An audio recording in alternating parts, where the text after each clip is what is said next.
Fundi fram haldið. Útbýtt á fundinum. Þingskjali 434, reglugerðarlokanir, skriflegt svar sjávarútvegs- og landbúnaðarráðherra. Tekið fyrir að nýju 5. dagskrármálið. Til máls tekur Guðmundur Andri Thorsson, háttvirtur 4. þingmaður Suðvesturkjördæmis.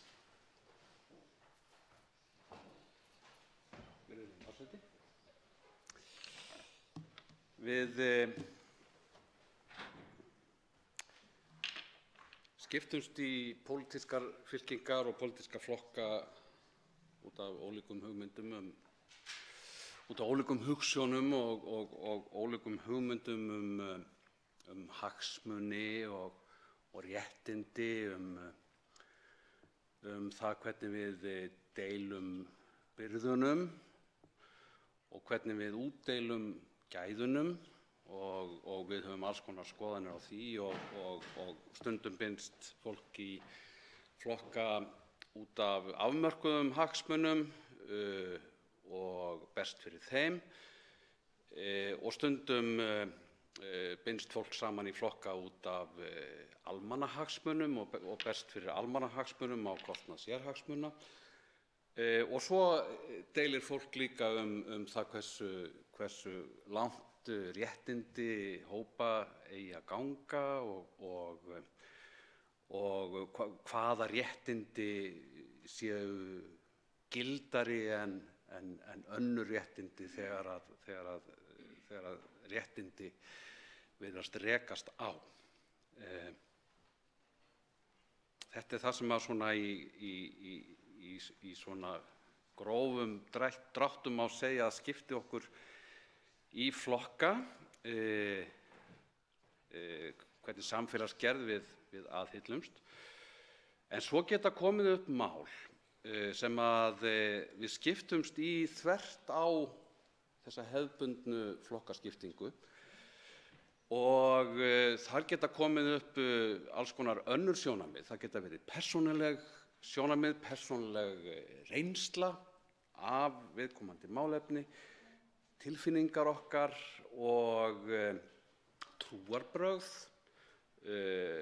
viðhorf okkar til annarra hópa en við sjálf teljum okkur tilheyra í menningarlegu eða þjóðernislegu tilliti og alls konar. Þetta mál sem við erum að ræða hér í fyrstu umræðu mál af þessu tagi sem að ég hef á tilfinningunni að fólk hafi tekið afstöðu til svona þvert á hefðbundna flokkaskipan. Og sjálfur hef ég haft á þessu máli mjög eindregnar skoðanir en ekki alltaf þær sömu. Og ég hef svolítið svona sveiflast í þessu máli, náttúrulega eins og við öll eftir því hvað maður les hverju sinni, vegna þess að það hafa margir tjáð sig þetta mjög af miklum tilfinningahita og sem að skiljanlegt. Þetta þannig mál og það skiljanlegt að maður hrífist með af tilfinningaríkum málflutningi sem varðar réttindi barna. Og líka að maður hrífist af tilfinningaríkum málflutningi sem að snýst réttindi minnihlutahópa. Og líka þegar maður kynnir sér málflutning, tilfinningaríkan málflutning sem snýst sambýli ólíkra hópa í fjölmenningarsamfélagi nútímans, því að hvort sem að okkur líkar betur eða verr, þá erum við öll hér á þessari litlu jörð og sitjum uppi hvert með annað og við þurfum að reyna að búa saman í sem mestum friði og hafa sem mesta ró í kringum okkur eins eins og háttvirtur þingmaður Brynjar Níelsson reyndi að skapa hér í morgun á sinn ágæta hátt. Þetta mál, sumsé, ég hafði efasemdir þetta mál í byrjun, þegar þetta kom fyrst fram. Þetta svona sló mig. Ég verð að játa það, ég hafði ekki gaumgæft þetta mál sérstaklega. Og það sem sló mig strax var sú hugsun að það væri varasamt að einn hópur sem aðhyllist ákveðin gildi taki altækar ákvarðanir málefni annars hóps sem aðhyllist önnur gildi og aðra siði og aðrar venjur. Og að þessi hópur A taki sem sé altækar ákvarðanir sem gilda allt samfélagið og þá sérstaklega siði og venjur hóps B og geri siði og venjur hóps B refsiverðar, geri þær glæpsamlegar, lýsi með lagasetningu því yfir að grundvallaratriði í sjálfsmynd og menningu viðkomandi hópa séu viðurstyggð og glæpsamleg. Að einn hópur ráðskist svo mikið með siði og venjur annars hóps. Mér fannst þetta varasamt í þessu fjölmenningarsamfélagi nútímans sem að við sitjum uppi með. Mér fannst líka skipta máli í þessu sambandi að hér að ræða hóp, trúarhóp eða þjóð, menningarlegt mengi, gyðinga, sem hafa búið við ofsóknir í Evrópu öldum saman og síðasta öld geymir hræðilegar sögur sérstaklega ofsóknir á hendur gyðingum og þessi venja gyðinga, umskurður, grundvallar þáttur í sjálfsmynd þeirra. Þú ert ekki orðinn hluti af þeirra samfélagi, karlkyns hluti af þeirra samfélagi fyrr en að þú hefur verið umskorinn. Ég fann strax gæta í umræðunni þetta mál sem að maður reyndi að fylgjast með á netinu, þá sá maður stundum ummæli. Maður sér náttúrulega alls konar ummæli á netinu sem maður á kannski ekki að taka mjög alvarlega, en maður sá strax ákveðna tilhneigingu þar sem að gætti fordóma í garð gyðinga sem að mér fannst óþægilegt að sjá, sérstaklega í ljósi sögunar, og skyldi þá enginn ætla að ég sé að bera blak af öllu því sem að gert í nafni gyðinga, til dæmis í Ísrael. Mér fannst að þarna takist á trúfrelsi gegn einstaklingsfrelsi, trúarsiðir gegn veraldlegri hyggju, sekúlarisma, og það fór svona eftir hvernig stóð í bóli hjá mér þann daginn hverju sinni hvernig ég hef sveiflast í afstöðu minni til þessa. Og þetta snýst reyndar ekki bara gyðinga, þó að ég geri þá hérna að umtalsefni, heldur eins og við vitum þetta líka siður meðal múslima, þó að múslimar geri þetta, hafi þennan sið svolítið seinna á ævinni. Þeir taka ekki börn á 8. degi og umskera. Almennt svona aðeins, svona bara árétta það að það svona kannski 1/3 mannkyns sem að stundar þetta. og við erum að stíga inn í ákveðnar aðstæður þegar við setjum svona lög og ágætt að við gerum okkur grein fyrir því að við erum að hlutast til málefni bæði múslima og gyðinga sem að eins og kunnugt eiga í miklum deilum fyrir botni Miðjarðarhafs, og þó held ég ekki að þetta frumvarp sé beinlínis ætlað sem innlegg í sáttaferli þeirra aðila, þannig að þeir geti sæst og snúist gegn okkur. En svona almennt trú. Ég held að við verðum aðeins að hugsa trú og trúmál í þessu samhengi. Mér finnst trúfrelsi vera einn af hornsteinum okkar opna samfélags, og þegar ég tala trúfrelsi þá á ég við að þú getur bundið samtökum við fólk sem er sama sinnis og þú tiltekinn átrúnað á æðri máttarvöld sem að stýri gangi heimsins, og þú getur verið með þessu fólki í tilbeiðslu og bæn og það á skilið virðingu þeirra sem ekki tilheyra því samfélagi sjálfir upp að vissu marki.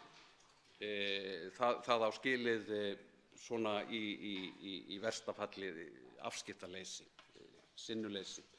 Rétt eins og við álitum það rétt okkar að trúa ekki að deila ekki þeim átrúnaði.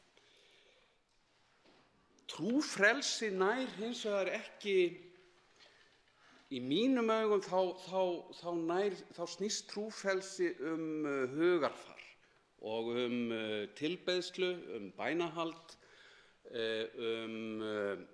trú, átrúnað, hugmyndir, snýst hugmyndir, en ekki endilega verknað. Það til dæmis hægt að setja í trúarlegt samhengi það að aðhyllast fjölkvæni. Sumir trúarhópar leyfa fjölkvæni, til dæmis mormónar.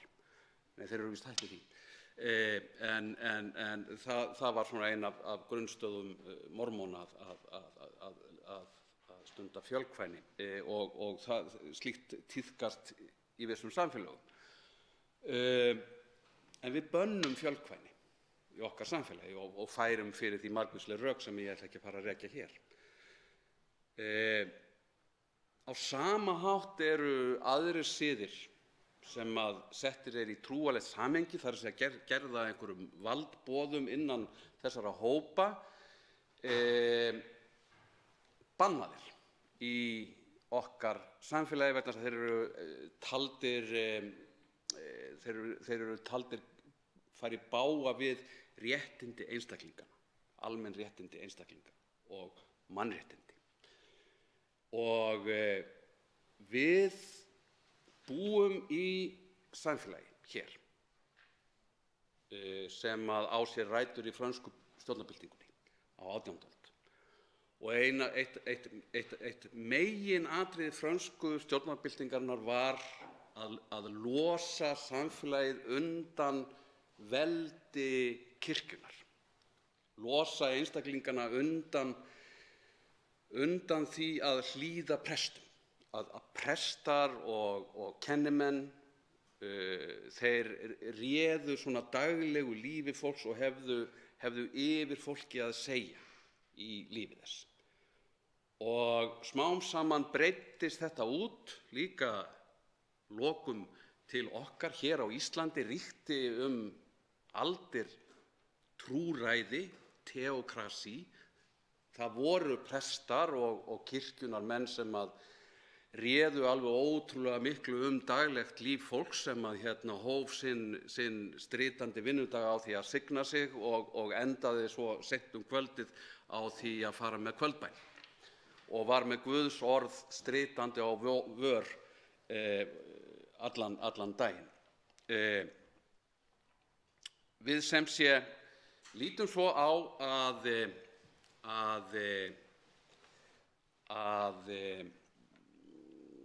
trú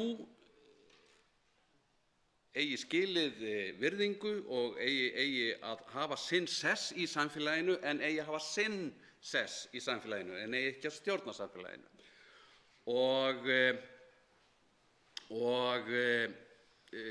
Það eru sem sagt, ég er nú búinn með tíma, það eru margvísleg rök fyrir því sem ég var svo sem ekki búinn að fara með öll það eru margvísleg rök fyrir því að samþykkja svona frumvarp og ég styð anda þessa frumvarps.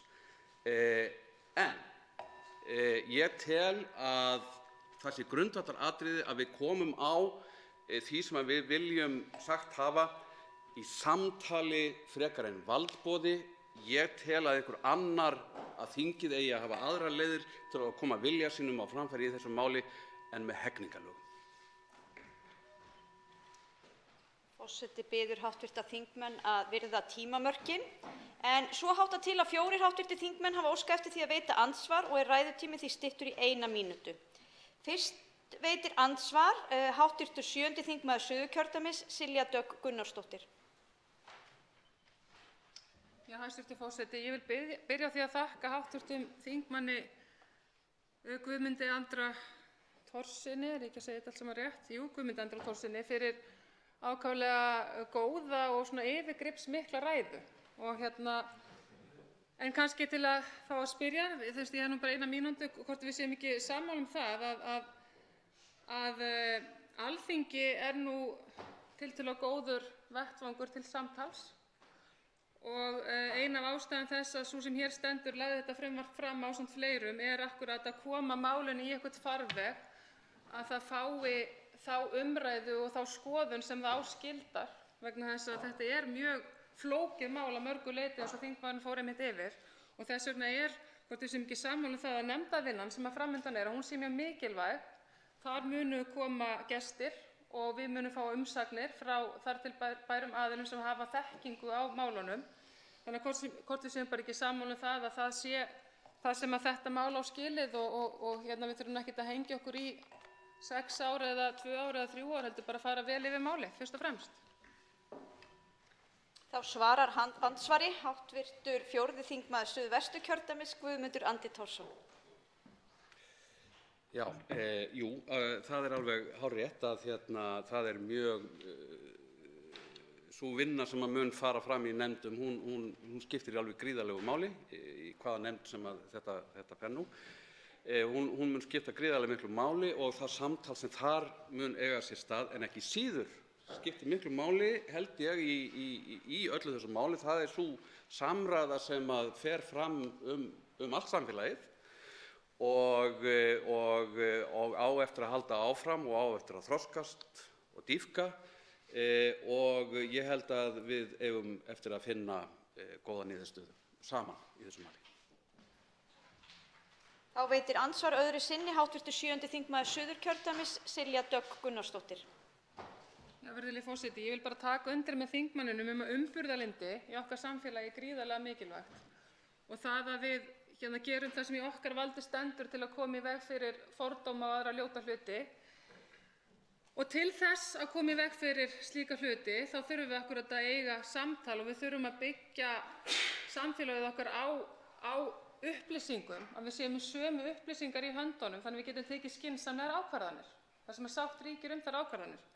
Og þess vegna langar mig til að spyrja þingmanninn hvort það sé ekki sammála mér einmitt líkum það þá að yfirlýsingar bæði lækna og nú síðast hjúkrunarfræðinga og ljósmæðra varðandi að þessir hópar eru andsnúnir því að þetta sé áfram leyft, þar að segja meðmælendur málsins í rauninni, á grundvelli nýlegra rannsókna að við byggjum þá ákvarðanir okkar á upplýsingum, á nýjum upplýsingum varðandi vísindi og læknisfræði en ekki endilega 5.000 ára gömlum hefðum sem að fáir vita hvernig urðu til og af hverju.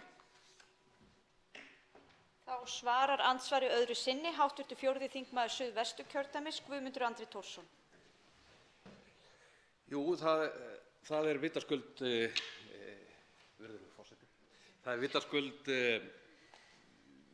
mjög mikilvægt að hlusta á það sem læknar og hjúkrunarfræðingar hafa fram að færa og annað heilbrigðisstarfsfólk hefur fram að færa þessi mál og líka foreldrar og fólk sem hefur reynslu sjálft af þessum efnum.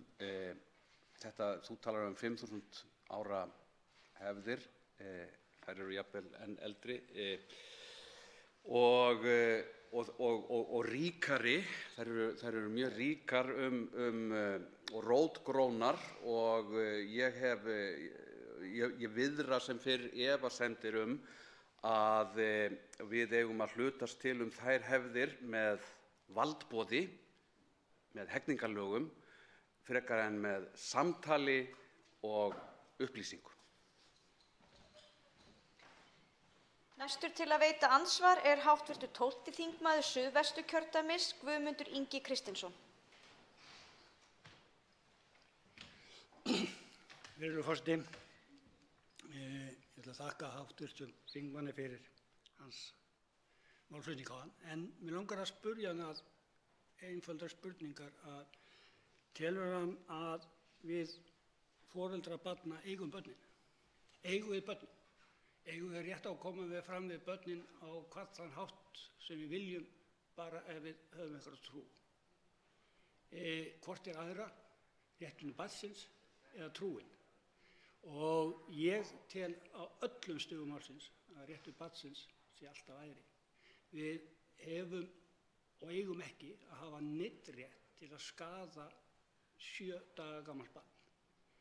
Og við vorum áttagráð í þessi aðgerð sem þarna fer fram, eins og læknar hafa bent á, að það eru 20.000 taugaendar sem er verið að skera þarna.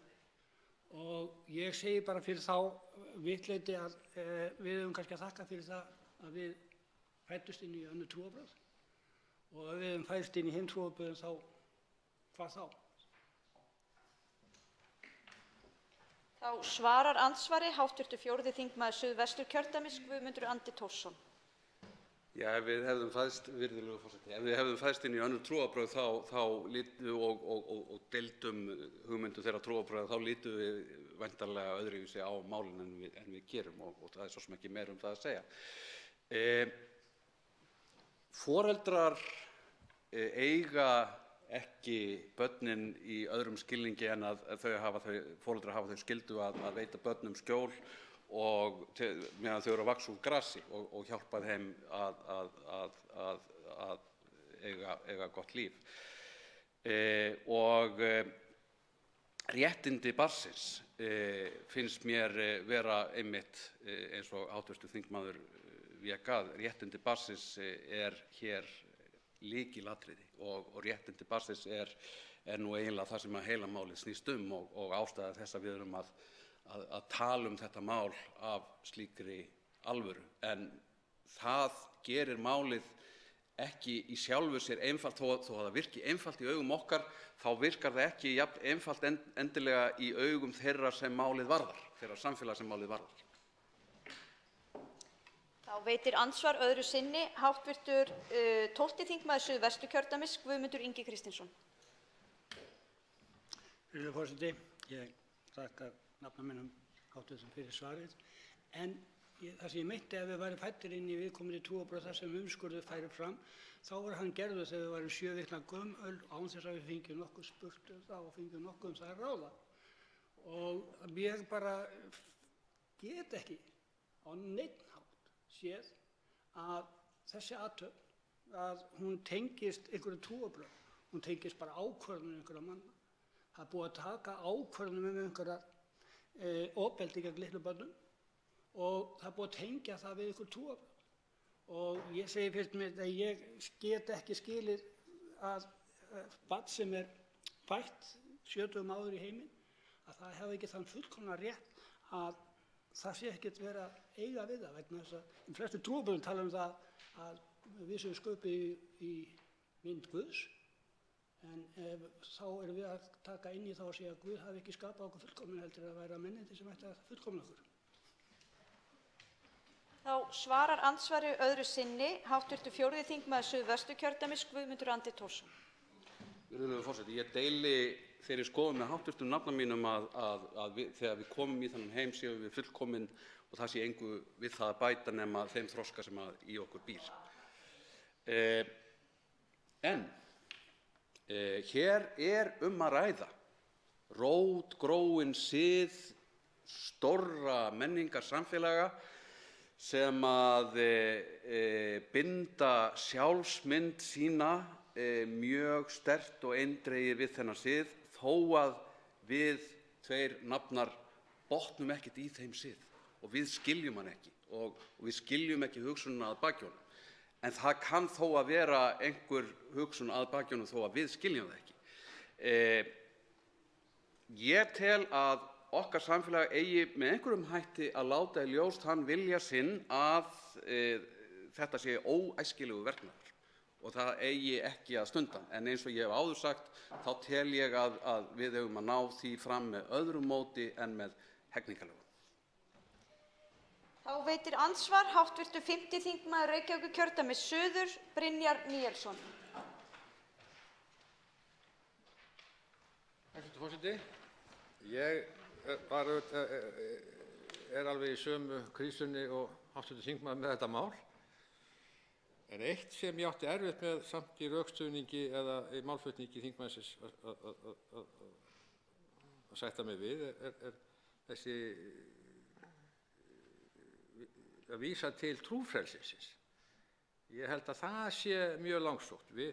Þegar við breytumst þessi samfélög úr trúarlegum samfélögum í veraldleg, þá var auðvitað fullt af siðum gerðir refsiverðir á sín tíma.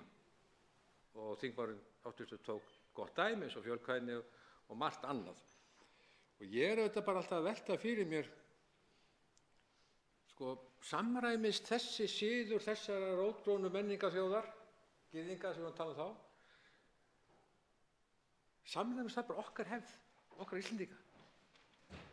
Eigum við þá sagt okkur við það, í sjálfum sér, að það sé bara leyfilegt hér.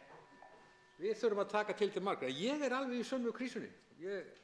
Þetta auðvitað mál sem þarf að þroskast. Ég tek undir það. Þá svarar andsvari hv. 4. þingmaður Suðvesturkjördæmis Guðmundur Andri Thorsson. Já, ég hreinlega bara get ekki alveg fundið svör við þessum spurningum hv. þingmanns og vegna þess að það að vera gyðingur, að vera múslimi, að vera Íslendingur. Það bara dálítið svona fljótandi og þetta eru allt svo fljótandi hugtök og jafnvel má færa fyrir því rök að það sé í rauninni bara spurningum ákvörðun að vera til dæmis Íslendingur. Og hvað felst í því að vera Íslendingur? Hægt að vera bæði gyðingur og Íslendingur, bæði múslimi og Íslendingur? Ég lít svo á að við búum hérna í fjölmenningarsamfélögum þar sem að svona stóra tjaldið að vera Íslendingur ef við erum partur af þessu samfélagi, en svo geti inn í því verið alls konar önnur þjóðarbrot með alls konar ólíka siði. Spurningin bara hversu alvarlegum augum við lítum þessa siði og hvort okkur þyki ástæða til að banna þá. Þá veitir andsvar öðru sinni hv. 5. þingmaður Reykjavíkurkjördæmis suður Brynjar Níelsson. Hæstv. forseti, já, það nefnilega hvað eigum við að taka mikið tillit til siða annarra? Hvenær eru þessi siðir bara hreinlega við það samfélag sem við búum í dag bara úreltir, eru jafnvel til skaða eins og hefur gerst í allri sögunni og ég velti auðvitað fyrir mér eins og með þetta að við auðvitað sem búum í þessu samfélagi hér bara getum illa sætt okkur það að börn séu kvalin. Og þess vegna hef ég auðvitað sagt, þetta er núna þegar refsivert.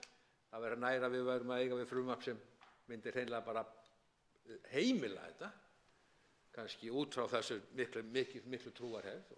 En ég velti því líka fyrir mér, ég þekki ekki mikið til Gyðingdómsins.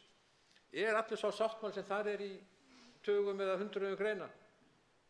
Er það allt sem er leyft í dag? Ég er bara verulega efsettur það. Ég kynnt mér það nógu vel. En þetta var samið fyrir löngu síðan. Þá svarar andsvari öðru sinni hv. 4. þingmaður Suðvesturkjördæmis Guðmundur Andri Thorsson. Trúfrelsi virðulegur forseti, trúfrelsi er hugtak sem hefur verið mikið notað í þessari umræðu og af talsmönnum trúarlegra viðhorfa, hvort sem að það eru kristnir talsmenn eða gyðinglegir eða frá múslimum eða annars staðar, og talsmenn þess að við tökum svona við sínum virðingu því að trúin fái sitt rými í samfélaginu og síðan er það svona matsatriði hverju sinni hversu mikið rými það á að vera, og eins og ég rakti áðan í ræðu minni, þá eru sumir siðir sem hafa verið kenndir við trú sem að við líðum ekki nú á dögum, og nú stöndum við eiginlega frammi fyrir því að taka ákvörðun þennan sið. Teljum við að trúfrelsi, það er að segja frelsi ákveðins hóps til að iðka sína siði og venjur eins og það hefur gerst 1000 ára, toppi réttindi barns til að vera laust undan sársauka og til að taka sjálft ákvarðanir trú sína síðar á ævinni. Þá veitir andsvar hv. 13. þingmaður Suðvesturkjördæmis Jón Steindór Valdimarsson.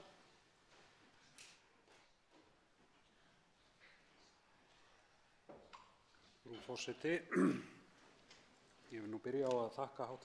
þingmanni Guðmundi Andra Thorssyni fyrir mjög góða ræðu þar sem að hann fór yfir ýmis sjónarmið í þessu og hvað togast á, og hún var heimspekileg og söguleg á köflum.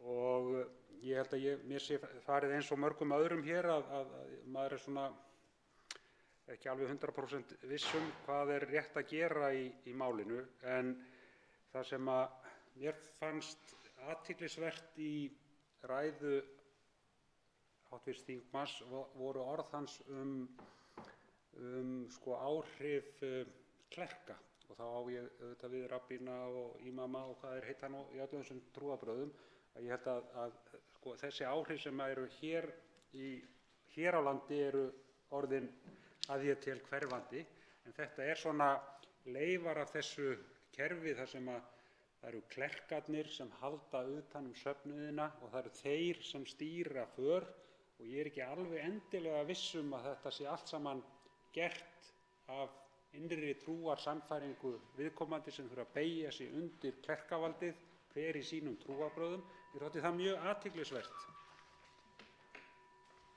Þá svarar andsvari hv. 4. þingmaður Suðvesturkjördæmis Guðmundur Andri Thorsson. Já, virðulegur forseti, þetta snýst það að tilheyra ákveðnu samfélagi, það snýst líka að lúta ákveðnu boðvaldi, að lúta aga og vera hlýðinn, og í sumum trúarsamfélögum þá eru það öldungarnir sem fara með þetta vald. Við kennum þetta líka við feðraveldið stundum, og hefur átt undir högg að sækja á Vesturlöndum á svona síðustu öld, og er enn það kerfi er enn að molna og gliðna, og ég held að við fögnum því flest, og við teljum að betur fari á því að við tökum ákvarðanir út frá lýðræðislegum sjónarmiðum og að sem flestir eigi aðkomu að ákvörðunum frekar en að einhverjir tilteknir öldungar taki þessar ákvarðanir einu fyrir fólk. Hér að ræða sið sem ég get kannski farið út í það á eftir. Þá veitir andsvar öðru sinni hv. 13. þingmaður Suðvesturkjördæmis Jón Steindór Valdimarsson. Frú forseti, mér langar aðeins að víkja að öðru vegna þess að hér hefur verið nefnt í umræðunni með réttu að heilbrigðisstarfsmenn hér íslenskir hafa lýst skoðunum sínum afdráttarlaust í þessu máli. Við erum, ég vil nú ekki kalla það klerkaveldi, en við erum með sterkt samfélag lækna sem hafa mikið líf okkar að segja og hvað er gert og hvað er ekki gert. Og það er vel og þeir starfa eftir sínum prinsippum. Það eru önnur inngrip sem hafa verið á valdsviði lækna og má kannski svolítið líkja við klerkaveldi. Og það er þegar það er verið að gera óafturkræfar breytingar á börnum sem fæðast og eru með óljós einkenni þess hvers kyns þau eru. Þannig að læknar hafa hingað til lagt mikið upp úr því og ráðlagt foreldrum að grípa inn í til þess að geta flokka börnin í réttan flokk þegar þau eldast. Þetta er líka dæmi um inngrip sem ég held að sé mikil ástæða til að við sjálf veltum fyrir okkur þegar við erum að tala um aðra og hvað þeir gera, hvað höfumst við sjálf að. Þá svarar andsvari í síðara sinn hv. 4. þingmaður Suðvesturkjördæmis Guðmundur Andri Thorsson. Já, virðulegur forseti, ég tek undir þetta. Þetta er stórmál með intersex einstaklinga og rétt þeirra til að ákvarða sjálfir í hvort flokkin eða í hvort þau ætti sér að falla í einhvern flokk þegar að því kemur.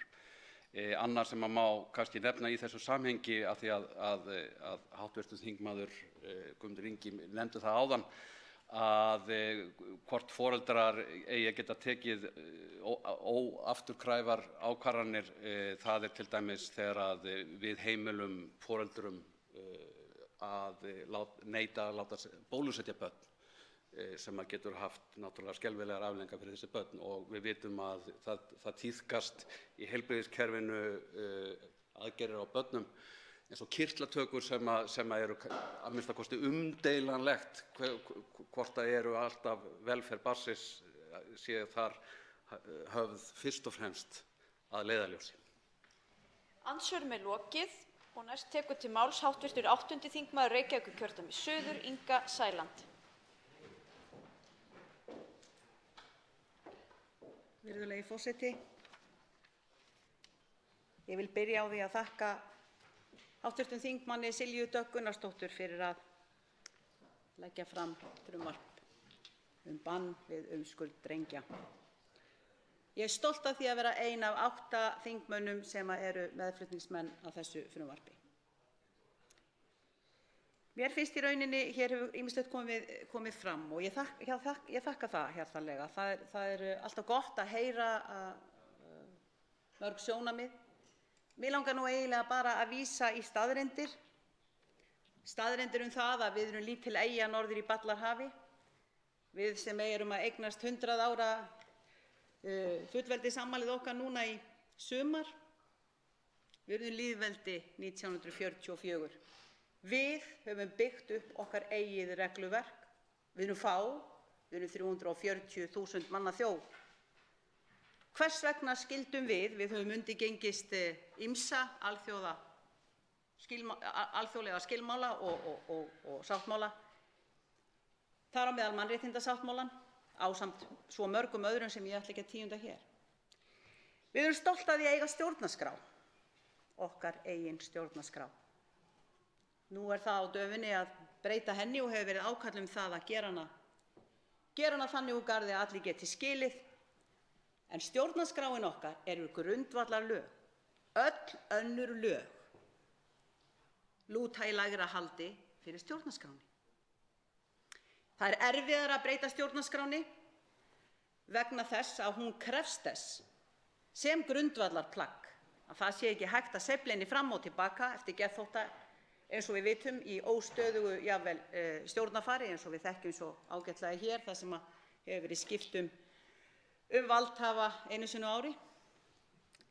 Þess vegna langar mig í beinu framhaldi af þessu sem við erum að tala um núna að vísa í 65. grein stjórnarskrár lýðveldisins Íslands Mig langar að vísa í jafnræðisregluna.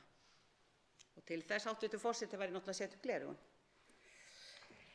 Ég tengi þetta við það sem við erum að tala um núna. Ég tengi það við jafnræði, ég tengi það við drengi, ég tengi það við stúlkur, ég tengi það við fólk. Þess vegna eigum við jafnræðisreglu stjórnarskrárinnar. Við erum að vernda fólk að öllum kynjum og tölum og föllum, ef að svo má á orði komast. Bann við umskurði drengja er jafnréttismál. Því í 65. grein stjórnarskrár lýðveldisins segir, með leyfi forseta: Allir skulu vera jafnir fyrir lögum og njóta mannréttinda án tillits til kynferðis. Og í 2. málsgrein 65. greinar segir: Konur og karlar skulu njóta jafns réttar í hvívetna. Það er alveg ljóst að ekki má mismuna rétti og skyldur hvort er að ræða drengi eða stúlkur. Þetta erum við öll sammála, hæstv. forseti. Ég vil trúa því, virkilega trúa því. Bara öll íslenska þjóðin er sammála. Við erum sammála um jafnrétti kynjanna. Það þá þarf ekki að deila hér í ræðustóli Alþingis, né nokkuð staðar annars staðar. Hlutverk okkar þingmanna er að tryggja eftir fremsta megni að jafnrétti sé virt í lögum og framkvæmd þeirra. Í 218. grein almennra hegningarlaga segir, með leyfi forseta: Hver sem með líkamsárás veldur tjóni á líkama eða heilsu stúlku, barns eða konu með því að fjarlægja kynfæri hennar að hluta eða öllu leyti, hann skal sæta fangelsi allt að 6 árum. Tilvitnun lýkur. Staðreyndin er sú að við höfum sett í almenn hegningarlög viðurlög, refsingu við því að valda tjón á líkama eða heilsu stúlku, barns tjóni með því að fjarlægja kynfæri hennar að hluta eða öllu leyti. Okkur ber skylda til að vernda drengi okkar með sama hætti. Með sambærilegri lagasetningu og af hverju? Jú, af því að réttur drengja og stúlkna er sá sami. Hann er varinn af stjórnarskránni okkar, hana eigum við að virða, og það gerum við náttúrulega sannarlega með því að samþykkja þetta frumvarp sem hér liggur fyrir. En í beinu framhaldi, fyrst við erum að tala um grundvallarlögin okkar, fyrst að við erum að tala um mannréttindina, mannréttindakafla stjórnarskrárinnar, þá liggur líka beinast við að vísa í 68. grein stjórnarskrárinnar. Og með leyfi forseta, þá ætla ég að lesa það sem kemur þar fram í 1. málsgrein. Engan má beita pyndingum né annarri ómannúðlegri eða vanvirðandi meðferð. Hvað þýðir það að beita pyndingum? Hvað þýðir það þegar ráðist á heilbrigðan fullkominn líkama lítils barns sem að í rauninni þetta er svo erfitt að segja þetta, ég verð bara miður mín þegar ég sé fyrir mér það sem við höfum þurft að horfa upp á núna þegar við erum að fá alls konar sendingar. Við erum að fá skýrslur frá læknum. Það eru þúsundir lækna alls staðar í Evrópu sem hafa verið að senda okkur stuðning við þessu frumvarpi. Þeir hreinlega að segja: hjálpiði til að leggja fordæmi. Einhver tíman verðum við að kalla fram breytingar. Hvernig förum við að því? Einhver verður að sýna djörfung og dug, og þó það væri ekki nema litla Ísland, af því að við eigum lög og við eigum reglur sem ætlast til að við fylgjum. Þurfum við að vera að tala um hefðir og siðir sem að komust á fyrir 1000 ára einhvers staðar annars staðar? Þurfum við að spá í það þó að einhver tíma einhverjir hafi fundist eðlilegt að éta fólk? Þurfum við yfir höfuð að hugsa um eitthvað annað en hér og nú? Að reglurnar okkar eru þær reglur sem allir þeir sem okkur vilja sækja heim ber að fylgja, ekki síður en okkur hinum sem búum hér. Til þess að geta átt í samfélagi, þá verðum við að byrja á því að virða hvert annað og minnsta kosti lágmark að virða þau lög og virða þær reglur sem við höfum sett okkur sjálf til að fylgja og fara eftir. Ísland hefur skorið sig úr. Við erum að skora hátt í því að vera mannúðleg, að vera jafnræði okkar, jafnrétti kynja og ýmislegt annað þar sem við í rauninni erum að vekja athygli. Af því það er auðveldara fyrir okkur svona fá og eins og við erum nú eins og við erum nú bara, og ég er montinn af því að vera Íslendingur, og við getum líka verið það, þá segi ég sko, það er til okkar litið. Það er verið að treysta á okkur núna til þess að standa í fæturna og segja bara, okkar lög, við munum virða þau, við virðum mannréttindi, við viljum frelsi einstaklingsins til að taka eigin ákvarðanir, alveg sama hverju pabbi og mamma trúa.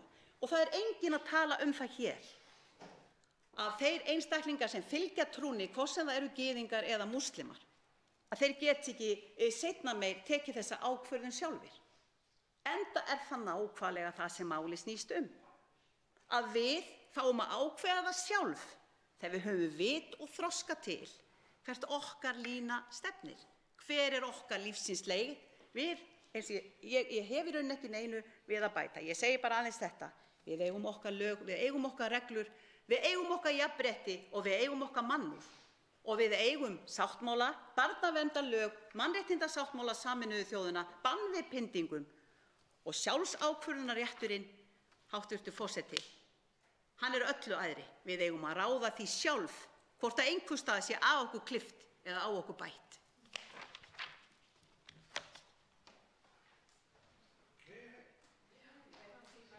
Til máls tekur háttvirtur 3. þingmaður Reykjavíkurkjördæmis norður, Helgi Hrafn Gunnarsson.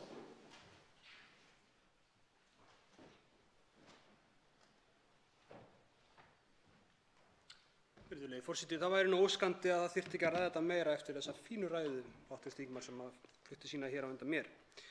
En það er nú samt þannig að við þurfum víst að ræða þetta eitthvað meira. Ég ætla að reyna að fara hérna yfir þetta allt saman, stutta tíma sem við höfum til að ræða þetta mikilvæga mál. Þetta er merkilegra mál heldur en að fólk kannski gerir sér grein fyrir vegna þess að þetta mál er svolítið nálgast út frá svona tíðarandanum í dag og því sem að gerist í dag og svona því öllu saman, meðan í reynd þetta er mál sem að varðar ekkert minna heldur en bara menningarsögu og menningarþroska mannkyns í heild sinni í grundvallaratriðum.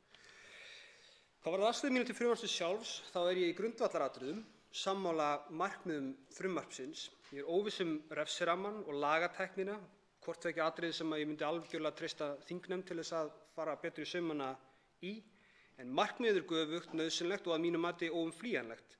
Ég held að það sé tímaspursmál, hvenær svona lög verða fest í sessi bæði hér og alls staðar í heiminum, allavega þeim heimi sem við getum kallað frjálsan, þar sem að fólk hefur trúfrelsi, tjáningarfrelsi og friðhelgi og rétt yfir eigin líkama. Svo verður þróunin, svo lengi sem að baráttan fyrir mannréttindum heldur áfram að ná árangri. Það eina sem gæti hindrað þessa þróun í mínum huga er ef þessi barátta fyrir þessum mannréttindum fer einhvern veginn á bak aftur eða verður bakslag í þeirri réttindabaráttu. Það hefur komið fyrir stundum í sögu mannkyns að það verður bakslag í framþróun og fall Rómaveldis er eitt gott dæmi um það. Nú, það er mjög gleðilegt að þetta sé komið til umræðu, óháð því hvað fólki finnst efni frumvarpsins sjálft, vegna þess að við þurfum aðeins í nútíma samfélagi að fara að tala um það bara svolítið heiðarlega og það er ekkert endilega þægileg umræða fyrir okkur öll, en við verðum að taka hana það hvernig trúarbrögð, trúarhefðir halda aftur af mannréttindum og framþróun. Nú vona ég að það sé enginn að fríka út af hneykslun. Þetta er ekkert svo sjokkerandi sem ég var að segja. Þetta er bara svolítið söguleg staðreynd. Og það eru ekki að tala um öll trúarbrögð, þau eru afskaplega misjöfn auðvitað til alveg endalausir ángar úr hverjum þeim trúarbrögðum sem yfir höfuð bera nafn. Og kristnir ekki sammála og múslimar ekki sammála og gyðingar ekki sammála og guðleysir ekki sammála. Fólk bara ekkert sammála og það er allt í góðu, það er fallegt, það er æðislegt. En til dæmis þá hefur þjóðkirkjan, ríkiskirkjan eins og ég kalla hana, svolítið barið sér á brjóst fyrir það að vera sérstakur stuðningsmaður, að hafa keyrt hérna áfram einhver mannréttindi og svoleiðis. Þegar það var einmitt þjóðkirkja sem hélt aftur af réttindum samkynhneigðra til að með að gifta sig á trúarlegum forsendum, af trúarlegum ástæðum. Það var þannig. Og ég veit að núna loksins hefur sá afleiti málflutningur verið rekinn tilbaka sem betur fer og löngu kominn tími til. En það var 2011 sem að við góðfúslega leyfðum samkynhneigðum að gifta sig. Það var hlægilegt að það væri ekki svona sorglegt. Og það voru trúarlegar ástæður fyrir því að það tók þetta langan tíma. Skal enginn dirfast að vera móðgaður yfir þeirri sögulegu staðreynd. og það er ekki dónalegt að nefna það, bara að tala um þessu þetta er. Nú, hvað varðar þetta mál og þetta inngrip sem sé umskurð drengja, að þá hefur tekið eftir umræðinu það er mikill ágreiningur um það hversu mikið inngrip þetta raunverulega sé og það er svona það sem ég kalla staðreyndaspurningu. Fólk greinir á hvort það sé það sársaukafullt. Fólki greinir á það hvort það sé sýkingarhætta. Nú, þetta er allt eitthvað sem hægt að rannsaka og koma stað fyrir víst. Þetta er ekki háð gildismati eða áliti einhverja flutningsmanna eða einhverja ræðumanna hérna. Þetta er eitthvað sem hægt að finna út úr. En allt sem ég hef lesið þetta bendir til þess að sársaukin af þessari aðgerð sé óheyrilega mikil, alveg skelfilegur. Og það er ekki hægt þegar börn eru 8 daga gömul að deyfa þau þannig að það sé hægt að draga eitthvað úr því. Það er raun og veru stærsta ástæðan fyrir því að ég hlynntur þessu frumvarpi og finnst þetta sjálfsagt. Það er bara einfaldlega sársaukin sem barnið verður fyrir. Börn hins vegar á þessum aldri eru það ung að þau geta ekki myndað minningar. Þess vegna gleymum við þessu öll. Öll okkar sem hafa gengið í gegnum þetta sem er ekki ég með mann, að við gleymum því öll. Hins vegar auðvitað ef maður er eldri þá bæði er hægt að deyfa mann eitthvað og sömuleiðis að mann var auðvitað. Þannig að það er ekkert skrítið að fólk muni ekki eftir þessum hræðilega sársauka, en hann samt á sér stað. Hann á sér stað á meðan barnið fer í gegnum þetta, 8 daga gamalt eða hversu ungt svo sem það er. Nú, ég ber virðingu fyrir því sem hv. 4. þingmaður Suðvesturkjördæmis Guðmundur Andri Thorsson sagði hérna áðan. Hann nefndi hérna að hann vildi kannski frekar koma að sá með samtali frekar en valdboði. Og ég meina, mér finnst bara frekar augljóst að í hegningarlögum eigi að vera bann við því að ganga svona á friðhelgi og réttindi barna, líkamlegra friðhelgi þeirra, mér finnst það augljóst, en að sama skapi ber ég virðingu fyrir nálguninni vegna þess að þetta er auðvitað, hvort sem okkur líka betur að vera og hversu vitvirkt sem það er, að þá er þetta afskaplega djúpstæð trú ofboðslega stórs hóps fólks. Það er vandamál að mínu mati sem að verður að leysa að miklu leyti með samtali, en ég lít líka á framlagningu þessa frumvarps og þessarar umræðu hér sem hluta af því samtali. Og það gleður mig að við séum í heimsfréttunum yfir þessu máli. Það bara gleður mig að fólk sé virkilega að ræða þetta og virkilega að rífast um það. Það er kominn tími til, þó fyrr hefði verið. Þetta er enn ein trúarkreddan sem heldur aftur af réttindum okkar og í þessu tilfelli unga barna okkar.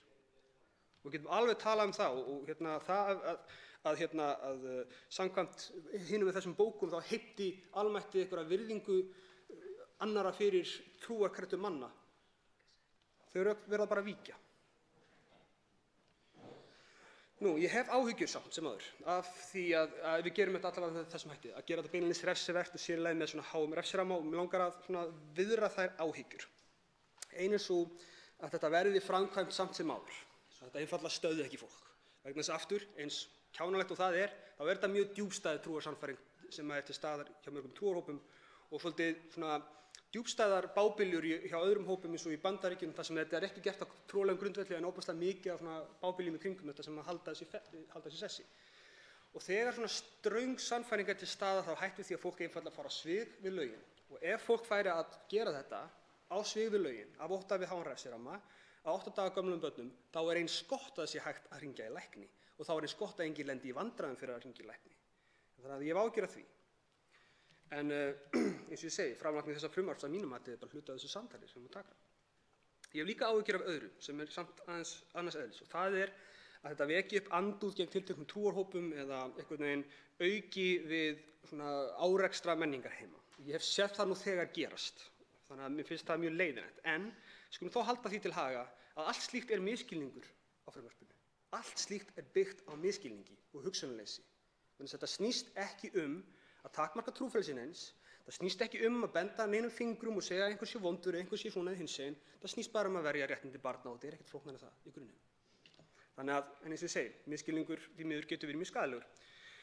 Eins og ég sagði áðan líka að ég hef engar áhyggjur af því að þetta verði varanlega heimilt nema ef það verður eitthvað bakslag í baráttunni fyrir mannréttindum, en eins og ég segi, þá er ótti minn líka sá að það bakslag geti átt sér stað. Og það á sig kannski helst stað þegar það verður menningarlegir árekstrar. Þannig ég er svona áhyggjur af þessu. En aftur, þetta er allt saman byggt á misskilningi. Og ég ítreka að ég er sammála markmiði frumvarpsins og mér finnst þetta augljóst.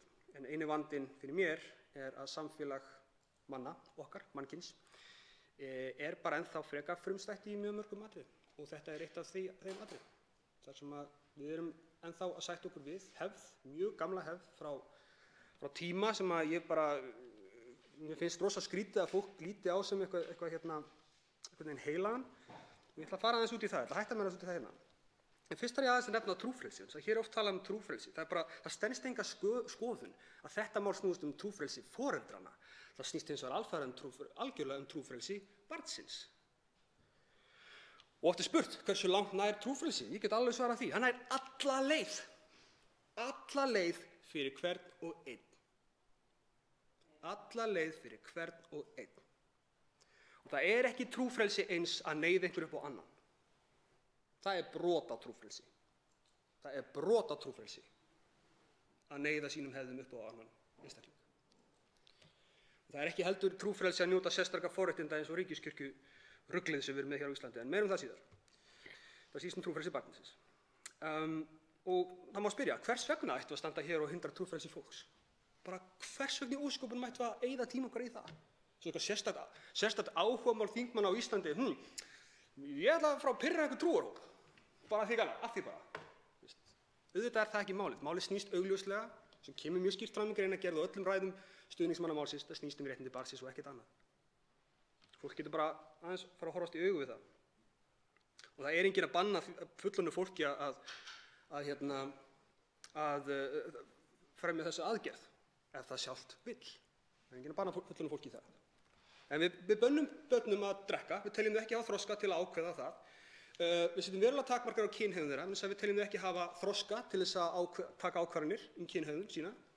Og við leyfum þeim ekki að gangast undir fjárhagslegar skuldbindingar og við leyfum þeim ekki að giftast af sömu ástæðu. Þannig hvernig óskopunum ættum við að halda það 8 daga gamall einstaklingur eða 10 ára einstaklingur út í það farið hafi nægan þroska til þess að taka ákvörðun sem þessa? Mér hulin ráðgáta, en gott og vel. Að því sögðu þá 10 ára skömminni skárra heldur en 8 daga, vegna þess að 10 ára einstaklingur allavega skilur hugtakið líkamlegur sársauki, allavega getur skilið það í það minnsta, en ég meina grunnurinn er auðvitað sá að við þurfum að leggja það mat við þurfum að leggja það mat einhvern veginn og 8 dagar eru auðvitað algjörlega á kortinu, sko. Nú, ég verð aðeins að fara út í hérna svona smá samanburð á því, hvaðan þetta kemur og hvað við erum að tala um.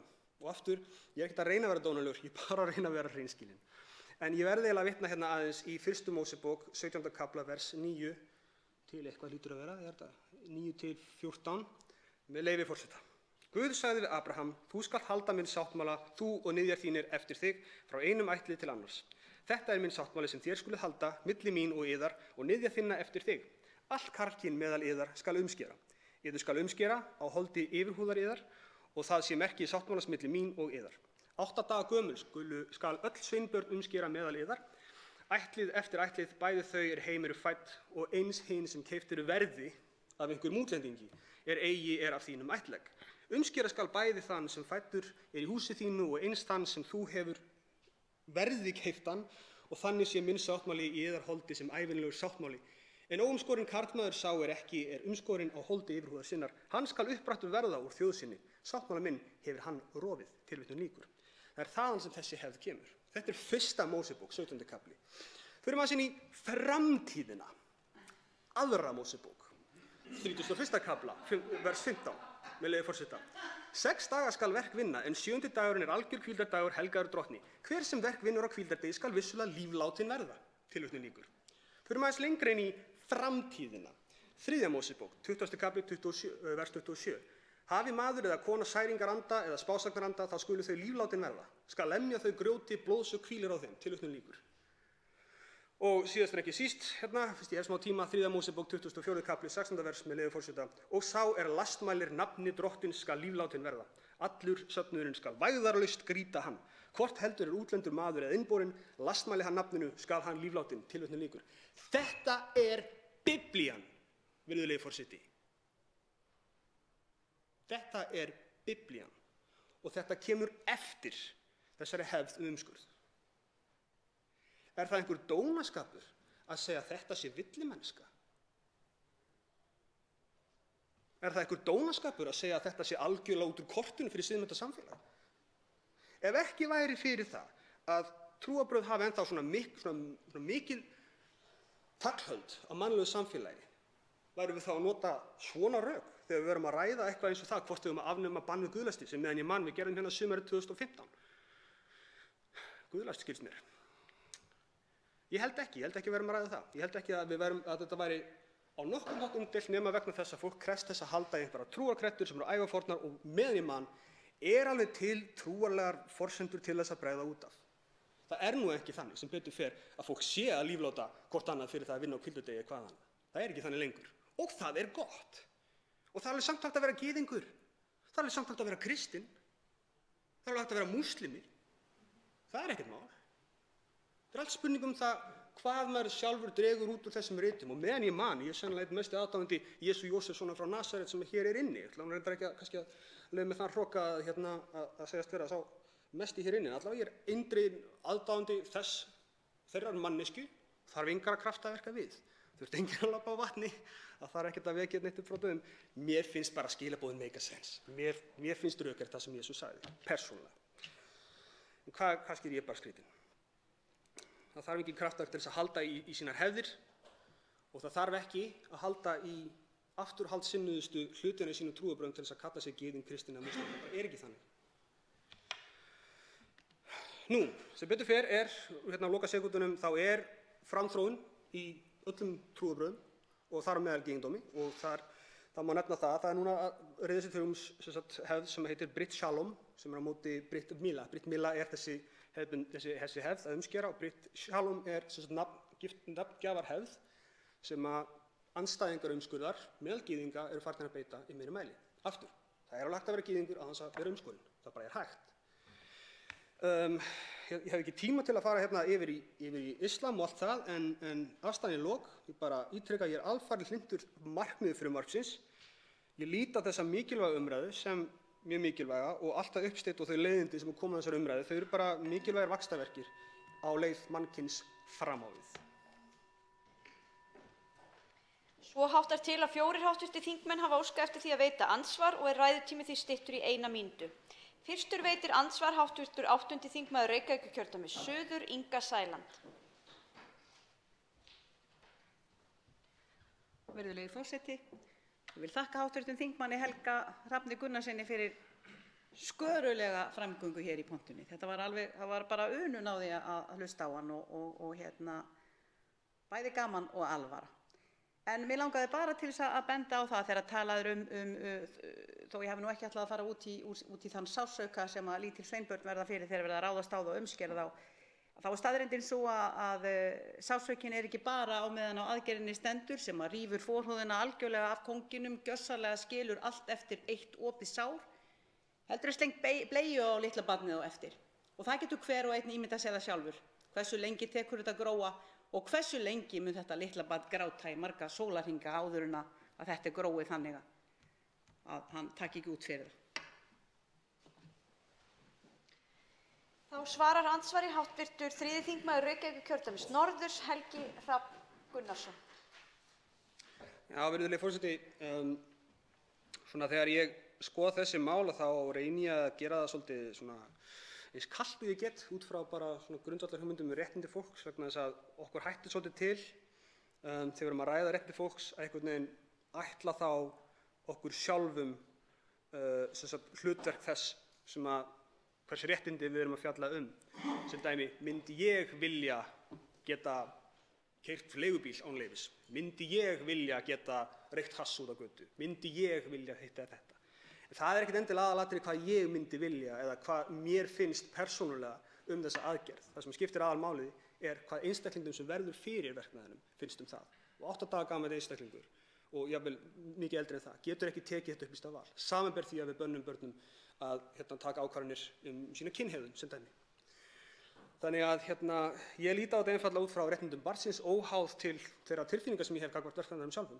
Mér finnst skýrt þetta er brot á réttindum barnsins og ein ástæðan fyrir við getum hugsanlega sætt okkur við það er bara vegna hópþrýstings eins og samfélagið okkar heimtar að við sættum okkur við þetta.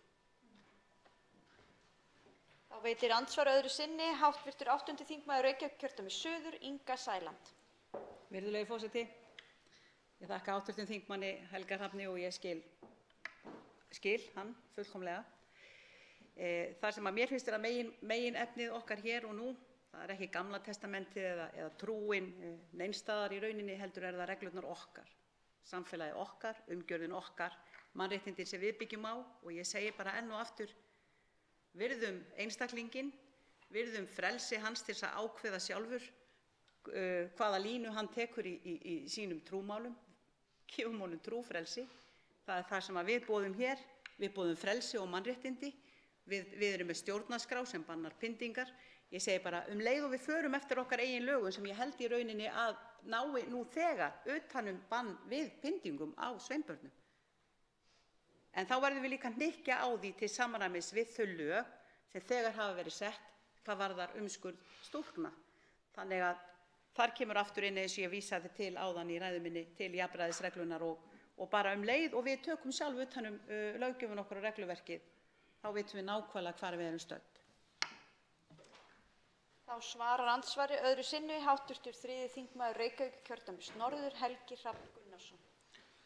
Já, virðulegi forseti, ég nefnilega verði að taka aðeins undir það sem hv. þingmaður Birgir Þórarinsson sagði áðan þegar voru orðaskipti barnasáttmála Sameinuðu þjóðanna og allt það, að ég tek undir það. Ég held að sé óhugsandi að slíkur sáttmáli hefði verið samþykktur af Sameinuðu þjóðum heimsins ef skilningurinn hefði verið sá að umskurður myndi falla þar undir. Ég tek undir það.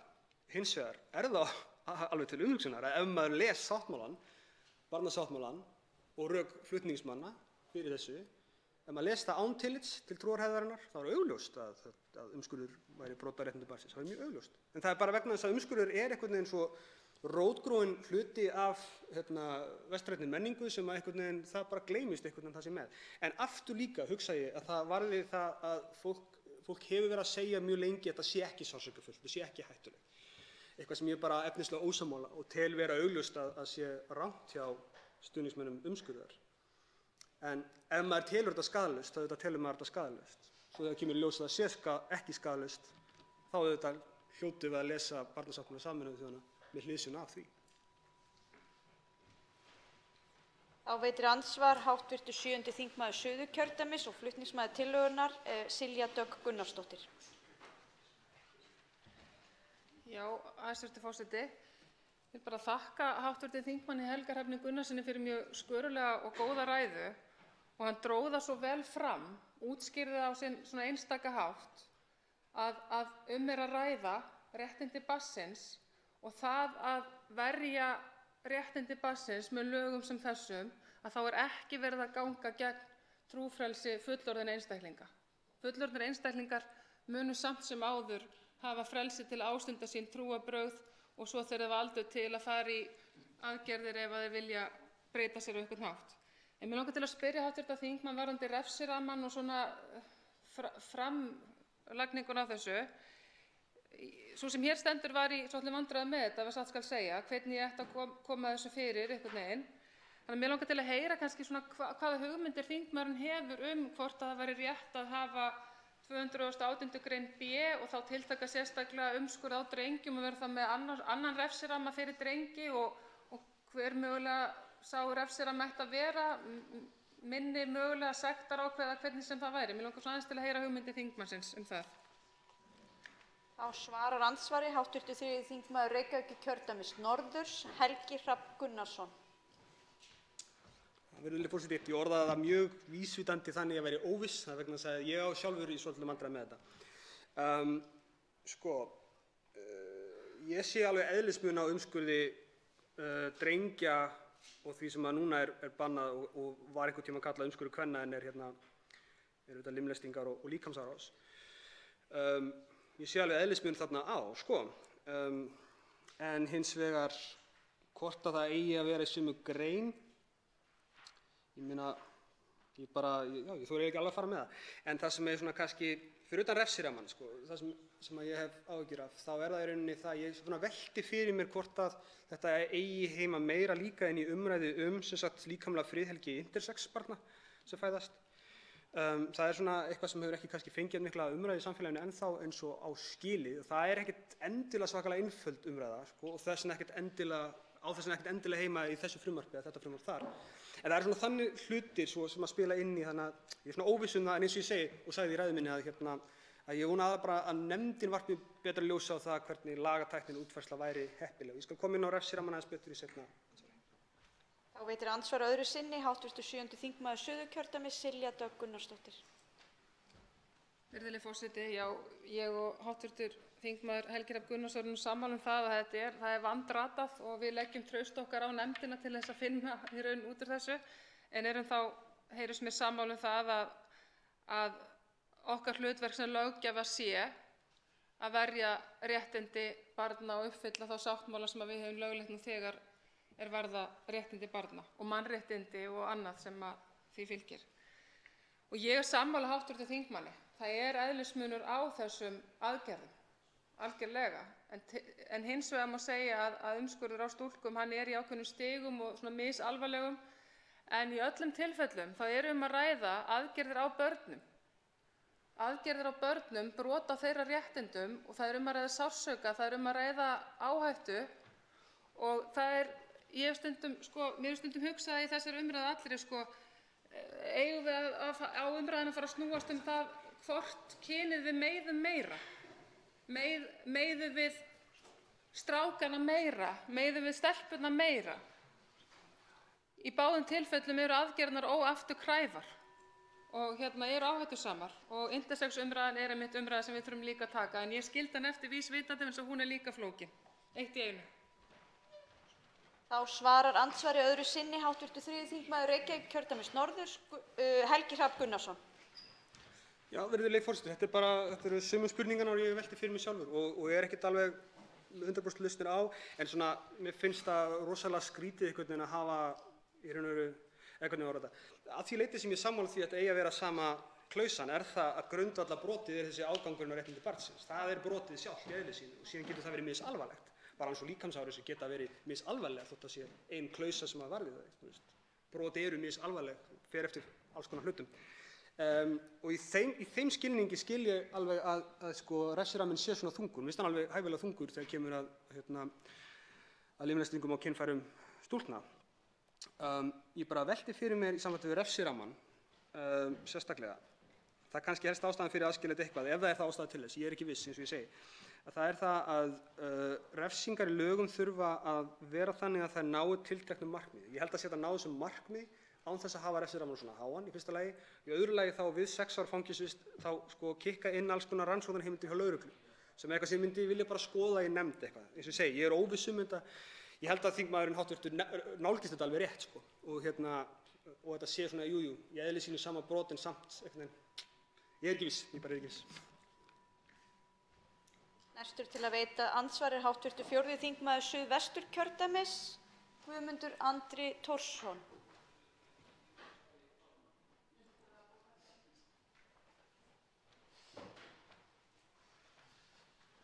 Virðulegi forseti, ég biðst velvirðingar á því að ég var í símanum. Ég þakka hv. þingmanni Helga Hrafni Gunnarssoni fyrir snjallaræðu sem reif okkur öll, held ég, sem hér hlýtum á, og ég verð að segja að það var alveg sérstaklega góður punktur sem ég hafði satt að segja ekki hugsað út í þetta með trúfrelsið, að þetta snýst í rauninni trúfrelsi þess einstaklings sem er nýkominn í heiminn. Og svona lítum við á þetta. Mér langar aðeins til að biðja hv. þingmann að hugleiða það kannski svona með mér á þessari stuttu stund, hvort að það sé ekki hætt við því að við missum samt, við lítum svona á, við erum sammála hér held ég hlutverk trúarinnar í samfélaginu og réttindi barna, en er samt ekki hætt við því að við missum einhvern veginn þessa umræðu út úr höndunum á okkur þegar hún er komin út í heiminn og út í samfélagin og farin að lifa sjálfstæðu lífi á þessum miklu tímum menningarstríðanna. Þá svarar andsvari hv. 3. þingmaður Reykjavíkurkjördæmis norðurs, Helgi Hrafn Gunnarsson. Virðulegi forseti, eins skrítið og kann að hljóma, þetta sem ég hef áhyggjur af menningarárekstrum, þá hef ég ekki sérstakar áhyggjur af því að þessi umræða einhvern veginn snúist meira upp í andhverfu sína heldur en önnur trúarleg umræða. Það er þannig, og hafandi tekið mjög lengi þátt í trúarlegri umræðu á internetinu góða, að þetta eru alltaf umdeild mál. Það er eitthvað við trúarbrögð sem snertir mannshjartað mjög djúpt, mjög náið, sem gerir það að verkum að fólk er auðveldlega móðgað, það er auðveldlega sært og því finnst auðveldlega ráðist á sig jafnvel þegar það er ekkert, það er bara mjög heilbrigð gagnrýni. Það kemur held ég að hluta til að því vegna þess að einhvern veginn abrahamísk trúarbrögð hafa tileinkað sér þennan dýrðarljóma, þennan heilagleika og þetta furðulega fyrirbæri guðlast. Þú megir einhvern veginn ekki gagnrýna trúarbrögðin, þú mátt það ekki, það er syndugt, skilurðu. Þú átt einhvern veginn að vinna með skrattanum. Þetta er rosalega djúpstætt í abrahamísku trúarbrögðum. Þannig að þetta er eldfim umræðuefni yfir höfuð. En ég held samt með þetta allt saman að þótt að umræðan verði oft mjög svæsin og það sé alveg hætta á menningarágreiningu út af því, að þá held ég að það sé svo miklu, miklu betra að umræðan eigi sér stað þótt hún sé ljót heldur hún eigi sér ekki stað yfir höfuð.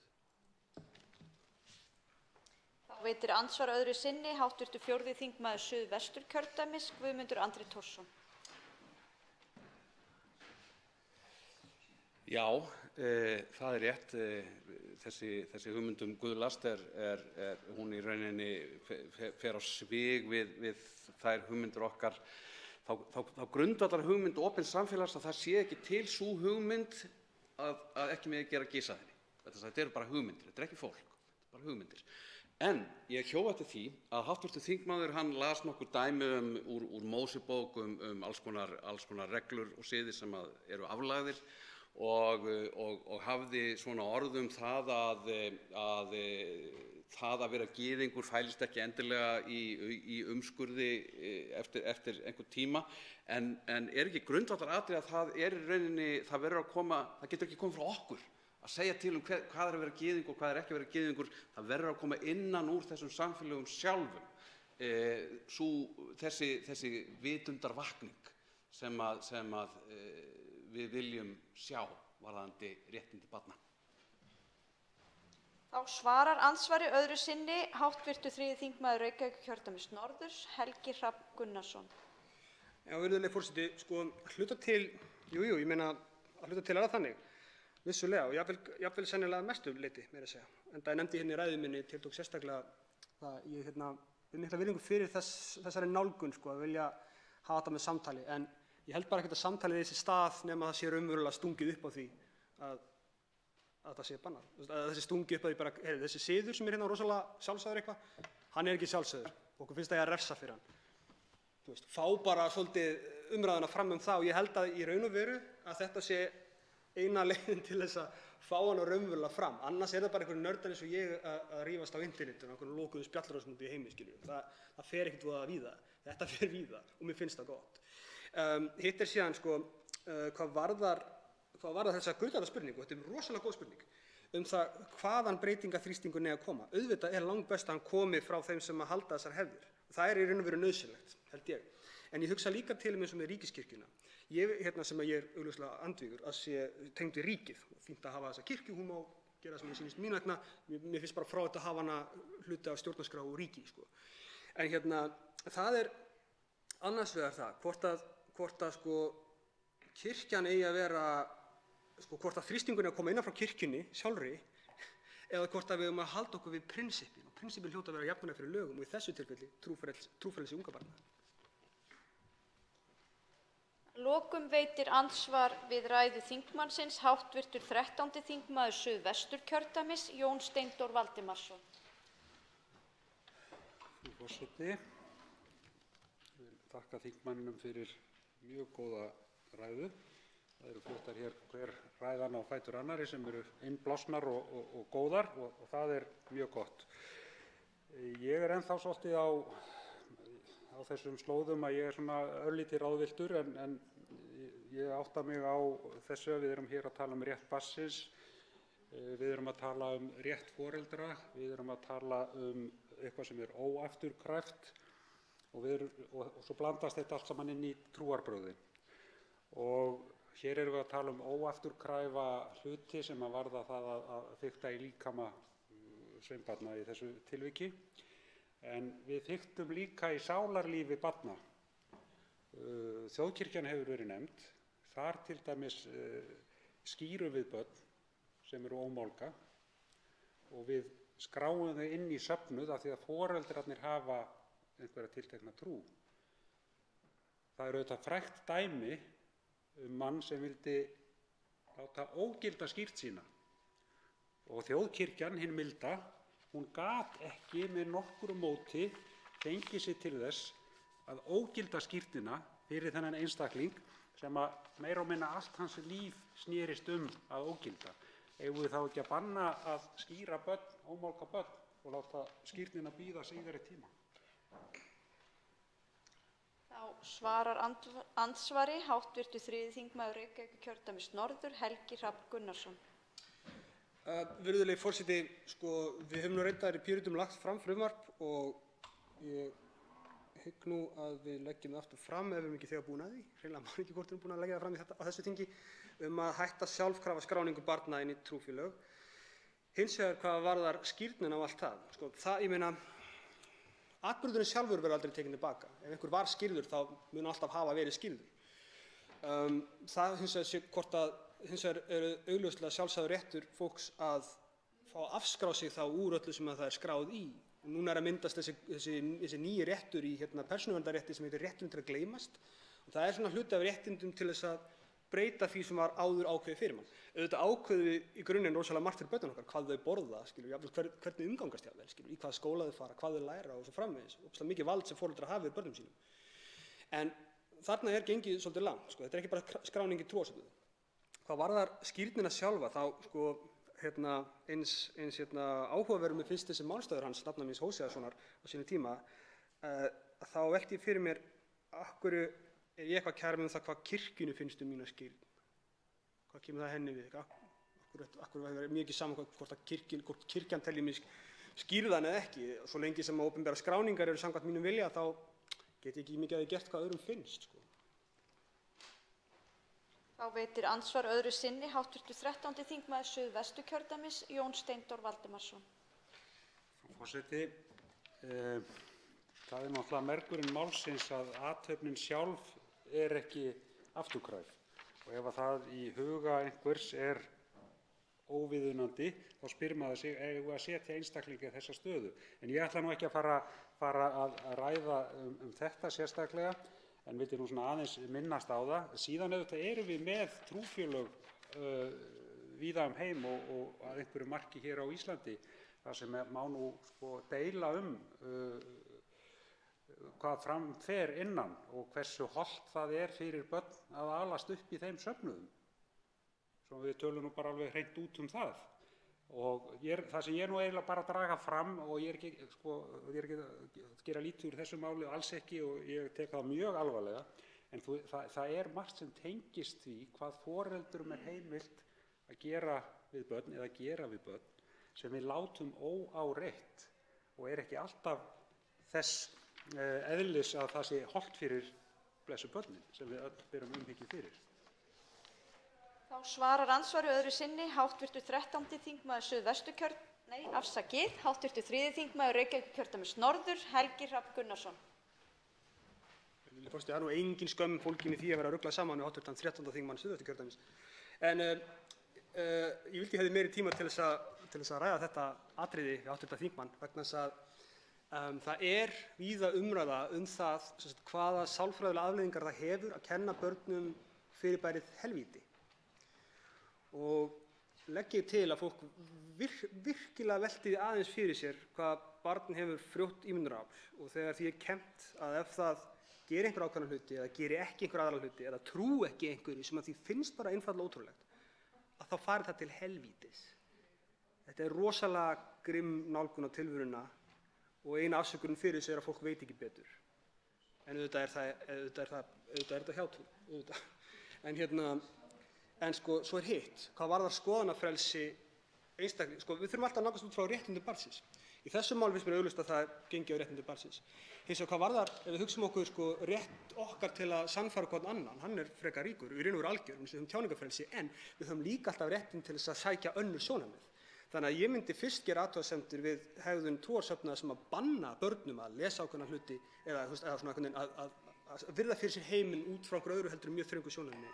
Þar finnst mér vera komin á mjög hálan ís með það hvað við heimilum, en eins og segi, ég vildi óska að ég hefði meiri tíma til að ræða þetta málar betur. Kannski gerum við það þetta. Andsvörum er lokið. Þá tekur til máls Bjarkey Olsen Gunnarsdóttir, hv. 7. þingmaður hv. 7. þingmaður Norðausturkjördæmis. Já, frú forseti, ég ætla aðeins að taka þátt í þessari umræðu. Ég er nú ein af flutningsmönnum þessa máls. Ég var með fyrirspurn hérna á 145. þingi, minni mig, umskurði almennt, bæði stúlkna og drengja og hef haft á þessu máli töluverðan áhuga. Ég var talsmaður barna í þeim formlega hópi þar að segja, eða óformlega hér innan þingsins á þeim tíma og lét mig kannski meira varða málefni þeirra heldur en ella og kem reyndar innan úr skólakerfinu þannig að maður einhvern veginn eðli málsins samkvæmt ofta að hugsa meira aðstöðu einmitt sem kannski hér hefur verið bent á sem að börn búa við óháð vilja sínum í sjálfu sér þegar þau verða eldri. En ég lít nú þannig á að við erum öll talsmenn barna, hvort sem við erum í þessum hópi eða ekki. En það þetta kannski sem við stöndum frammi fyrir varðandi þessa umræðu, það að hún fari að snúast trú og trúfrelsi. Í staðinn fyrir að hún fyrst og síðast snúist mannréttindi barnanna. Og ég átti ágætis og er búin að eiga ágætis samtöl við fulltrúa þeirra sem eða einhverja náttúrulega, ekki alla auðvitað, sem að hafa kannski haft börnin í forgrunni, samtök og aðra hér á landi sem eru líka alþjóðasamtök og svona kannski getur verið pínu snúið hjá mörgum að taka afstöðu í þessu máli. En hér hefur verið talað sjálfsákvörðunarrétt og það kannski það sem þetta á að snúast sjálfsákvörðunarrétt einstaklingsins. Ég tek undir með því sem hér var rætt áðan líka varðandi intersex fólkið, varðandi samkynhneigða og aðra slíka. Við höfum staðið mjög framarlega í réttindabaráttu og heilbrigðisráðherra hyggst koma fram með frumvarp varðar intersex og ég held að það sé mjög mikilvægt og mér finnst líka að við eigum að vera í broddi fylkingar í mannréttindamálum hvað þetta varðar.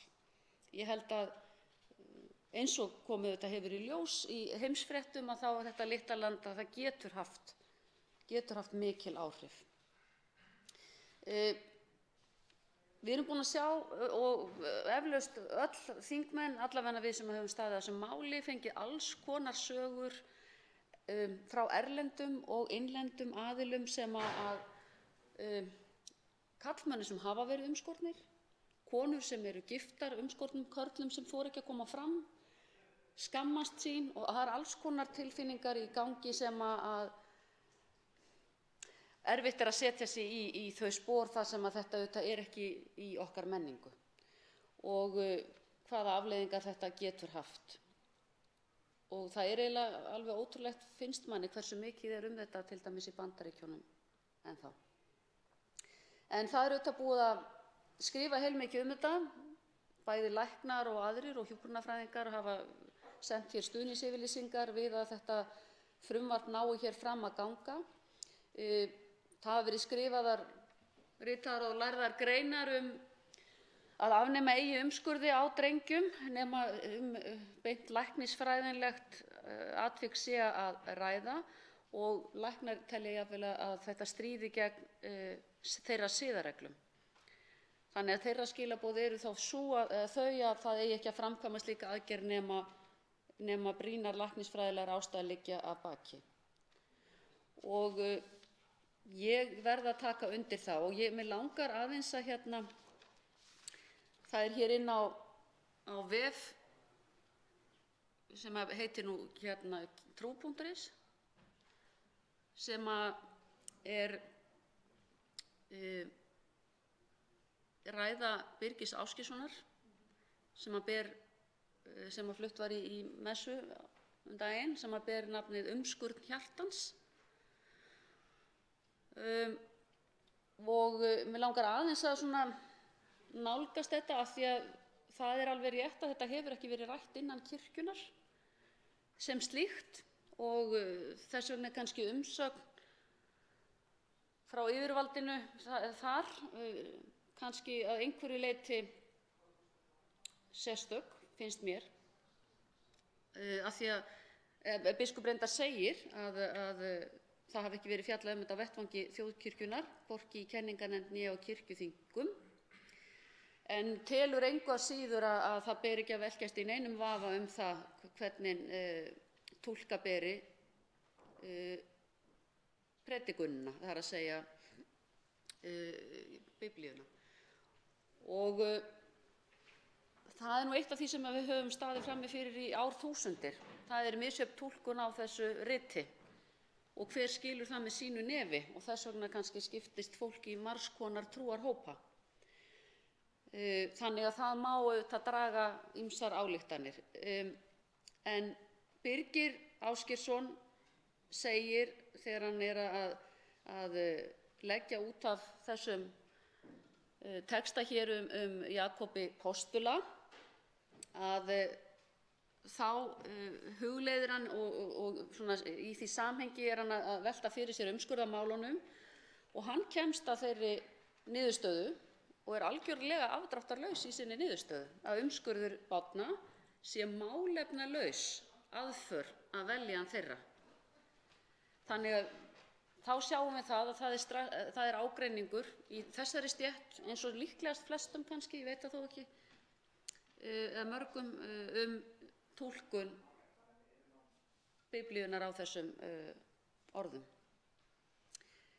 Það er þannig að hvort sem við erum að tala um heilbrigðiskerfið, uppeldis- og menntakerfið, segir hann, þá er það stoðin utan okkar siðaða samfélag, og sameinuð stöndum við að því að allar þessar stéttir sem þar eru inni, að því að hlúa að hverri kynslóð og efla, eins og hann segir, þroska hennar og dáð. Það leiðir okkur þá að þessum sáttmálum sem við höfum undirritað og þjóðir heims hafa undirritað, þar sem að grundvallaratriðin eru auðvitað þessi þarna undir, heilsa og vellíðan og almennar framfarir. Og réttlæti, raunsæi og miskunnsemi, segir hann Birgir, eru þar leiðarljós. Nú, það kemur fram í barnasáttmálanum að hann feli í sér alþjóðlega viðurkenningu á því börn þarfnist sérstakra verndar umfram hina fullorðnu, og þau skuli líka njóta réttinda barnasáttmálans án tillits til kynþáttar, litarháttar, kynferðis, tungu, trúar, stjórnmálaskoðana, ætternis, fötlunar, félagslegra stöðu eða annarra aðstæðna þeirra eða stöðu eða athafna foreldra þeirra. Svona óafturkræf inngrip geta tæplega talist vernda eða uppfylla það sem hér stendur. Hann segir líka hér, ég leyfi mér að halda áfram að vitna í hann, að margar tilvitnanir megi finna í Biblíunni þegar kemur að umskurð. Þær hafa það sameiginlegt að snúast lögmálið annars vegar og fagnaðarerindið hins vegar. Jesú fæddist inn í samfélagi lögmáls, þar sem að til dæmis lækning á hvíldardegi var talin brot á lögmáli Guðs. Jesú breytti þessum lögmálsskilningi og afstöðu til einstaklingsins og þjóðfélagsins þannig að mestu skipti samúð, mannskilningur, tillitssemi, miskunnsemi, kærleikur, ekki umskurn holdsins heldur umskurn hjartans. Við eigum orði við slíka breytingu, segir hann, fagnaðarerindi. Í því merkilega orði felst meðal annars orðið frelsi. Mér fannst þetta afar áhugaverð grein og kannski styður við mín sjónarmið og passar við þau. Síðan hefur maður auðvitað líka verið að lesa sig til af því eins og ég segi, ég hef talað fyrir réttindum barna og það að við aukum hlut þeirra í ákvarðanatöku, það er alltaf við fullorðna fólki sem erum að taka ákvarðanir fyrir börn.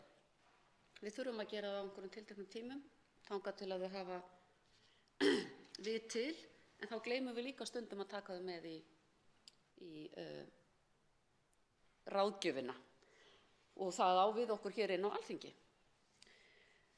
Mér langar líka að vitna aðeins í grein sem hún Arndís Anna Kristínardóttir Gunnarsdóttir, doktorsnemi í mannréttindum við Háskóla í Strassborg, skrifaði, þar sem hún er að rekja svona lögfræðilegt sjónarhorn út frá mannréttindasáttmálanum, og hún telur að frá lögfræðilegu sjónarhorni þá stríði bann við umskurði barna ekki gegn trúfrelsi foreldranna, því að það fyrst og fremst það sem heimilt að takmarka trúfrelsi einstaklinga vegna réttinda og frelsis annarra, segir hún. Og það kemur fram í 1. málsgrein 9. greinar mannréttindasáttmálans þar sem segir að sérhver maður eigi rétt á að vera frjáls hugsana sinna, samvisku og trúar, og þar felst frelsi manna til að breyta trú eða sannfæringu, svo til að rækja trú sína eða sannfæringu, svo sem með guðþjónustuboðum, breytni og helgihaldi. Og það líka vert að rifja þau upp að árið 1981 þá samþykkti allsherjarþing Sameinuðu þjóðanna yfirlýsingu útrýmingu alls umburðarleysis vegna trúar. Það sem fjallað sérstaklega rétt forráðamanna barns til að skipuleggja líf barnsins í samræmi við eigin trú og sannfæringu siðferðilega kenningu.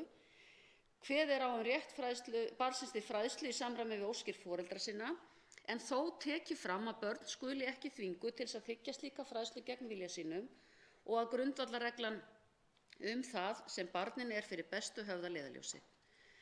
Í lokamálsgrein ákvæðisins tekið sérstaklega fram að iðkun trúar þeirra sem barnið alið upp í megi ekki valda skaða á líkamlegu eða andlegu heilbrigði barnsins eða hamla fullum þroska þess. Og þar aftur vísað til þess að slíkar takmarkanir skuli vera samkvæmt lögum og einungis ef nauðsyn ber til í lýðræðislegu þjóðfélagi. Og í þessari umræðu, þegar verið að ræða umskurð drengja, þá kemur líka þessi réttur barna til friðhelgis einkalífs, samkvæmt 8. grein mannréttindasáttmálans, og þar undir ákvæði sem til dæmis varðar læknismeðferð eða rannsóknir sem eru framkvæmdar án samþykkis viðkomandi. Og umskurður mjög ungra drenga kemur enn fremur í veg fyrir að þeir fá að njóta réttar síns samkvæmt 9. greininni trúfrelsi, 12. grein barnasáttmálans og svo framvegis. Það eru margar greinar hér sem við höfum undirgengist sem ganga algjörlega, eða standa algjörlega með þessu frumvarpi. Hins vegar má svo velta fyrir sér eins og hv. framsögumaður hér velti upp og nefndin tekur til umfjöllunar hvað varðar refsirammann eða eitthvað slíkt, hvort að hann of þungur eða eitthvað slíkt, og ég hef ekki trú á öðru en að í þeim umsögnum sem berast málið og varða eitthvað annað heldur en trúarmál, ef fólk horfir svona til hliðar við það, þá fáum við auðvitað einhverjar nálganir í því, hvort að fólk telst, hvort það telur þetta of mikið eða hvað.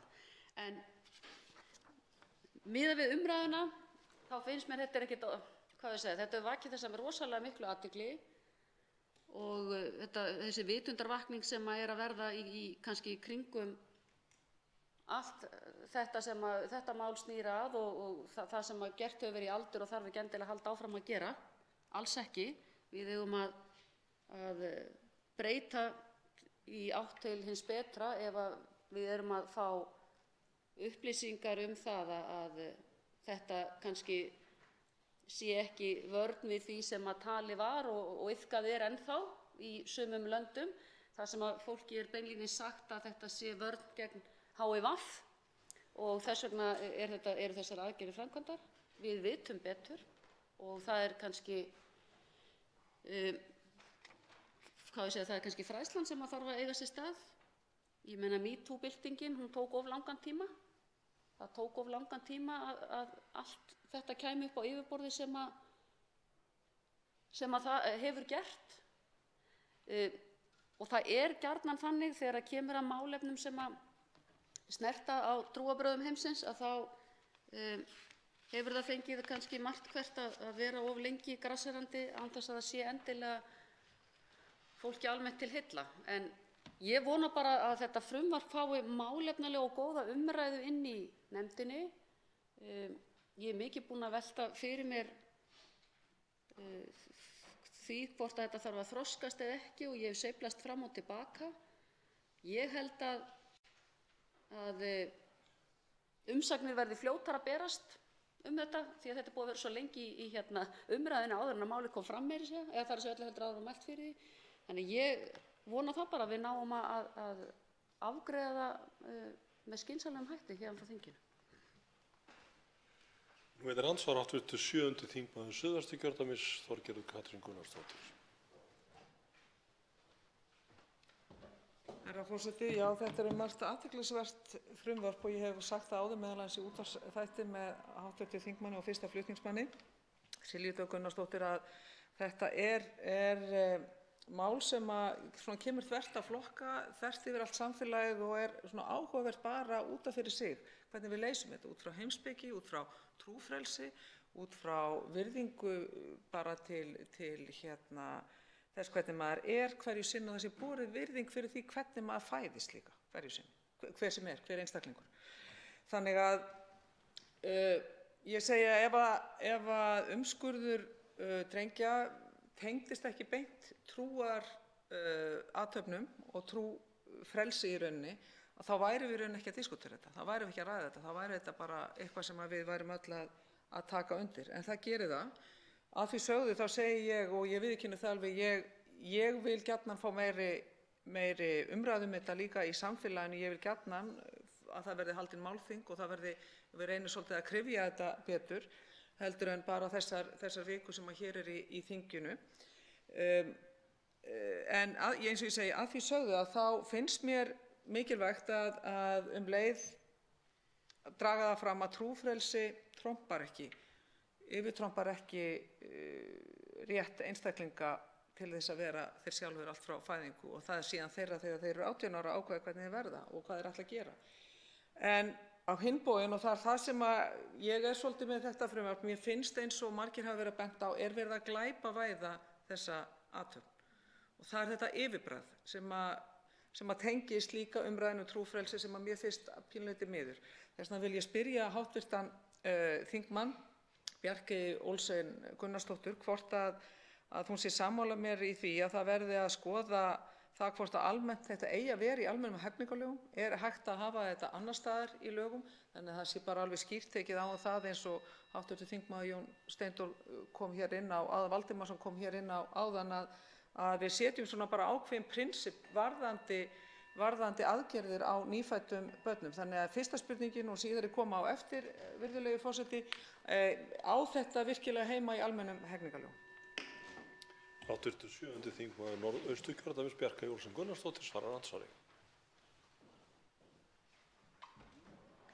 Já, frú forseti, ég þakka hv. þingmanni fyrir andsvarið. Það eru þessar hefðir sem við stöndum frammi fyrir. Trúarhefðir eða annars konar hefðir eins og hér hefur verið rætt töluvert í dag. Og eins og ég sagði kannski og lauk máli mínu áðan varðandi einmitt þessi mál að ég held að sko við þurfum bara svo lítið að horfa til þeirra þekkingar og þeirra vitneskju sem að við höfum í dag og það er rétt, ég tek undir það, við værum ekki að ræða þetta ef þetta snýrist ekki um trú.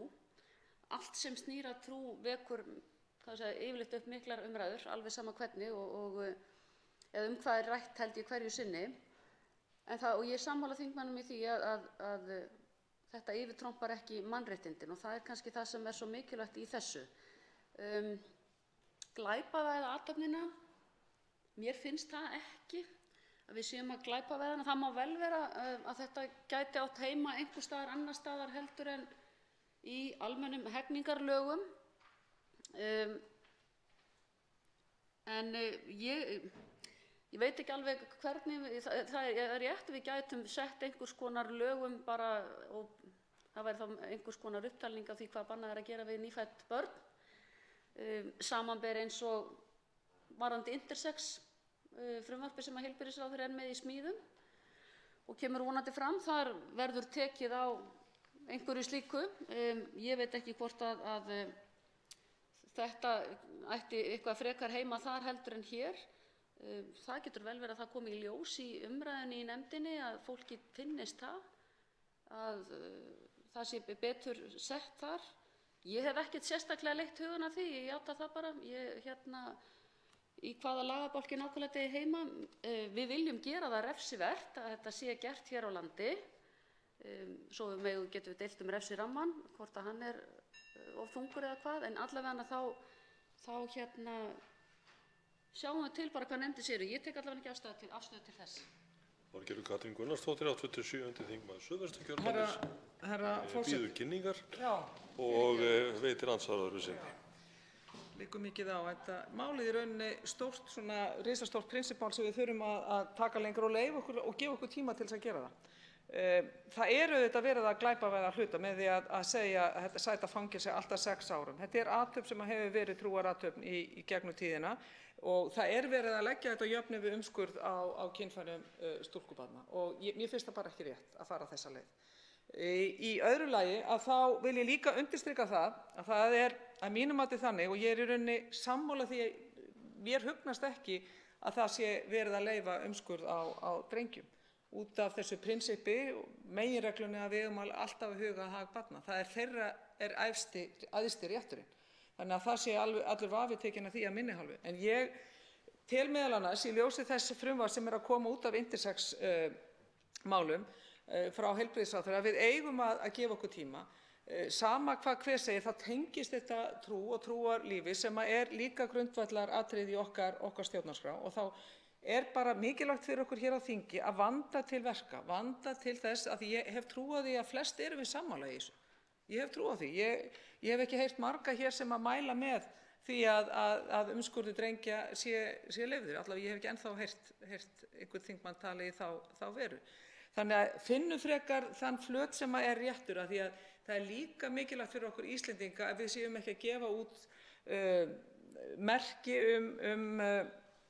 það að við lítum ákveðna trúarhópa múslima, gyðinga með öðrum hætti heldur en aðra og ég vara við að ef við förum þá leið. Þess vegna segi ég fagna þessar umræðu. Mér finnst þetta einstakt tækifæri fyrir okkur þingmenn að takast á við svona heimspekileg en líka grundvallaratriði í okkar samfélagi.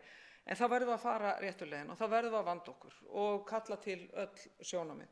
En auðvitað eru sjónarmið barnsins þau sem eiga ráða öllu í þessu. 87. þingmaður Norðausturkjördæmis Bjarkey Olsen Gunnarsdóttir svarar andsvari öðru sinni. Já, herra forseti, ég þakka aftur þingmanninum.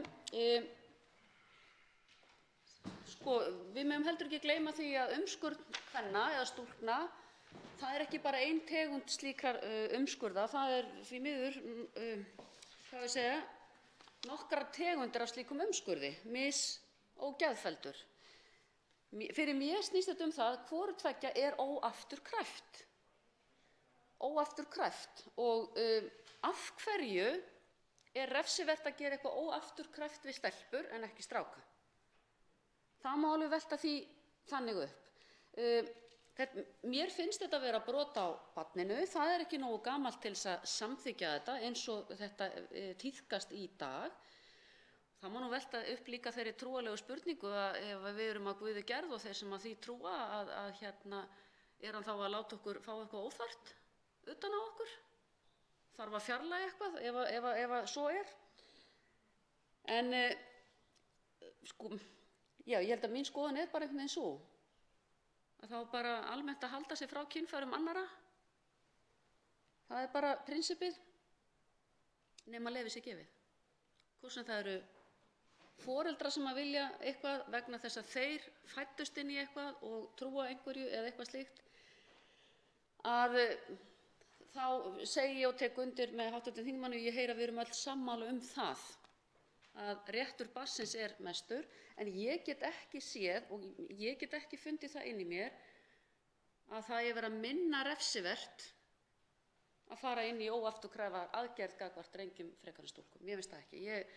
Þá erum við og þegar að vera að tala um að þetta sé ekki jafn alvarlegt, þetta samt óafturkræft. Það snýst málið. Að viðkomandi drengur getur ekki fengið á sig forhúðina aftur ef hún einu sinni tekin. Og það kannski það sem við eigum að hafa í huga og já, mér finnst að þetta vera jafn refsivert og hitt og ég get alveg tekið undir að við getum skoðað refsirammann. Andsvörum lokið. Til máls tekur hv. 8. þingmaður Suðurkjördæmis Karl Gauti Hjaltason. Virðulegi forseti.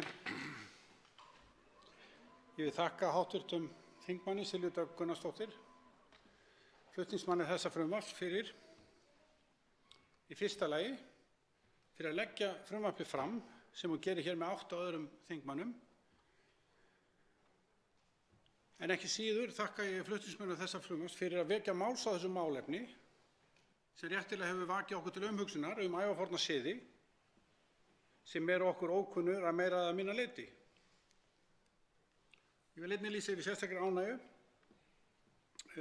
með það að hversu margir hafa tekið hér til máls og haft skoðun á frumvarpinu og efni þess og spurt spurninga og spurt sjálfa sig spurninga, erfiðra spurninga.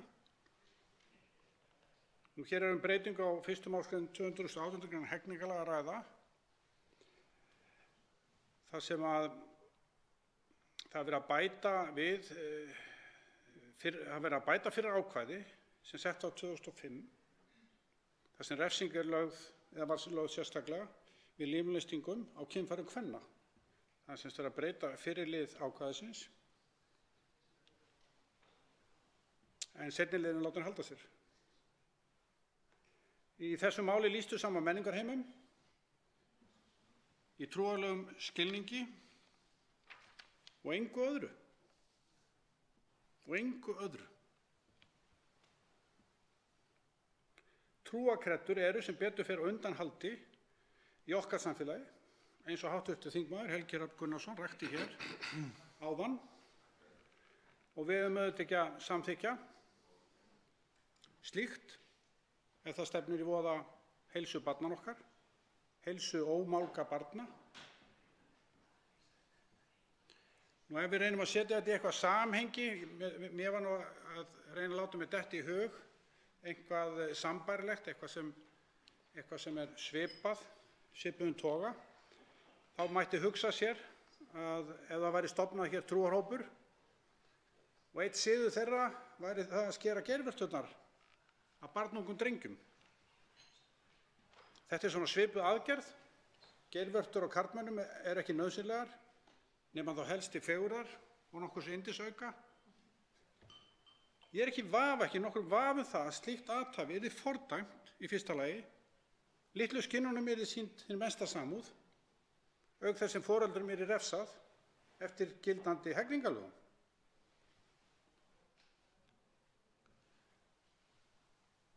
Er þetta refsivert? Samkvæmt núgildandi lögum er þetta refsivert nú þegar? Er þetta óheimilt nú þegar? Við getum ímyndað okkur einhver maður ræðst á annan mann og skera á honum forhúðina. Er það klárlega hegningarlagabrot að ræða sem hefði alla burði til að fara fyrir dómstóla. Látum vera ýmsar spurningar kæru eða frumkvæði ákæruvaldsins til að taka slíkt brot til rannsóknar að eigin frumkvæði. Það er næsta víst að lögregla taki slíkt mál til rannsóknar eftir kæru þess sem fyrir yrði, alveg örugglega, og jafnvel einnig að eigin frumkvæði ef hún yrði þess áskynja, þó ekki væri nema vegna aðferðarinnar sem beitt væri, nú eða tækjana sem notuð væru. Það yrði þó eins og endranær erfitt að rannsaka slík brot ef sá sem verið fyrir ári sinni vildi ekki kæra, þá eru svona sönnunarvandamál og hugsanlegt samþykki og eitthvað slíkt. Það er allar líkur á að slíkt brot fengi hefðbundna meðferð í refsivörslukerfinu og hinn brotlegi hlyti dóm að lokum og refsingin er ákveðin samkvæmt 218. grein. Nú ef að móðir kæri föður fyrir að umskera son þeirra, en það myndi nú gerast hér að móðirinn myndi kæra föðurinn fyrir að hafa umskorið ungan son þeirra hjóna, hvernig er þið farið með slíkt mál í kerfinu í dag, samkvæmt núverandi lagaumhverfi? Ég er ansi hræddur að lögregluyfirvöld yrðu að rannsaka málið og þrátt fyrir ýmsar skiljanlegar eða ekki skiljanlegar afsakanir af trúarlegum ástæðum sem yrðu bornar fram, væri ansi líklegt að umskurðurinn lenti að lokum í ákæruskjali sem líkamsárás. Svo spurningin hvort hér sé verið að gera sig bæði með belti og axlaböndum held ég sé rétt að svara með því að svo sé. En það breytir ekki því að unnt er að finna fleiri dæmi slíkt í refsilögum og ég sé því ekkert að því að frumvarpið nái fram að ganga og ákvæðið taki gildi þrátt fyrir þetta sem ég var hér að nefna. Þarna er einungis verið að árétta þessa tilteknu aðferð við líkamsárás og sérgreina hana. Ég hef í raun ekkert sveiflast í þessu máli. Ég einfaldlega er í grunninn andvígur því að gerðar séu óafturkræfar, ónauðsynlegar, já og blóðugar og í flestum tilfellum sársaukafullar og í sumum tilfellum hættulegar aðgerðir á börnum, já, eða hvítvoðungum. Hvítvoðungur og ónauðsynleg aðgerð á kynfærum hans er bara ekki boðið að mínu mati. Sérstaklega er þetta þó subbulegt þegar hugsað er til þess að stundum er aðstæður í kringum þessar aðgerðir afar bágbornar. Hnífurinn er ef til vill ryðgaður og í höndunum á tínandi gamalmenni.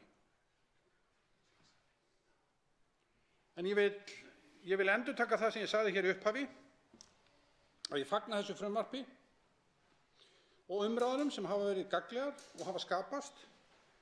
Það hafa líka verið athyglisverðar og ég hlakka til að heyra þá umræðu sem mun án efa skapast á næstu vikum efni þessa frumvarps. Nú veitir andsvar hv. 7. þingmaður Suðurkjördæmis, Silja Dögg Gunnarsdóttir. Já, virðulegi forseti, ég vil þakka hv. þingmanni fyrir góða ræðu og hann kom hér með nokkrar spurningar sem hafa nú komið fram áður í umræðunni sem við þurfum að svara og ég geri ráð fyrir því að þegar málið er gengið til nefndar þá fari nefndin vel einmitt yfir þær spurningar og ein spurningin er til dæmis sú hvort að slík löggjöf sem nú er lagt til að verði samþykkt, hvort að hún sé þá nauðsynleg yfir höfuð, hvort að það sé ekki nú þegar refsivert að umskera drengi. Ég hef rætt við nokkra lögfræðinga og spurt út í þetta og það eru svona skiptar skoðanir það. Þetta er ekki skýrt og þess vegna er akkúrat mjög mikilvægt að fá úr þessu skori þegar að nefndin er komið með málið til sín. Annað sem ég hef þó líka spurt er að þegar að lögin eru sett hér 2005 varðandi bann við umskurði á stúlkum og konum að var þá þörf á þeim? Er ekki alltaf að ræða brot á hegningarlögum þar sem limlestingu og líkamsárás er að ræða? En þannig ég varpa þessu svolítið tilbaka til þingmannsins og mig langar að fá svona hans kannski skoðanir á þessu. Nú hafa nokkrir þingmenn sem hér hafa talað í dag nefnt einmitt líka refsirammann og hvort það væri rétt að leggja þetta mál fram á annan hátt. Mig langar til að heyra skoðun þingmannsins á því, hver þá mögulega sú leið væri núverandi frumvarpi eins og er lagt fram núna. Það er í raun einungis gerð ein orðalagsbreyting á núgildandi lögum frá 2005. Það er orðinu stúlka er breytt í barn. Það er eina breytingin á núgildandi lögum. Þannig ég velti því fyrir mér, væri rétt að hafa aðra grein sem að gilti það einungis drengi og hafa þá annan refsiramma fyrir brot gegn þeim að mati þingmannsins? Karl Gauti Hjaltason, 8. þingmaður Suðurkjördæmis, svarar andsvari. Virðulegi forseti, ég þakka frummælanda málsins, hv. þingmanni Silju Dögg Gunnarsdóttur fyrir spurningu hennar. Ég held að þegar að lögunum er breytt 2005 og stúlkurnar eru teknar þarna inn sérstaklega og þetta er sett inn í lögin, þá hafa menn bara ekki haft hugmyndaflug eða hugkvæmni til að setja þarna inn drengina. Ég myndi giska á það þó ég hafi ekki kynnt með það. Auðvitað er þetta eðlilegt að setja bæði kynin þarna inn að sjálfsögðu og mér finnst þetta eðlileg breyting og alls ekki að hafa þetta í 2 ákvæðum eða 2 málsgreinum og aðgreina þannig stúlkur og drengi, alls ekki. Ég algjörlega sammála eins og þetta er orðað núna að það sé bara öll börn, kynfæri allra barna, hvort sem það er stúlka eða drengur, eiga að vera þarna inni algjörlega á jafnréttis og jafnræðis grundvelli að sjálfsögðu. að þetta sé nú þegar refsivert. Hv. þingmaður segir að það fari tvennum sögum af því hvort að það sé. Ég held að það sé nú eins og ég tók fram í minni ræðu nokkuð ítarlega, þá tel ég að þetta sé refsivert nú þegar í dag. En hins vegar alveg algengt að árétta og sérgreina ákveðin atvik, ákveðin brot og taka þau út úr heildarrammanum, og ég gæti hugsanlega nefnt eitthvað dæmi það eins og í hegningarlögunum. Eins og varðandi morð, það eru ákveðnar týpur og tegundir af manndrápum sem eru teknar út fyrir sig og sett í aðra grein. Þannig að þetta ekkert nýtt og það er örugglega hægt að finna fjöldamörg önnur dæmi þetta. Þannig að það kemur ekkert í veg fyrir það. Það er bara að vera árétta þetta, beina sjónum að þessu, og þetta í ákveðnum trúarhópum eins og við vitum, og þá beinist kastljósið að þessu. Og þannig að ég held að þetta standi ekki í vegi fyrir frumvarpinu. Hv. 7. þingmaður Suðurkjördæmis Silja Dögg Gunnarsdóttir veitir andsvar öðru sinni. Hæstv. forseti, þingmaður nefndi það hér í svari við fyrra andsvari að hann teldi hreinlega að menn hefðu gleymt að nefna drengina í lögunum sem sett voru 2005. Það hefði verið að þá hefði einfaldlega verið sett bann á slíkar aðgerðir á börnum, bara hvors kyns sem að þau eru. Og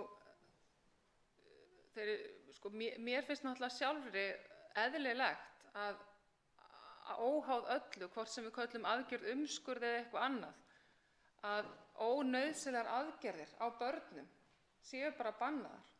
Og yfirlýsingar lækna sýna okkur það að læknarnir, sem eru þá þeir aðilar sem eiga þá að gera þessar aðgerðir á börnunum væntanlega miðað við okkar lagaumhverfi, nema að við viljum leyfa trúarleiðtogum með enga læknisfræðimenntun mögulega að gera slíkar aðgerðir í heimahúsum. Ég meina það gæti orðið niðurstaðan hér á Alþingi. Alþingi með máli hjá sér að ef þessir aðilar sem hafa sérfræðikunnátuna og að vinna samkvæmt ákveðnum svona skuldbindingum að skaða ekki, að við hljótum að þurfa að hlusta á þessa einstaklinga.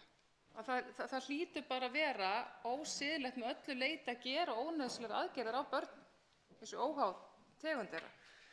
En mig langar þá til að spyrja þingmanninn, ef að umskurður á drengjum tengdist á engan hátt trúarbrögðum, siðvenjum eða slíku, telur þingmaðurinn þá ekki líklegt að þetta hefði verið bannað 2005? Ég held að drengirnir hafi ekki gleymst 2005. Ég held að þetta hafi verið gert af meðvituðum ástæðum. Og nú erum við með ákveðnar röksemdafærslur og sterkar röksemdafærslur fyrir því að banna umskurð á drengjum brjóti ekki trúfrelsi foreldra. Er þá nokkur ástæða fyrir okkur að leyfa þessar aðgerðir áfram? Hv. 8. þingmaður Suðurkjördæmis Karl Gauti Hjaltason svarar andsvari öðru sinni. Virðulegi forseti, það gott að fá upplýsingar það að þeir hafa ekki gleymst 2005. Ég var ókunnugt það og ef það rétt þá ég kannski ennþá meira hissa og tel ennþá meiri ástæðu til að þetta frumvarp fái þá umræðu og afgreiðslu sem ég vona verði eins og vera ber, vegna þess að við eigum auðvitað ekki að gera upp á milli kynjanna, alls ekki, það er fráleitt. Það á auðvitað að sama gangi við bæði kyn.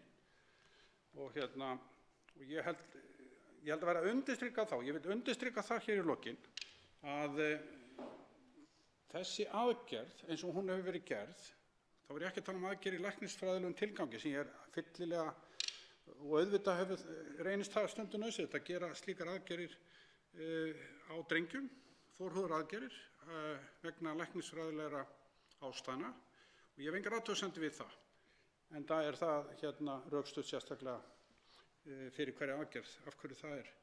En svona af trúarlegum ástæðum langoftast, þá þetta eru ónauðsynlegar aðgerðir fyrir barnið. Þetta er óafturkræft. Barnið getur ekki snúið tilbaka þó það vilji síðan meir. Þetta er sársaukafullt Við höfum lesið og heyrt sögur af börnum grátandi dögum saman með kvalir. Þetta er blóðugt og síðast en ekki síst, þá er þetta hættulegt. Fjöldamargar sögur sem við heyrt það að börn hafi ekki sýkingar og jafnvel dáið, sögur utan á heimi þar sem þetta á sér stað. Andsvörum er lokið. Til máls tekur hv. 12. þingmaður Suðvesturkjördæmis, Guðmundur Ingi Kristinsson. Virðulegur forseti, ég er einn af þeim sem hafa skráð mig fyrir þessu frumvarpi og styð það heils hugar og það tók mig ekki nema sekúndubrot að ákveða að styðja það algjörlega.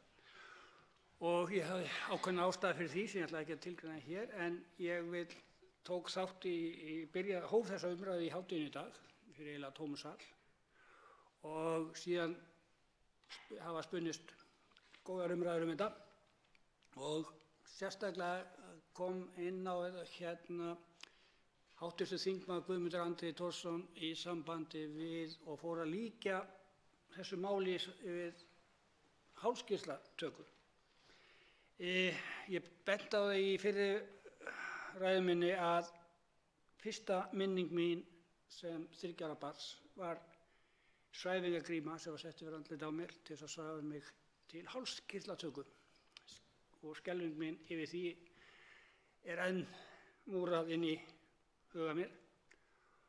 Og síðan sýnir það hvernig hugurinn er að næsta, ef ég á að reyna að rifja upp næstu bestu minningum mína sem ég man, þá er það með afa mínum í Álftafirði, í Spegilsléttufjörði, sumri til að fá harðfisk einhverjum 2-3 árum seinna. Og sú minning er góð og hún er líka í mínu huga, en samt er þessi slæma minning alltaf meir inni. Og að líkja því við að taka hálfskýrsla þegar, eins og mínu tilfelli, var ég mjög veikur og var bara alltaf veikur frá því að eiginlega fæðingu þangað til hálfskýrslan voru teknir, sem fylgdi ýmis vandamál því og þess vegna voru það foreldrar mínir að gera það góðmennsku að reyna að lækna mig. Þannig að það að líka þessu saman er alveg út í hött og líka í sambandi við bólusetningar og annað. Þannig að ég vildi bara koma þessu að og ég er í allsherjar- og menntanemnd þar sem þetta mál fer og ég mun fylgja þessu mál eftir þar og ég styð þetta mál algjörlega og ég vil þakka frumvarpshöfunda Silju Dögg Gunnarsdóttur fyrir að koma þessu mál á dagskrá. Bryndís Haraldsdóttir, hv. 2. þingmaður Suðvesturkjördæmis, tekur til máls.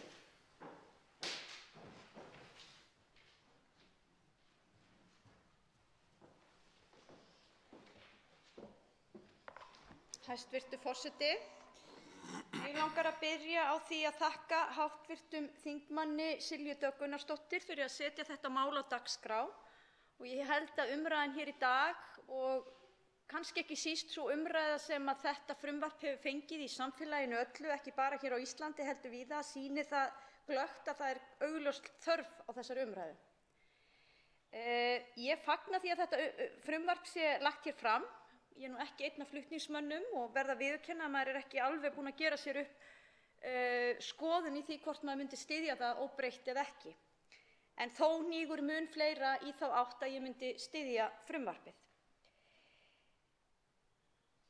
Mér þykir, hæstv. forseti, þessi umræða hér í dag bara hafa verið býsna málefnaleg og góð og ég bara vil þakka fyrir það og í ljósi þess að nú er dagur hróssins að þá vil ég hrósa hv. þingmönnum sem tekið hafa þátt í þessari umræðu því að mér hefur fundist hún vera málefnaleg og ég held að það sé einmitt svona sem að við eigum að vinna í þessum góða sal.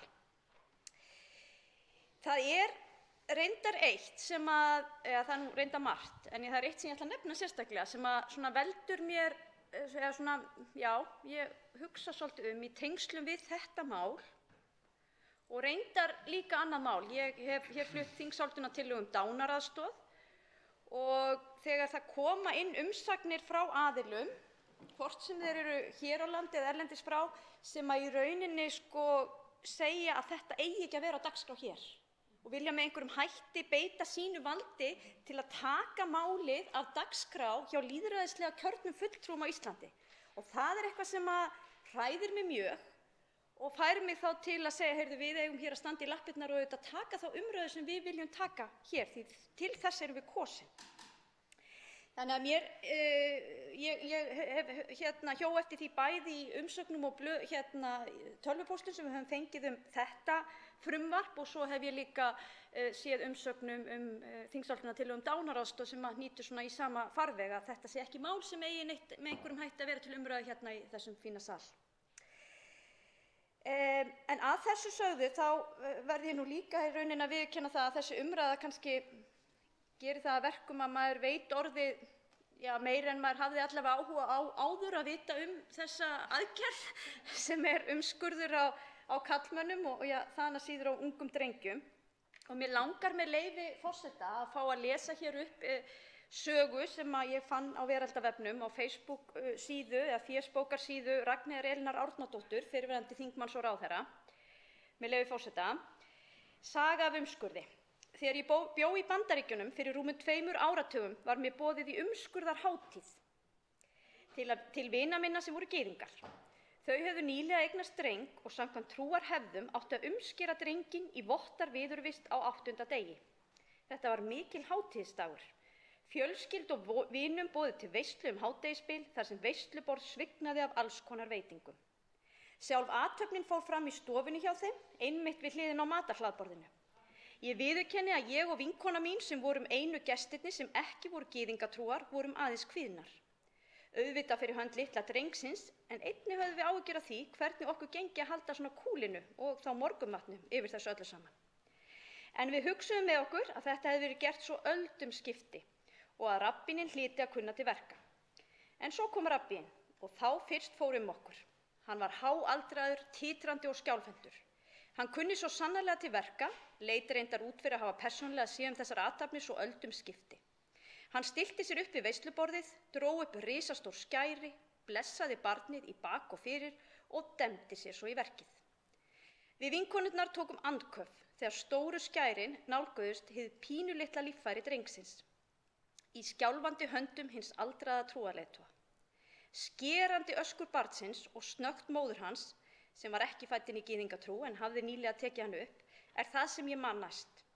Og svo þegar rabbíninn kláraði verkið, setur blóðugt viskustykkið með blóðugu stykkinu úr drengnum sem leit út eins og ferskur kalamír frá sér á matarborðið. Og skömmu síðar var fólki boðið að gjöra svo vel.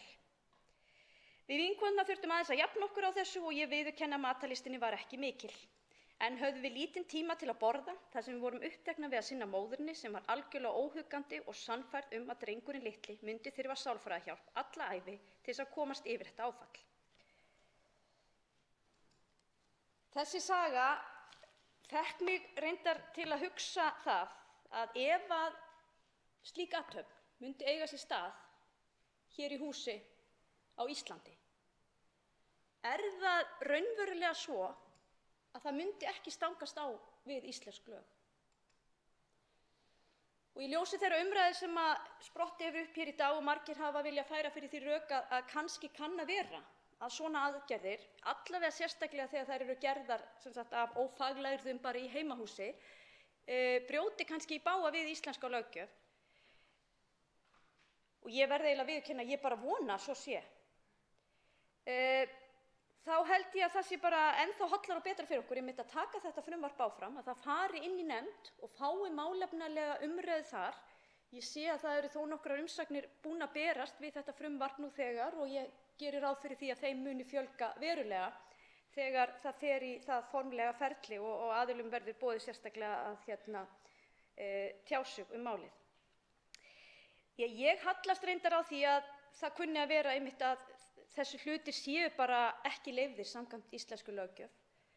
En í ljósi þess að við séum engu að síður að ræða þá augljóslega þurfum við að gera það og skera úr með einhverjum hætti það hvort svo er. Nú veit ég að þessi saga örugglega, eða ég bara veit það reyndar ekki, en ég ímynda mér hún sé ekkit endilega dæmigerð þessa aðgerð. En augljóst að svona laga þekkist og það þekkist í Bandaríkjunum þar sem það nú ríki sem við oft berum okkur saman við í ýmsum samanburði, og þá geti þetta allt eins gerst í Danmörku, Noregi, Svíþjóð, Finnlandi og þá kannski á Íslandi. Og hvernig myndum við þá bregðast við ef svo væri? Þannig að ég hallast nú að því að í einu og öllu þá eigum við alltaf að hlusta á og bera virðingu fyrir réttindum barnanna, og þó að við séum hér að ræða mjög viðkvæm mál, trúfrelsi og hefðir, þá hljóti það engu að síður að vera svo að rétturinn sé barnsins og að barnið það geti þá, þegar það kemst á þann aldur, ákveðið sjálft fyrir sig ef það óski eftir slíkri aðgerð. En ég held ég hafi þetta ekki lengra. Ég bara ítreka þakkir mínar til fyrsta flutningsmanns tillögunnar og þeirra sem hafa tekið þátt í umræðunni hérna í dag. Mér þykir hún hafa verið bara málefnaleg og góð. Silja Dögg Gunnarsdóttir, hv. 7. þingmaður Suðurkjördæmis, veitir nú andsvar. Já, virðulegi forseti, ég vil taka undir með hv. þingmanni Bryndísi Haraldsdóttur að umræðan í dag hefur verið mjög góð og svona málefnaleg. Hér hafa menn svona flest allir sleppt svona furðulegum fullyrðingum. Og mér langar líka bara til að taka undir einmitt með þingmanninum að hlutverk Alþingis mjög mikilvægt. Sumir einmitt hafa sagt við mig og hv. þingmann einmitt akkur að taka þetta mál, akkur ekki hitt og annað. Við erum náttúrulega með fjölmörg mál hér til umfjöllunar hverju sinni, og það að þó að þetta til dæmis mál hafi fengið umtalsverða athygli, þá ekki þar með sagt að þetta sé eina máli sem við séum að tala hér í þingsölum. Við þingmenn við þurfum að vera leitandi og við þurfum að vera opin og við þurfum að horfa á hvað að gerast í öðrum löndum til þess að við getum þróað okkar eigið samfélag, og þar af leiðandi það okkar hlutverk akkúrat að draga flóknar og erfiðar umræður líka hingað inn í þingsalinn. Okkar starf snýst ekki bara það að afgreiða einhverjar svona lagfæringar á gömlum lögum frá ráðherrum.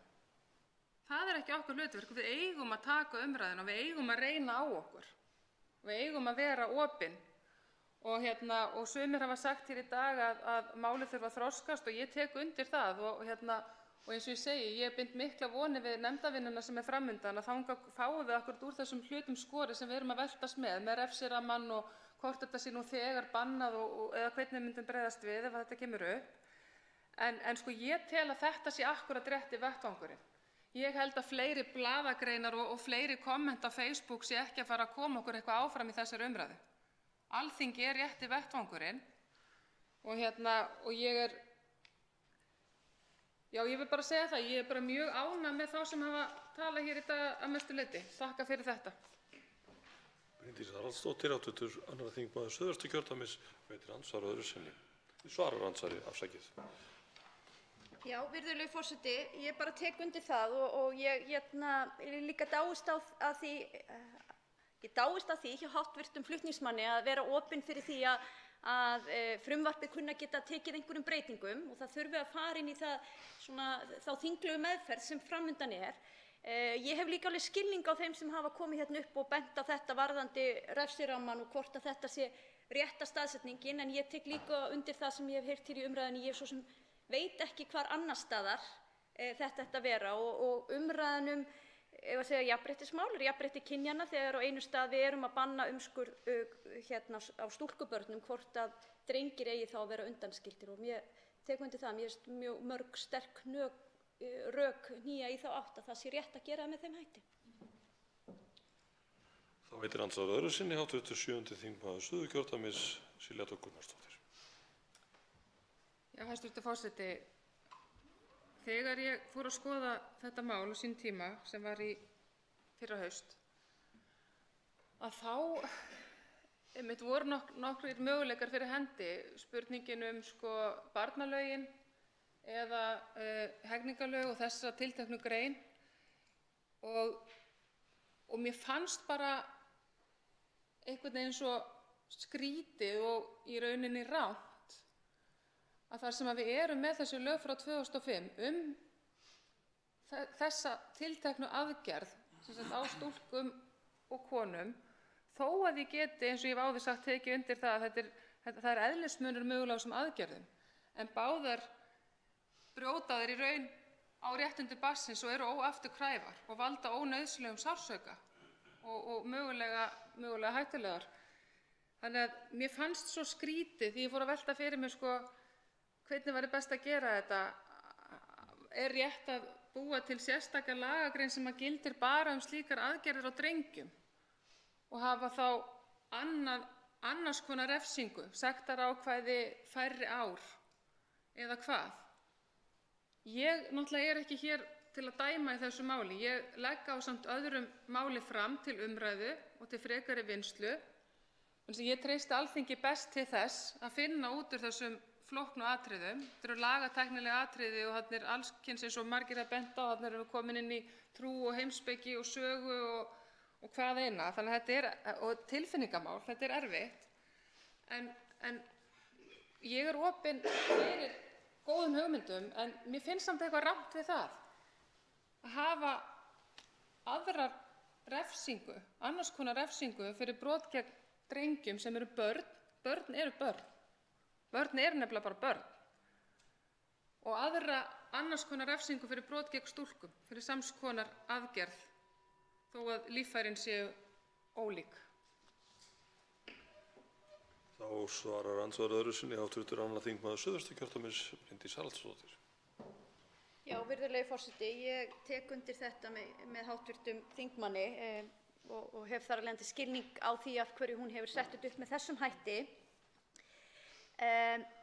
Ég reyndar velti því líka fyrir mér vegna þess að hæstv. Heilbrigðisráðherra hefur boðað frumvarp intersex og þegar sú vinna stóð yfir hér á síðasta kjörtímabili þá sat ég allavega einn fund með hópi þingmanna sem höfðu hug á að vera með í slíku frumvarpi. Og ef ég man rétt þá var þar verið að tala við bara blátt bann við því að eiga við kynfæri barna með einhverjum hætti ef ekki væru fyrir því læknisleg rök. Þannig að eins og hv. þingmaður segir, það kann vel að vera og það hefur kannski komið fram hér í umræðunni í dag að þetta mál þurfi að þroskast eitthvað og þessi umræða sé hér af hinu góða, en það þurfi kannski einhvern enn frekari þroska bæði út í samfélaginu og hér innan þings, að það má líka velta fyrir sér að þegar það frumvarp komi fram, hvort að það mögulega taki á þessu. Og þá kann líka vera að það sé bara mjög gott að við séum búin að taka þessa umræðu nákvæmlega umskurð drengja áður en að því kemur. Því það verður eflaust líka ennþá flóknara og þar koma enn önnur álitamál upp, önnur en sem bara lúta að því sem þó mjög stórt og held ég veigamesti þátturinn bara að eiga við líkama barna með óafturkræfum hætti, sem að ég hallast nú á að séu bara stærstu rökin í málinu, en eins og allir aðrir sem hafa tjáð sig hérna í dag þá áttum við okkur á því að hér erum auðvitað býsna flókið mál að ræða og fulla ástæða til þess að gefa svona ákveðið rými fyrir umræðuna, bera virðingu fyrir skoðunum allar sem kunna að tjá sig málið. En stóra málið finnst mér líka vera það að Alþingi Íslendinga getur ekki og á aldrei að sætta sig við það að einhverjir aðrir aðilar segi að þetta sé ekki mál sem megi ræða hér inni. Andsvörum lokið. Til máls tekur hv. 7. þingmaður Reykjavíkurkjördæmis norður, Þorsteinn Víglundsson.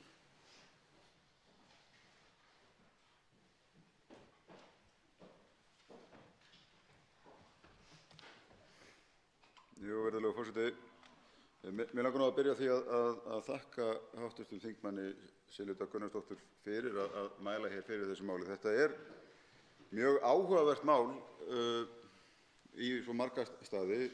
Hér takast á auðvitað mismunandi sjónarmið varðandi þá mörk trúfrelsis, mannréttinda, með hvaða hætti við eigum grípa inn í þá með löggjöf þegar kemur að þessum mikilvægu málum sem við auðvitað viljum virða. Og mér finnst mjög mikilvægt bara í upphaf umræðunnar, mér finnst almennt umræðan hafi verið góð, en við þurfum auðvitað líka að gæta okkur á því að vera ekki að fordæma siði eða hefðir með einhverjum hætti, en á sama tíma heldur ekki óttast á umræðu að stíga inn í og segja hvar við teljum eðlilegt að mörk séu dregin.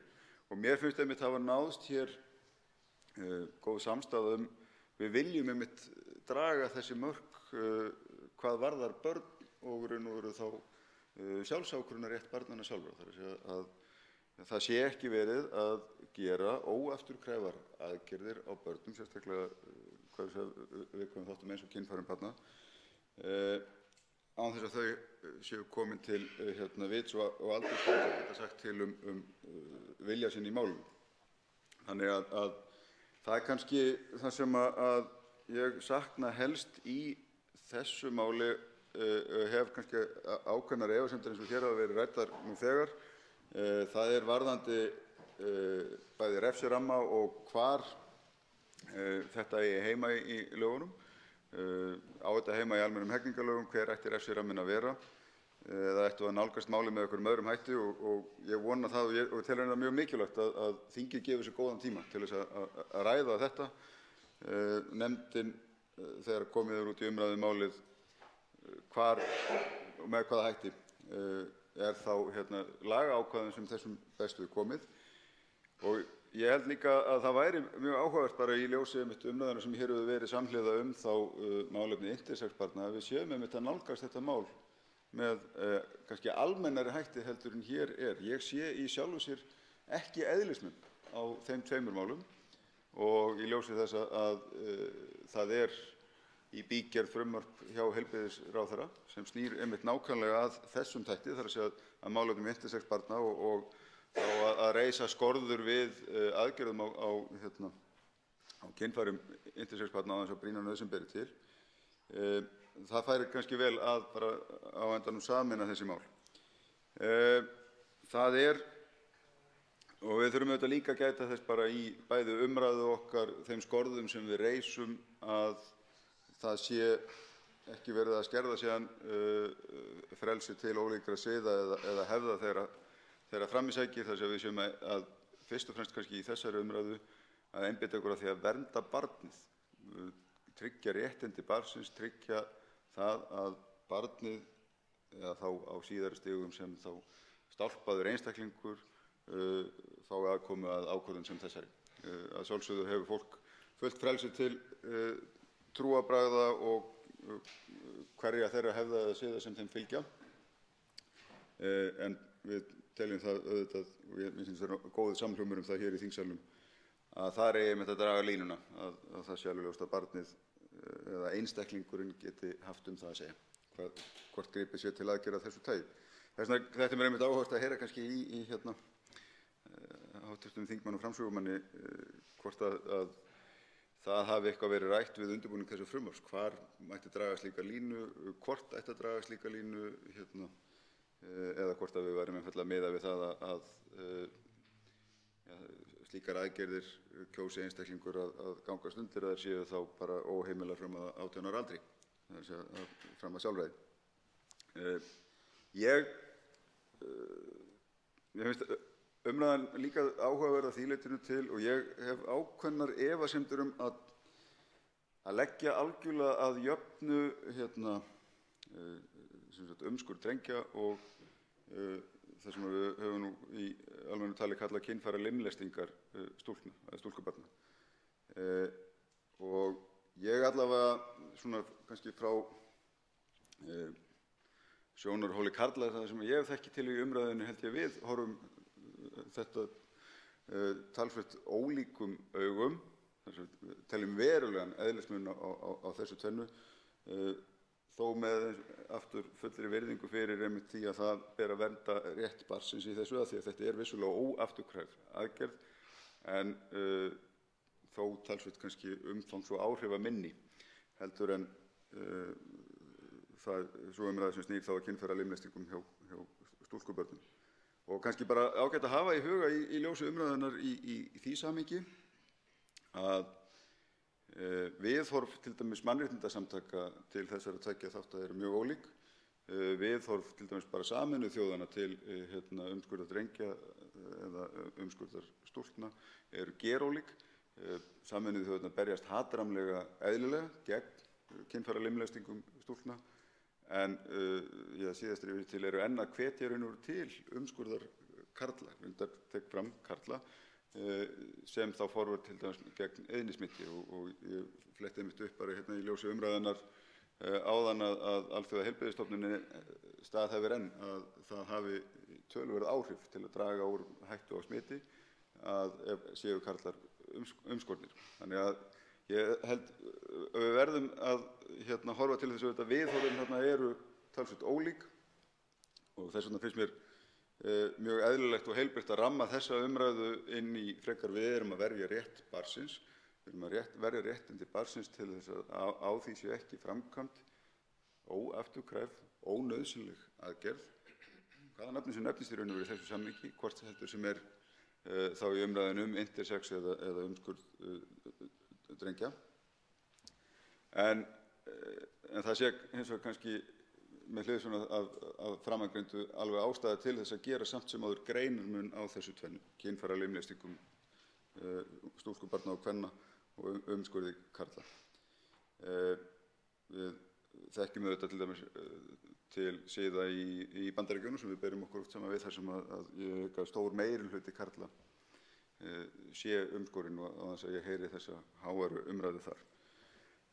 Þannig að mér finnst mjög eðlilegt og tek það fram að ég einmitt styð þá hugsun sem í málinu og mér hefur fundist það mjög áhugavert að fara í gegnum það því að þegar það kom fram fyrst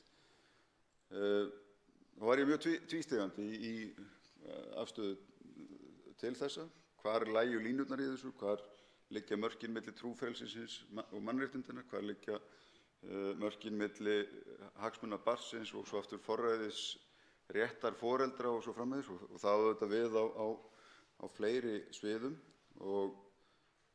en einmitt þegar maður reynir að nálgast afstöðu í svona máli að þá finnst mér einfaldast að nálgast út frá hagsmunum barnsins, réttindum barnsins, rétti barnsins til þess að vera varið gegn óafturkræfi aðgerð sem það ekki fær tækifæri til að taka afstöðu til. Þar finnst mér eðlilegast að draga línuna og þá síðan aftur álitaefnið refsiákvæðin, hvar þau eiga heima í löggjöfinni, eiga þau heima í hegningarlöggjöf eða annar staðar, barnalögum eða hvar þetta væri. Og svo aftur í refsirammanum eðlilegt þá að gera eitthvað greinamun þarna á milli stúlkubarna og sveinbarna. Mér finnst allavega við fyrstu sýn ekkert óeðlilegt að þessi skoða mjög gaumgæfilega í ljósi þess til dæmis að bara bæði viðhorf heilbrigðissjónarmið, samanber stofnana eins og Alþjóða heilbrigðisstofnunarinnar, samanber áherslur Sameinuðu þjóðanna að það standa alveg rök til þess að þarna megi gera greinamun á. En að öðru leyti eins og segja enn aftur hvetji til og vonast raunar til þess að það sem mér hefur fundist vera bara mjög jákvætt viðhorf og stuðningur við þetta mál hér í þinginu, að þá muni málefni intersex barna hljóta sambærilegan stuðning og viðhorf hér í þinginu þegar þau koma fyrir og vonandi mun hæstv. Heilbrigðisráðherra leggja það mál fram sem fyrst. Ég held að þau séu af nákvæmlega sama meiði og þingið eigi að nálgast með nákvæmlega sama hætti. Og kannski þetta þá góða mál hér bara til þess að ryðja svolítið brautina fyrir málefni intersex barna fram á veginn og ég bíð þess spenntur að sjá hvernig málinu vindur fram í nefndinu en legg enn og aftur áherslu á það, ég held að sé rík ástæða fyrir þingið einmitt að taka sér góðan tíma að vanda sig í bara nákvæmlega í hvaða umgjörð við setjum þetta en ég vissum á okkur tekst miðað við þá góðu umræðu sem hér hefur verið að finna því einmitt góðan farveg. Svo háttar til að 3 hv. þingmenn hafa óskað eftir að veita andsvar við ræðu þingmannsins hv. og hafa því 1 mínútu til umráða í seinna andsvari en fyrst veitir andsvar hv. 2. þingmaður Suðvesturkjördæmis Bryndís Haraldsdóttir.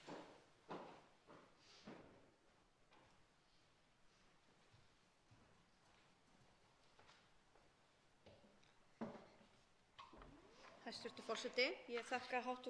þingmanni fyrir ræðuna og get svo sem tekið undir margt sem fram kom í henni og það kannski að mörg okkar hér inni höfum verið svolítið svona velta vöngum yfir því einmitt hvar eigi að taka á þessum málum. En ég hjó eftir því þegar hann sagði í ræðunni sinni að hann taldi einmitt að þetta ætti kannski frekar heima í umræðunni eða taka á þessu með sama hætti og því sem að við væntanlega ræðum hér fljótlega intersex fólk og aðgerðir á intersex börnum. Talandi eðlismun, þá á ég líka samt svolítið erfitt með að segja að það sé svona mikill eðlismunur á því að eiga við kynfæri stúlkubarna eða drengja. Jú, það er alveg rétt að aðgerðirnar hafa verið fordæmdar af alþjóðasamfélaginu á kvenkyns kynfærum og auðvitað það er hrottaskapur. Það er þó einhver svona smá stigsmunur á þeim, ef hægt er að segja svo. En þá er líka spurningin, er það kannski bara vegna þessar menningar og hefðar varðandi umskur og okkur finnist það með einhverjum hætti ekki eiga við og það sé svo mikill eðlismunur á því, því að í annar stað ertu þá með börn sem fæðast með skýr kyneinkenni og við segjum það má ekki eiga við kynfæri þessa barns en þú mátt það með þetta barn, en svo í tilfelli intersex barna þar fæðistu með óskýr kynfæri og þá megirðu samt eiga við það eða ekki eiga við eftir hvernig við afgreiðum það. Þannig að ég verð að viðurkenna, ég á í svolítlum erfiðleikum með að setja þetta í einhver svona box og segja að það sé mikill eðlismunur á hvað er rétt og hvað er rangt í þeim efnum. Þorsteinn Víglundsson, hv. 7. þingmaður Reykjavíkurkjördæmis norður, svarar andsvari. Ég þakka hv. þingmanni andsvarið. Ég segi eins og að mér finnst þetta vera einmitt bara álitaefni sem við þurfum að skoða. Það er alveg ljóst í fyrsta lagi að viðhorf einmitt þessara alþjóðastofnana til þessara tveggja þátta eru mjög ólíkar. Ég held líka með fullri virðingu að afleiðingarnar eru verulega ólíkar allavega þegar við tölum kynfæralimlestingar á stúlkum eða konum í svona sinni verstu mynd. Þá er náttúrulega algjörlega himinn og haf þarna á milli. Auðvitað má vafalítið færa rök fyrir því að verknaðurinn í einhverjum hætti sé sá hinn sami og kannski er umræðan sem slík hvort það eigi að vera ólík lagaákvæði eða refsirammi óþörf ef að við erum að ganga út frá því sem hinum megin útgangspunkti að svona aðgerðir séu ekki framkvæmdar nema að einstaklingurinn sé kominn til vits ára og geti lýst skoðun sína og þar af leiðandi þá ekki verið að framkvæma slíka aðgerð nema með samþykki. Ég held að þar kannski liggur hundurinn grafinn í þessu en ég segi líka bara út frá svona, auðvitað hafa hefðir og venjur trúarbrögð að einhverju marki áhrif í þessu en ég horfi bara til þess sem maður upplifir í samtölum til dæmis við karla í Bandaríkjunum þar sem að þetta er jafn algengt. Ég held ég að vera rekist á tölfræði einhvers staðar það að 70% karla þar að tali væri umskorin og þar skynja maður ekki umræðuna sem einhvers konar meiri háttar brot gegn þeim fyrir vikið. En mér finnst bara rauði þráðurinn enn og aftur liggja þarna í að barnið, einstaklingurinn sem hlut á hafi málið að segja og það sé ekki gerð óafturkræf aðgerð öðruvísi heldur en að samþykki liggi fyrir. Og spurningin er þá hversu háum aldri þarf einstaklingurinn hafa náð til þess að veita slíkt samþykki. Hv. 2. þingmaður Suðvesturkjördæmis Bryndís Haraldsdóttir veitir andsvar öðru sinni. Já, virðulegi forseti, ég tek undir með hv. þingmanni. Ég held að spurningin snúist þarna fyrst og fremst rétt barnsins og að það séu ekki gerðar óafturkræfar aðgerðir á börnum af þeim forspurðum og þá er komið inn á það á hvaða tímapunkti er þá hægt að gera það. Er það þegar börn hætt að vera börn, 18 ára gömul, eða kann að vera að einhver annar aldur sé neðar sé á þeim, eða þannig að barnið sé þá tilbúið að taka einhverja slíkar ákvarðanir og þá er maður nú kannski að tala svona heilt yfir. Og ég reynda bara að velti því fyrir mér í þessari umræðu hvort að það myndi hafa áhrif á okkur ef að við værum núna að ræða frumvarpið, intersex frumvarpið, og værum að ræða aðgerðir á kynfærum barna, ekki sérstaklega í umræðunni um umskurð og þar af leiðandi ekki sérstaklega fjalla um trú og einhverjar hefðir, heldur bara þetta grunnprinsipp að við erum að tala um barn, við erum að tala um aðgerð óafturkræfa á barni. Líði okkur þá miklu betur öllum og værum við öll miklu meira sammála um það.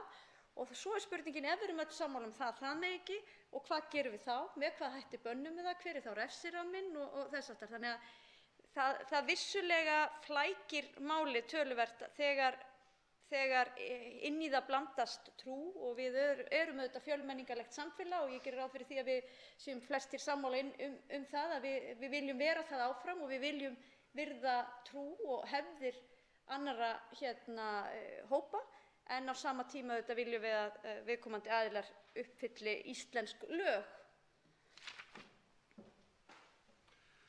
Þorsteinn Víglundsson, 27. þingmaður Reykjavíkurkjördæmis norður, svarar andsvari öðru sinni. Herra forseti, þetta ekki einmitt bara dálítið kjarni máls?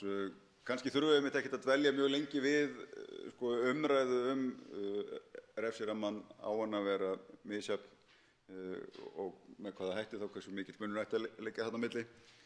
Heldur einmitt hvar drögum við línuna, hvenær ætti að vera heimilt að athuga með slíkar aðgerðir.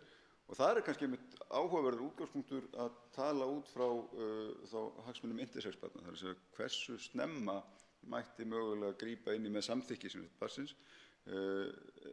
Þyrfti það að ráðast við 18 ára aldur eða mætti það gerast fyrr?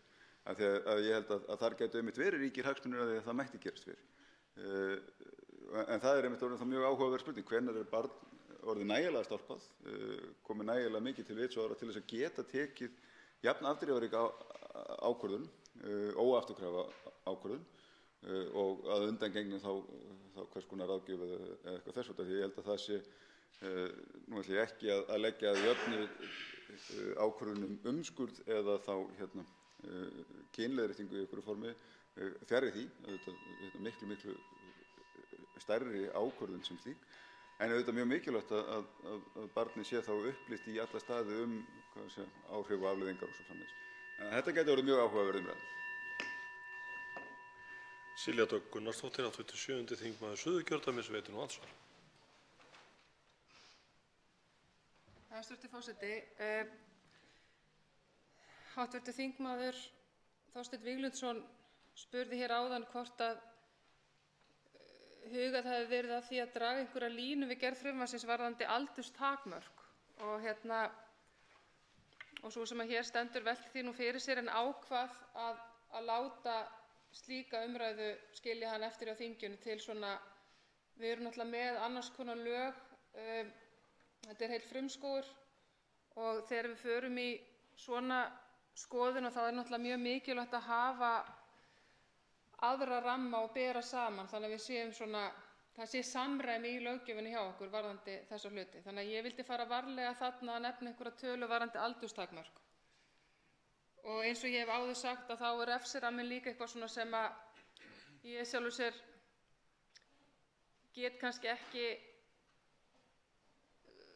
kveðið úr að 6 ár sé réttur tími, en þess vegna svo mikilvægt að þingið skoði þetta og ég velti fyrir mér stjórnarskrá Íslands, að við skulum öll vera jöfn gagnvart lögum, óháð kyni og kynþætti og öðru slíku. Þannig að ég velti fyrir mér, kæmustu upp með það, lagalega séð, að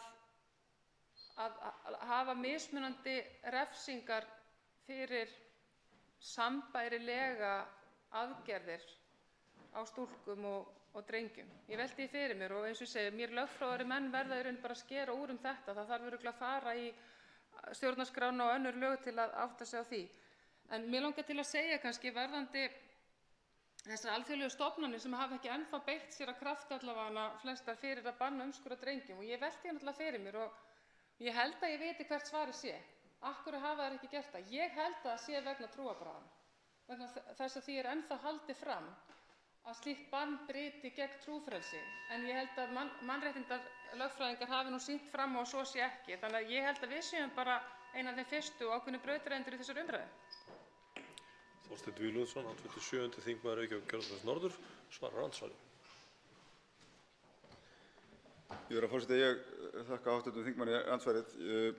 Þetta er einmitt mjög áhugaverðar spurningar sem að þingmaðurinn veltir upp og ég skal bara segja eins og ég segi það bara sama og hv. þingmaður. Það er það mér lögfróðari menn að segja til einmitt hvort að okkur væri stætt af því að gera greinarmun á, en það hlýtur þá að felast einhvern veginn í mati á alvarleika og afleiðingum verknaðarins með einhverjum hætti, en ekki bara einhverju grundvallar mismunun á grundvalli kyns. Ég horfi ekki á það þannig, heldur þá frekar einmitt út frá einmitt alvarleika og afleiðingum. Og það var kannski það sem ég var að reyna að nálgast í ræðu minni, að mögulega væri þar einhver munur og ekki bara út frá einhverjum siðum, venjum eða trúarbrögðum, heldur einmitt út frá líka þá afleiðingum.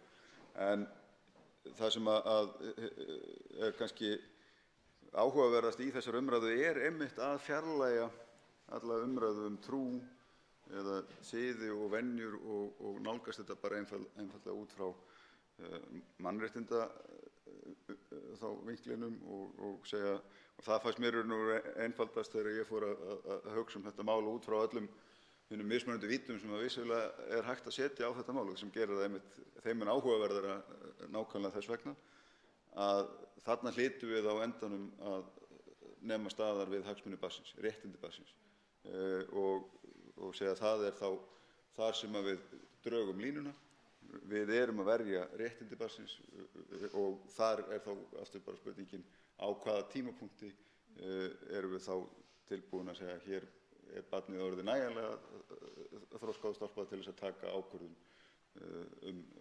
hvort það vilji að fara í slíka aðgerð eða ekki, á hverjar sem að rætur þess eru þá. Silja Gunnarsdóttir, hv. 7. þingmaður Suðurkjördæmis veitir andsvar öðru sinni og hefur til þess 1 mínútu. Já, virðulegi forseti, mig langar líka til að grípa inn í ræðu hv. þingmanns áðan varðandi stuðning alþjóðlegra stofnana við aðgerðir á drengjum. Og hann nefndi þá til dæmis að umskurður væri vörn gegn HIV-smiti og til dæmis Alþjóðaheilbrigðisstofnunin hefur bent á það. Ég hef lesið rannsóknir og ég vísa nú bara í greinargerð Barnaheilla sem eru nú viðurkennd samtök sem berjast fyrir réttindum og vernd barna. Og rannsókn frá 2013 sem að 38 læknar gerðu sem að hrekja þessar fullyrðingar og segja að þessar rannsóknir sem eru gerðar í Afríku sem þessar niðurstöður eru byggðar á séu vísindalega mjög ófullkomnar. Þannig að ég er ansi hrædd það að við þurfum að skoða þetta til dæmis betur vegna þess að foreldrar eru, held ég, í öllum tilfellum að gera það sem þeir telja best fyrir börnin sín. Og þegar foreldrum er sagt þetta, þú verður að gera þetta er hreinlegra, þú verður að gera þetta út að verja barnið þitt fyrir sjúkdómum. Foreldri telur að sé að gera góða hluti, þess vegna þurfum við að fara yfir þessa læknisfræðilegu hluti, skoða nýjar rannsóknir og hlusta á einmitt lögfræðinga, mannréttinda, sérfræðinga og lækna og hjúkrunarfólk sem að þekkir þetta mjög vel. Enga svona bábiljur. Hv. 7. þingmaður Reykjavíkurkjördæmis norður, Þorsteinn Víglundsson, svarar andsvari öðru sinni. Forseti, ég tek bara undir þetta. Ég benti á þennan mismun í nálgun alþjóðasamtakanna bara til þess að draga fram að auðvitað viðhorf og nálgun gagnvart þessum tveimur hlutum er mjög ólík, hvort sem það er með réttum eða röngum hætti. En ég held að almennt séð virðist viðhorfi til umskurðar drengja vera það er töluverður eðlismunur á viðhorfi til þess heldur en aftur kynfæralimlestinga hjá stúlkubörnum. Og það á við hjá þessum alþjóðasamtökum líka, en auðvitað er mjög mikilvægt að það sé byggt á traustum vísindalegum rökum ef að verið er að halda slíku fram. En ég held enn og aftur að eins og við erum að nálgast umræðuna hér, að þá skiptir það kannski heldur ekki höfuðmáli ef við erum að segja að við erum að verja hagsmuni barnsins. Þessi ákvörðun er ekki tekin fyrir en að viðkomandi einstaklingur er orðinn stálpaður eða fullorðinn ef því er að skipta og þar af leiðandi er það þá bara viðkomandi í sjálfsvald sett að kynna sér einmitt rök með á móti og svo framvegis. Þá veitir andsvar hv. 12. þingmaður Suðvesturkjördæmis Guðmundur Ingi Kristinsson. Virðulegur forseti, ég þakka hv. þingmanni Þorsteini Vilhjálmssyni fyrir hans framlag til þessa máls, en mig langar að spyrja hvort það sé ekki sammála mér að því leyti til að þetta mál varðar ekkert trúarbrögð. Þetta er eiginlega spurning má beita barn ofbeldi og síðan eins og við segjum, hvenær hættir barn að vera barn og verður fullorðið. Ég myndi telja að þarna myndi vera 18 ára og það er svolítið skrítið ef mér finnst að þarna ætti allar ákvarðanatökur að vera 18 ára aldur. Fólk ætti bara, þá væri orðið fullorðið og þá ætti ekki að vera svona misskipt eða hvort það megi kaupa áfengi, megi gera þetta ekki, það er bara allt undir þarna við 18 ára aldur og þá er þetta bara einfaldur hlutur. En í sambandi við kynleiðréttingar og annað að þá myndi ég segja að spurningin er alltaf hvenær mega foreldrar grípa inn í, og ég tel að foreldrar verða alltaf að grípa inn í ef að barnið eða útlit er fyrir að barnið verði fyrir skaða. Ef að það getur valdið barninu einhverju tjóni að það sé ekkert gert, annars ekki. Og hvort það sé ekki sammála mér þessu og hinu að aðferðirnar sem eru beittar við í þessu tilfelli, það virðist vera 2 aðferðir beittar í þessu sambandi við umskurð og þær eru báðar slæmar og önnur sýni verri og eiginlega ekki lýsandi. Þannig hvort það sé ekki sammála mér því að þetta sé bara einfaldlega spurning ofbeldi gagnvart börnum sem á ekki að líðast. Þorsteinn Víglundsson, hv. 7. þingmaður Reykjavíkurkjördæmis norður, svarar andsvari. Jú, þakka hv. þingmanni andsvarið.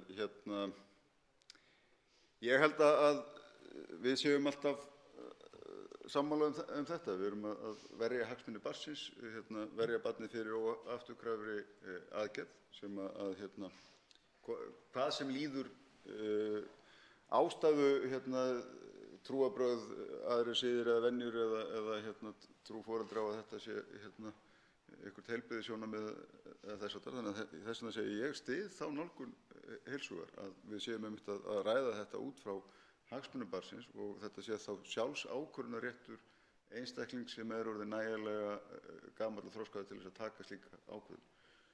Ég varðandi intersex-umræðuna, þá er kannski ekki alveg sammála hæstv. Þingmanni þar að varðandi réttindi foreldra til að taka ákvörðun líka, er hún ekki bara nákvæmlega sama meiði og ákvörðun foreldrana hér, því að börn eða einstaklingar hafa kannski ekkert orðið fyrir minni skaða af rangri ákvörðun í þeim tilvikum heldur en ákvörðun foreldra að grípa inn í og leiðrétta. Þess að ég held að þarna þurfi einmitt barnið að vera með í þessu ákvörðunartökuferli til þess að geta lýst hvað það kjósi.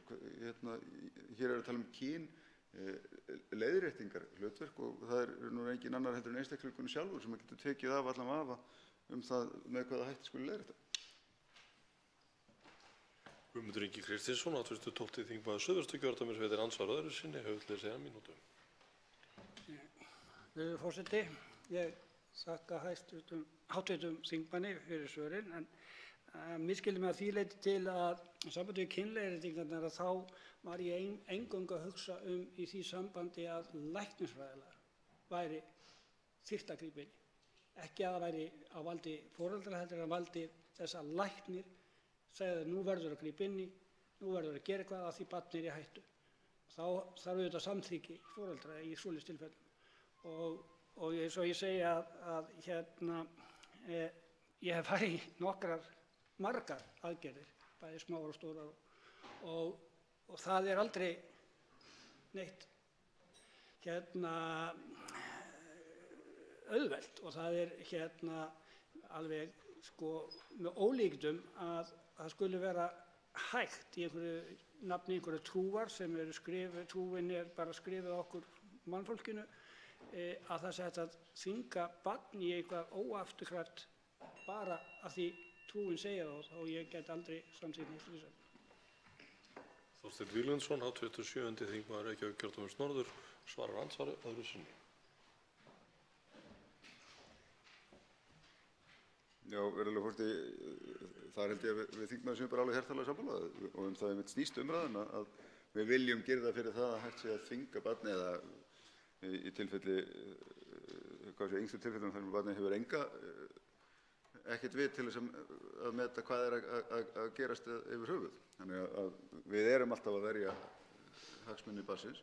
Þegar kemur hins vegar að einmitt þessari intersex umræðu og kynleiðréttingunum og hvað læknisfræðilega nauðsynlegt, að þar, nú ég, tek skýrt fram, ekki mikill sérfræðingur í þessum málefnum, en ég skil mjög vel ótta þá eins og frá hagsmunasamtökum hinsegin fólks, af því að auðvitað einmitt það hið yfirlýsta markmið þá aðila eins og Landspítalans að það séu ekki gerðar neinar óafturkræfar aðgerðir sem ekki séu algjörlega læknisfræðilega nauðsynlegar, en engu að síður neitar til dæmis embætti landlæknis að tjá sig aðgerðir sem þessar eða stefnu í þeim og fólk óttast að í ljósi þá að þetta sé bara einfalt ekki nægilega gagnsætt eða skýra reglur sem gilda þetta, að það sé verið að framkvæma mögulega ónauðsynlegar aðgerðir og þess vegna held ég að sé mjög gott að ræða þessi mál saman og að á endanum gæti þetta orðið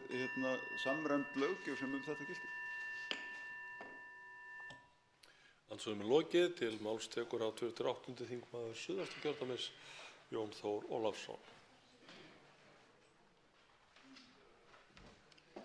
Herra forseti, ég flutningsmaður á málinu og nálgunin sem ég tek á það sem að réttlætir fyrir mig, ég ætla að fara yfir það og svo hef ég verið að hlusta á þau sjónarmið sem hafa verið eiga sér stað í umræðunni í samfélaginu sem munu vera mjög góð. Maður svona fer í gegnum maður þarf að vaða svolítið í gegnum það er búin að vera mörg góð sjónarmið þarna sem maður þarf að taka tillit til. Og ég ætla kannski að fara í gegnum það hvernig ég mun hvernig ég hef forgangsraða og mun forgangsraða minni afstöðu í málinu. Að þá byrja ég á því að ef trúariðkun brýtur réttindi barna þá lít ég svo á, eða við þá túlkun sem ég hef fengið upplýsingar varðandi barnasáttmála Sameinuðu þjóðanna, að þá erum við skuldbundnir sem þingmenn að láta barni njóta verndar samkvæmt á barnasáttmála Sameinuðu þjóðanna sem lögfestur á Íslandi. Ef einhver ætlar að segja mér það að þetta varði ekki hann, þá vil ég heyra rök í því máli. Því að þangað til, meðan ég fullviss það að þetta varði barnasáttmálann, að þá ég skuldbundinn samkvæmt lögum að framfylgja honum að láta barni njóta vafans, vernd barnsins njóta vafans. Í samnorrænni yfirlýsingu umboðsmanns barna og heilbrigðisstarfsfólks á Norðurlöndum gegn umskurði ungra drengja 2013 kemur fram, með leyfi forseta, umskurður á ungum börnum brýtur gegn grundvallarréttindum barna samkvæmt barnasáttmála Sameinuðu þjóðanna. Og svo heldur áfram aftur með leyfi forseta, slík aðgerð fylgir hætta á sýkingum og öðrum vandamálum. Svo undir þetta skrifa umboðsmaður barna á Íslandi, formaður félags barnalækna á Íslandi, yfirlæknir barnaskurðlækninga á Barnaspítala Hringsins og fulltrúi Barnaskurðlækningafélags Íslands og yfirlæknir barnalækninga á Barnaspítala Hringsins.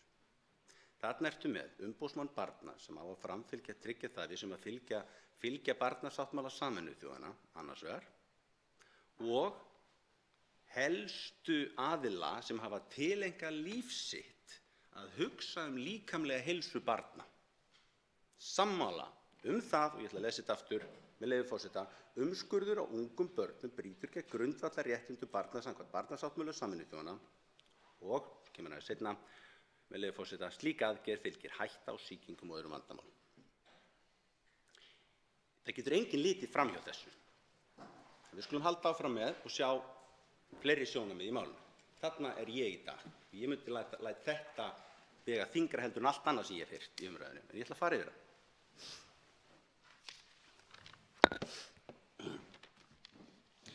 Það sem sagt þessi grundvallar þá líkamlegu réttindin og þetta væri, sko, ef við horfum bara á það, ef að þetta var ekki varða trúarbrögð, ef að það sem væri ekki vegandi þarna salt í hugum fólks, annars vegar að þetta eru réttindi barns og sjálfsákvörðunarrétt barns með sinn líkama og svo framvegis og þurfi ekki að verða fyrir óafturkræfum aðgerðum óþörfu og svo framvegis. Og hins vegar þeir sem upplifa það að þeir hafa réttindi út frá þessu trúarréttindi þeirra, réttindi trúar að ákveðin trúarbókstafir eða trúarreglur sem eru þarna og hafa verið hefðbundnar og jafnvel skrifaðar í bókstafinn, að þær skyldu vega þyngra. Þetta það sem að vega salt. Og þá skiptir nokkur atriði máli. Eitt það, byrjum bara því að ímynda okkur að það væri ekki þessi trúarlegu atriði, það væri ekki verið að vega salt hérna. Hvað myndi þá vera að vega salt? Þá verður það með réttindi barnsins til þess að vera ekki fyrir óafturkræfum aðgerðum að óþörfu. Það væri það sem myndi standa fram fyrir og þá sé ég ekkert sem geti vegið salt við það. Ekkert sem geti vegið þyngra heldur það. Hefð myndi ekki ná því. Þannig að ok, við erum með þá þetta trúarhefð og þetta finnst sem bókstafur í sum trúarritum. Þá erum við að horfa til þess og sjá hvað ætti að vega þyngra út frá þeim forsendum og þá eitt sem spurning, þetta ófrávíkjanleg krafa að gera þetta við unga börn? Og í sumum trúarbrögðum þá þetta ekki ófrávíkjanleg krafa. Það ekki ófrávíkjanleg krafa að gera þetta við unga börn. Í sumum trúarhópum sem aðhyllast umskurð út frá trúarhefðum eða hefðum sem hafa svona ofið inn í trúna, sama hvort það að þá það ekki ófrávíkjanleg krafa að gera það við ómálga sveinbörn. Aðilar þegar verða eldri, þá drengir eða ungir menn eða krakkar upp að 18 ára geti tekið ákvörðun sjálft síðar. Og þá erum við komin á stað að fólk sem að sjálfsákvörðunarréttur barna undir 18 ára verður alltaf ríkar og ríkar og einhverjum tímapunkti að þá gætum við komist að málefnilegri niðurstöðu það er komin barnið að krakkinu komin á þann stað og þann þroska getur tekið meðvitað upplýst ákvörðun það að fara í óafturkræfar breytingar á sínu líkama. Við erum öll sammála það að við leyfum slíkt. Sama hvort það að setja gutt í eyrun eða stækka þau út eða alls konar tattoo eða við hann átt að taka það burtu núna eða hvað sem fyrirgefið ekki hvað sem en ýmsa hluti. Það ekki, því ekki að skipta með aftur á móti, það í einni trúarbók þar sem við talaðum sáttmála við Guðinn og þessi sáttmáli á honum grundvallast það sem að sá trúarhópur upplifir sem sáttmálinn í rauninni tilvist og farsæld þess hóps. Ef að sáttmálinn ekki haldinn, að þá mun ekki þessi trúarhópur halda áfram farsællega. Hann mun ekki uppfylla boðorðið og Guð mun ekki uppfylla sinn sáttmála, mun ekki uppfylla sitt loforð við trúarhópinn. Og þetta eitthvað sem þá verðum að horfa á. Við verðum að átta okkur á því, já, þetta eitthvað sem ákveðin trúarhópur horfir til. Það nóg til að vega þyngra ef það óafturkræft? En byrjum að spyrja okkur, það óafturkræft? Það óafturkræft til að uppfylla sáttmálann að umskera sveinbörn á 8. degi? Og eftir að hafa kynnt með málið nokkuð, að þá stendum við bara frammi fyrir því að það ákveðnir trúarhópar sem að heyra undir þann trúarbókstaf sem að uppfylla ekki þann hluta sáttmálans og að tala fyrir því að það eiga að vera umbreytingar. Og það bara þarna sem við erum nákvæmlega þar hvar lög og reglur eins og þau að þróast í vestrænum lýðræðisríkjum og verndun borgararéttinda, hvað á að vegast á? Hvað á að vega þyngra? Og í gegnum söguna þá það alltaf, og í gegnum þróun áður en við byrjum í þróun í vestrænum lýðræðisríkjum, þá fóru ákveðnar trúarhefðir, trúarbókstafur sem þóttu ófrávíkjanlegar. Þær fóru að víkja fyrir lögum og reglum í ríkjunum. Og fyrir okkur hérna inni, þá náttúrulega grundvallarréttindin mikilvægust, eins og til friðhelgi líkamans og svo framvegis. Og svo kemur að þetta, maður bent á það, ekki bara eru trúarhópar sem bent á nei, við þurfum ekki að gera þetta svona, við þurfum ekki umskera, það segja trúarhópar sem aðfylgjast þennan trúarbókstaf. Við þurfum ekki að gera svona, við getum gert þessi. Það fullt annað í trúarbókstafnum sem ekki verið uppfylla. Í trúarbókstafnum talað að sáttmálinn við Guðinn fyrir verndina og farsældina séu 613 ákvæði. Það eru 613 ákvæði sem þarf að uppfylla. Þetta ekki bara boðorðin 10, það eru 613 ákvæði. og ef þú uppfyllir ekki eitt þeirra, þá skiptir engu máli hvort þú uppfyllir öll hin ekki. Það er að segja, þú ert búin að brjóta sáttmála. Með því að brjóta eitt þeirra, þá brýtur þú sáttmála og sáttmála heldur ekki.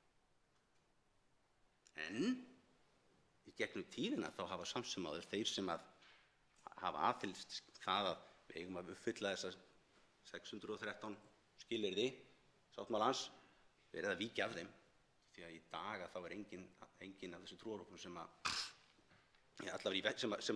krefst þessi vestrænu lýðræðisríkjum að mega lemja norngrjóti til bana, eða ef að sonur þeirra sé ódæll og óhlýðinn, sem er nú brot á einum af þessum 10 boðorðum Móse, að þá skuli fara með hann til öldunganna og allir skuli lemja hann grjóti til bana.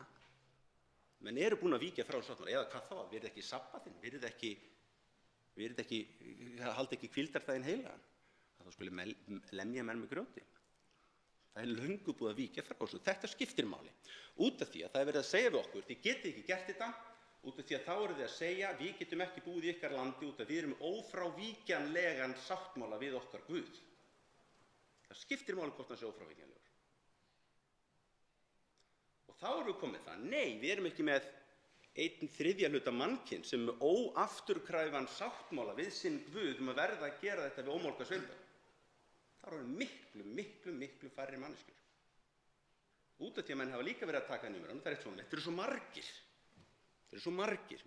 Mér finnst ekki eiga vega inn í umræðana hvað margir er að gera eitthvað sem við erum ósátt við. Margir er að gera eitthvað sem okkur finnst vera að brota á mannréttindum fólks. En það er sjónarmið sem er sett inn í umræðana. Þannig að það sjónarmið, það breytist í ljósi þess að þetta er ekki ófrávíkjanlega kröfur. Mjög margar. Og þessi sömu trúarhópar hafa hægt og rólega vikið frá sömu þessum kröfum út af því að við fórum að færa okkur inn í réttindasamfélagi. Við fórum að færa okkur inn í það sem þú býr við borgarréttindi. Við fórum að færa okkur inn í samfélag þar sem þú þarft ekki að hafa svona sáttmála til þess að halda samfélaginu gangandi og halda samfélaginu saman. Við erum orðin miklu þroskaðra sem samfélag. Nú, varðandi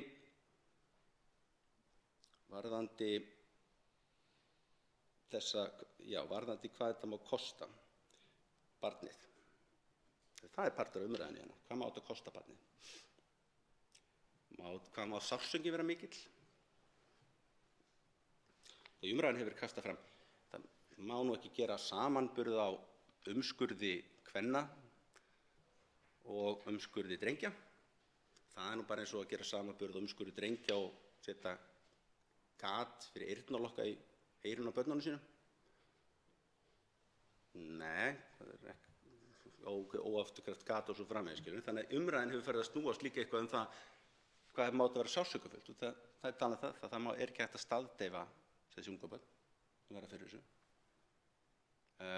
Það skiptir máli, því að við vitum það núna í dag að bara það að rassskellabörn getur haft traumatískar afleiðingar og traumatískar afleiðingar geta haft gríðarlega alvarlegar heilsufars og sálfræðilegar afleiðingar í lífi barna. Það vitum við. Verðum að taka tillit til þess. Hvað má þetta vera sársaukafullt þá þegar á sér stað annars vegar og hvað má þetta vera sársaukafullt í gegnum lífið sem við verðum fyrir því. En sjáðu, umræðan er komið þangað, hvað má þetta vera sársaukamikið, hvað má þetta skerða mikið lífsgæði barnanna. Allt í lagi að gera það við ómálga sveinbörn, það er ekki jafn sárt eða það er ekki jafn skerðandi á lífsgæði þeirra eins og umskurð kvenna. Já, það er stigsmunur. Það er ekki eðlismunur. Það er ekki eðlismunur. Það er mikill stigsmunur, en það er ekki eðlismunur. Þetta veldur sársauka, þetta skerðir lífsgæði. Og þetta er gert, tekið sjálfsákvörðunarrétturinn af börnunum. Þannig að þetta er gríðarlega áhugaverð umræða og við erum ekkert, þetta er ekkert ný umræði sjálfur sér þannig að menn sé að breyta lagabókstafnum og uppfæra réttindin. Abraham gerði sáttmálann upprunalega við Jahve það að það ætti að umskera sveinbörn, það verið partur af sáttmálanum. Svo kemur bara Móses einn góðan veðurdag og fer upp á fjall, kemur bara niður á fjallinu með nýja stjórnarskrá, hamraði í stein. Móse var stjórnarskrárgjafi, það geti því. Gerði það einn? Nei, hann náttúrulega talaði við sinn ættbálk og hlustaði á mismunandi sjónarmið og svoleiðis. Svo var að reyna að getum við komið okkur saman eitthvað hérna, svona, þetta sé það sem við ætlum að gera. Hann náði að taka þetta saman í 10 atriði, svona, það eru svona stóru atriði. Og eitt af því það skaltu virða heiðra móðurinn og faðirinn og móður og náttúrulega viðlögu því að vera lamin grjóti til bana. Og svo þróast þetta áfram. Svo síðar þegar menn eru búin að lifa við þennan sið og þessar reglur og þetta lögmál til að tryggja vernd og sigur í stríðum og svo framvegis og farsæld frá ofurmættinu, að þá kemur einhver maður sem er vel lesinn í ritningunni og segist bara vera búin að uppfylla lögmálið og bara ég get sagt ykkur hvernig þetta og svo framvegis og ég get rétt ímynd og fólk fyrir að fylgja og ég get rétt ímyndað ykkur hvernig fariseiðunum á þeim tíma hafi litist á þá hugmynd. Hérna kemur einhver maður sem farið að sannfæra fólk það að halda ekki þá siði og reglur og lögmál, þannig að koma einhverja nýja túlkun á lögmálinu og fara að sannfæra fólk að víkja frá því og það að fylgja lögmálinu því þetta er rauninni að þið horfa þetta þjóðaröryggi stefna. Þetta var að þjóðaröryggi Ísraelsríkis að halda sáttmálann, eða ekki Ísraelsríkis Ísraels dagblaðs að halda sáttmálann við Guð. Það er þjóðaröryggisatriði.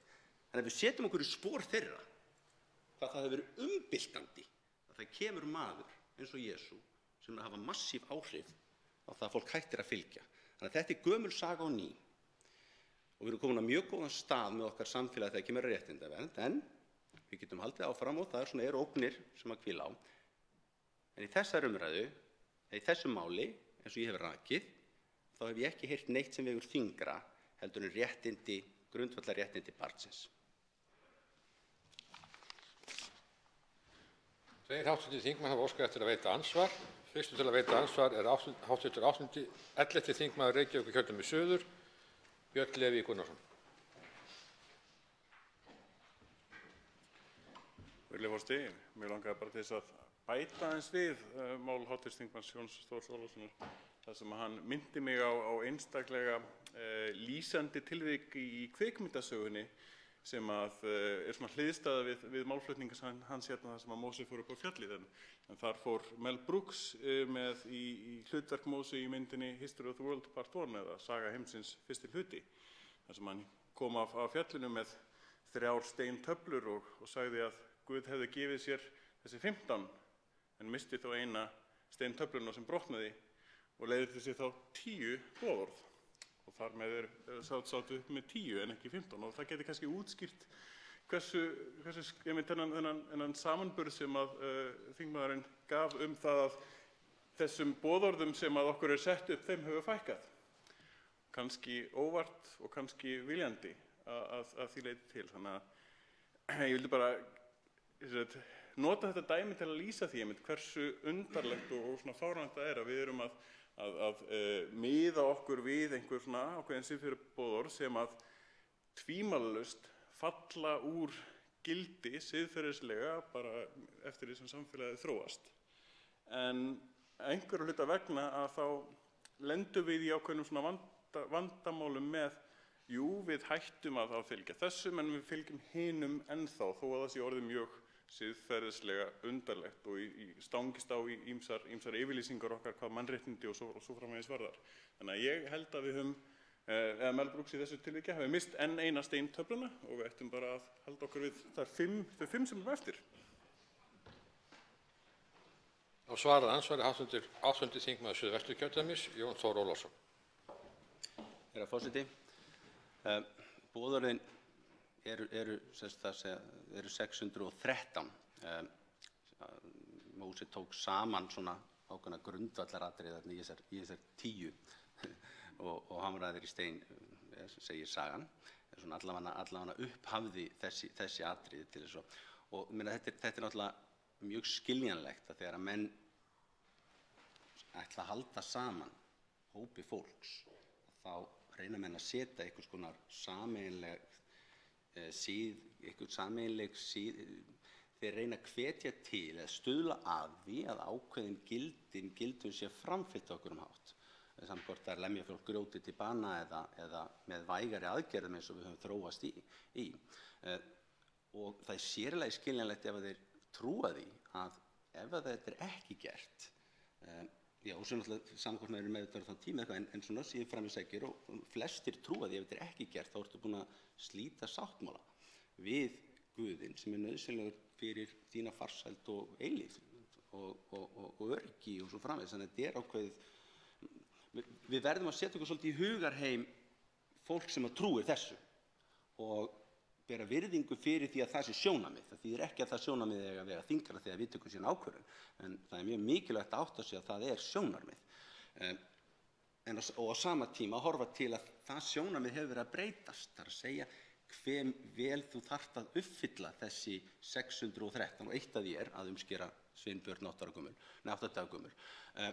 Þá sagði mér Ísraeli sem að hann var náttúrulega draftar í herinn eins og er Ísrael, og þegar hann var með félögum sínum í hernum að vernda eina landnemabyggð, að þá, og það var á, hún man ekki hvort er helgidagurinn, ekki laugardagur, laugardagur í sabbatinn, að þá voru sem sagt bókstafstrúar menn þar sem að voru grýttu hermennina fyrir að vera að vinna á helgidaginn. Þannig að það er mjög mismunandi hvað fólk er langt tilbúið að ganga í því að halda öll þessi 613 reglur. Þá veitir andsvar hv. 8. þingmaður Norðvesturkjördæmis, Sigurður Páll Jónsson.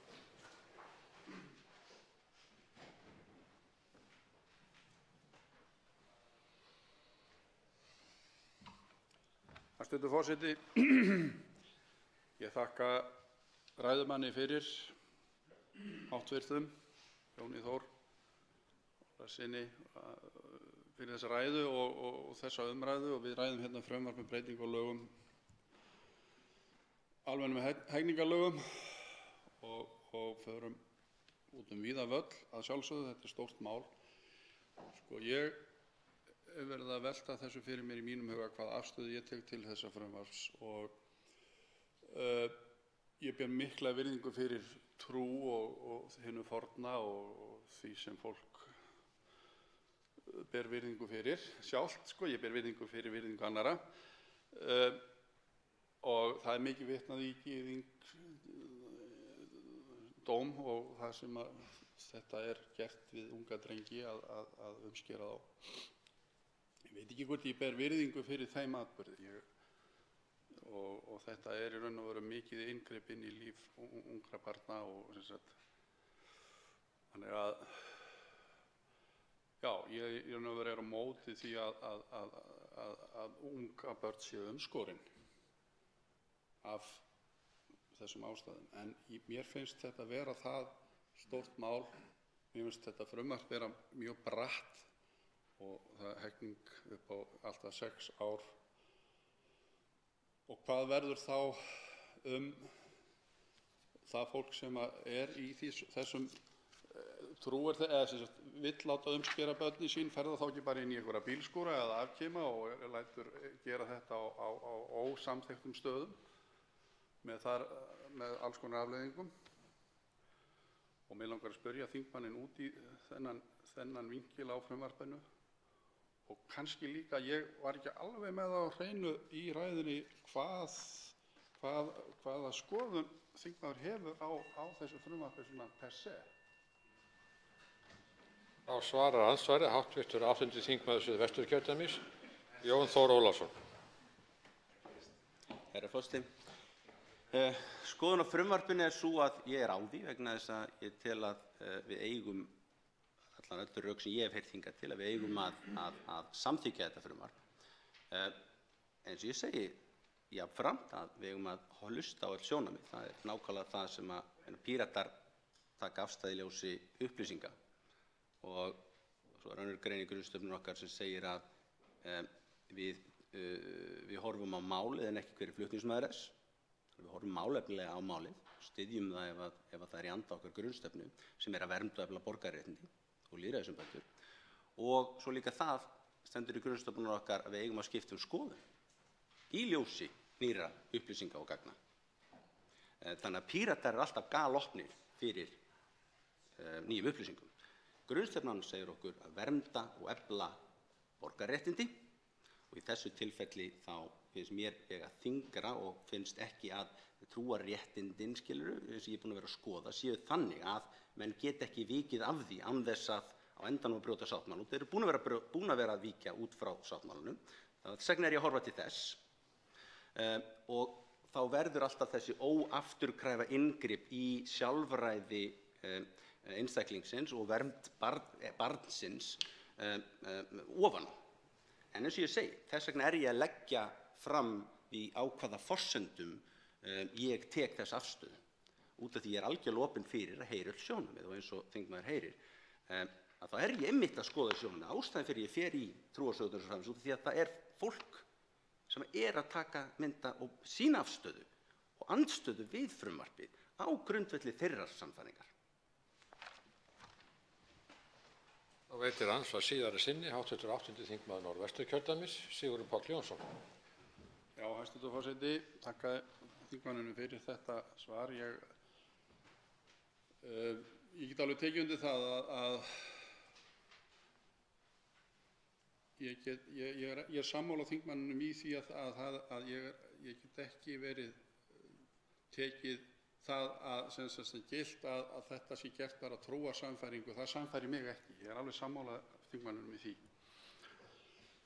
En svo á móti hefur maður heyrt að ungt fólk í þessum trúarsamfélögum sem að stunda þennan umskurð sé farið að hugsa það, erum við að gera rétt?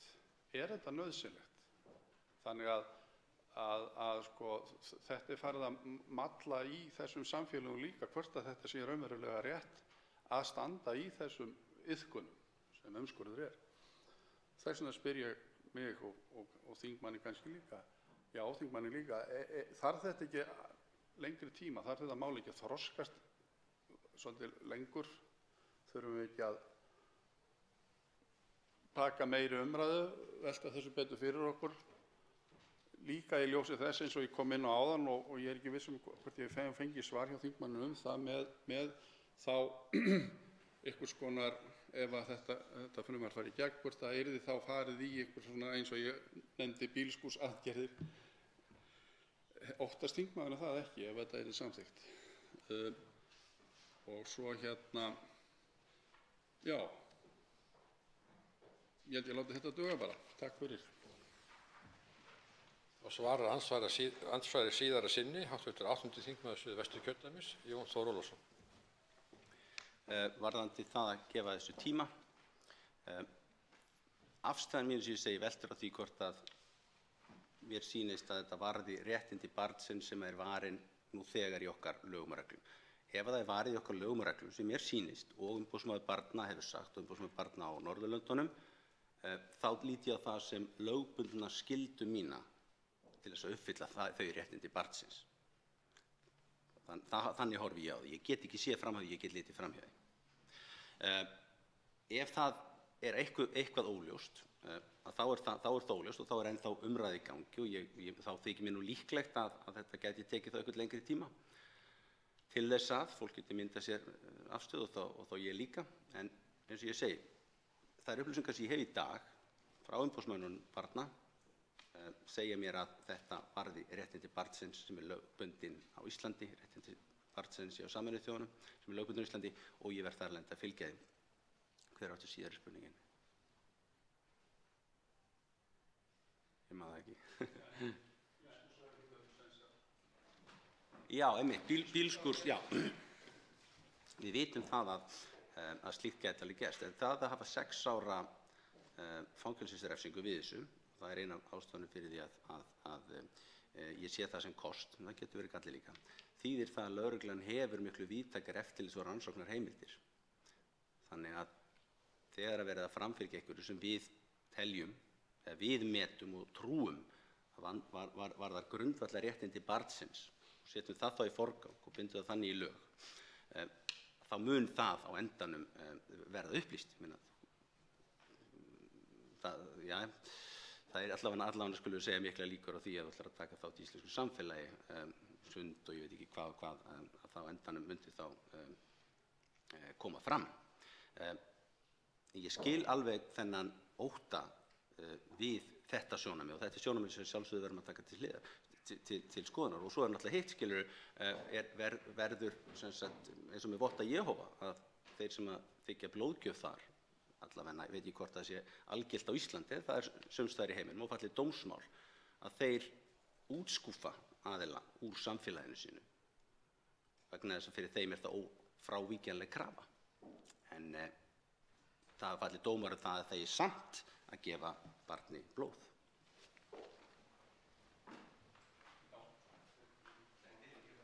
Andsvörum lokið. Til máls tekur hv. 13. þingmaður Suðvesturkjördæmis, Jón Steindór Valdimarsson.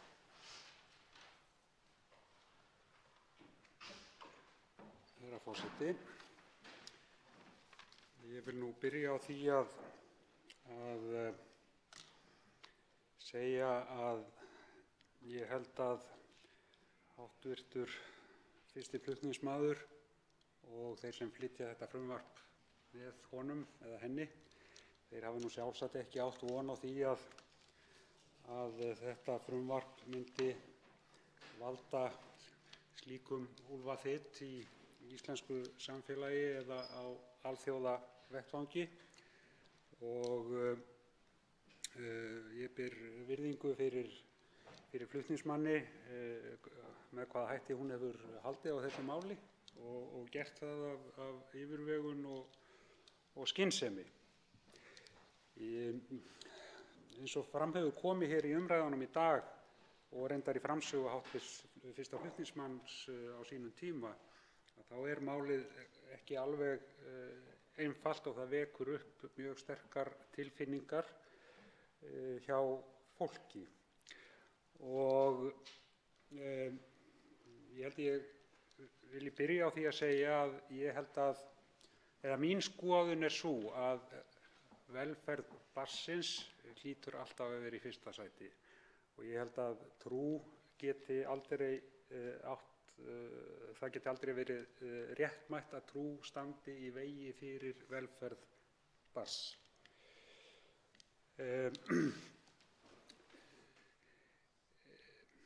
Við höfum verið að ræða þetta út frá margvíslegu sjónarhorni. Við höfum verið að ræða þetta út frá læknisfræðilegum viðmiðum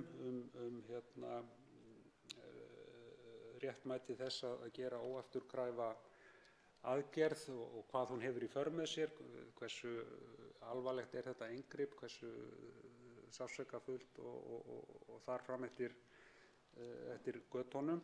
Síðan óhjákvæmilega blandast inn í þetta trúmál og sumir vilja tala um trúfrelsi og frelsi safnaða eða trúarhópa til þess að framfylgja sínum ritúölum sem eru af margvíslegu tagi. Ég held að við eigum að fara mjög varlega í það að skilgreina mjög og fara að leiðbeina fólki það hverju það trúir og hverju það trúir ekki. Ég held að við eigum að svona varast að fara þangað og svona fara að skilgreina og úrbeina trúarskoðanir fólks með einhverjum hætti og segja hvað er rétt og hvað er rangt í því per se.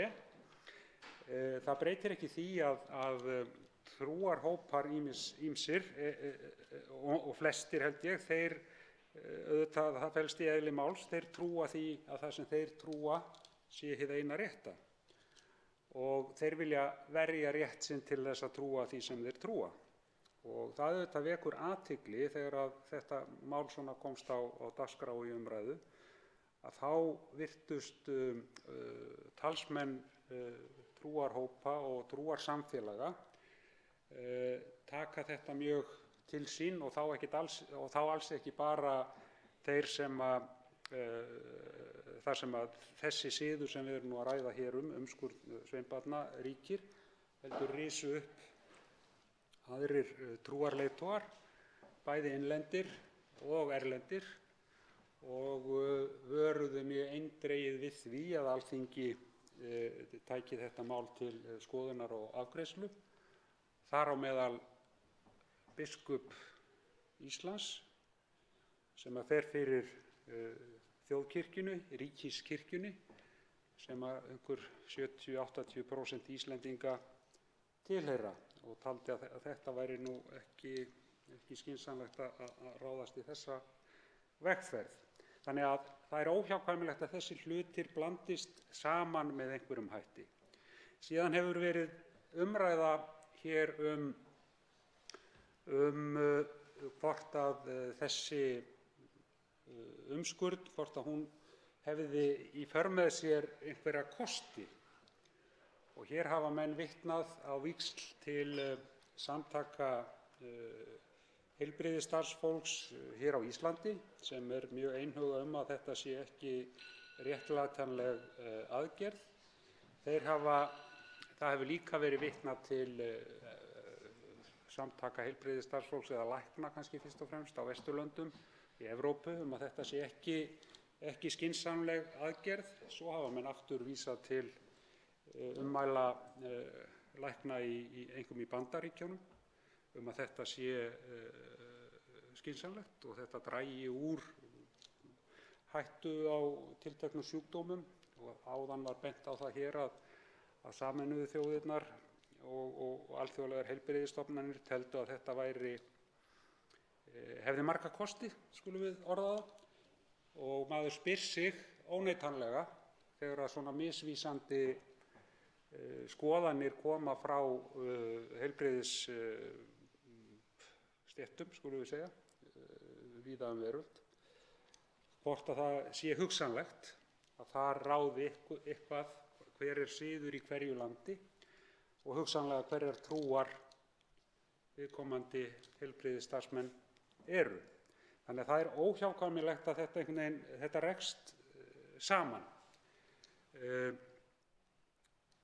En auðvitað erum við líka að tala þessi grundvallarréttindi barnsins, að það sé ekki gripið til neinna aðgerða eða íhlutunar í líkama þess, og í þessu tilviki erum við nú að tala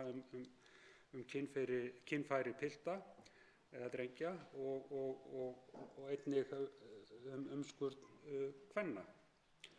Og það hlýtur nú að vera meginmarkmið okkar og ég held að við séum nú flest þeirrar skoðunar að slíkt inngrip sé ekki réttlætanlegt. Þetta hefur aðeins tengst líka við umræðu hér aðgerðir á einstaklingum sem fæðast með óljós kyneinkenni, intersex börn.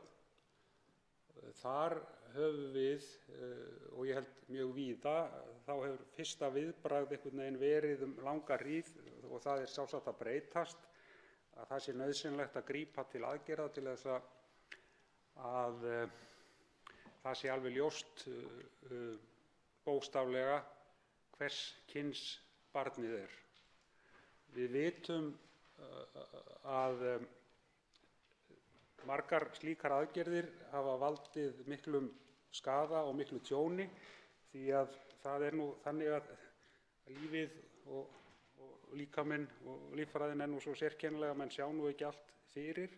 Þannig að það er margt sem getur gerst á síðari stigum sem veldur því að þetta inngrip getur valdið miklu meira tjóni heldur en gagni. Þannig að við erum að fikta í kynfærum. Það er ekki gert af trúarástæðum að sjálfsögðu, en það er gert af þeim ástæðum og það er gert af sjálfsögðu af góðum hug, en stundum hefur það leitt af sér hörmungar.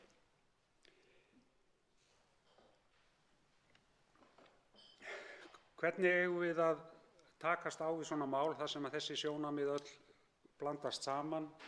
Eigum við að fara þá leið sem þetta frumvarp gerir ráð fyrir að setja þetta í hegningarlög og breyta því þannig að við leggjum þessa íhlutun í líf barna, ómálga barna, stúlkna og drengja, og gerum það refsivert.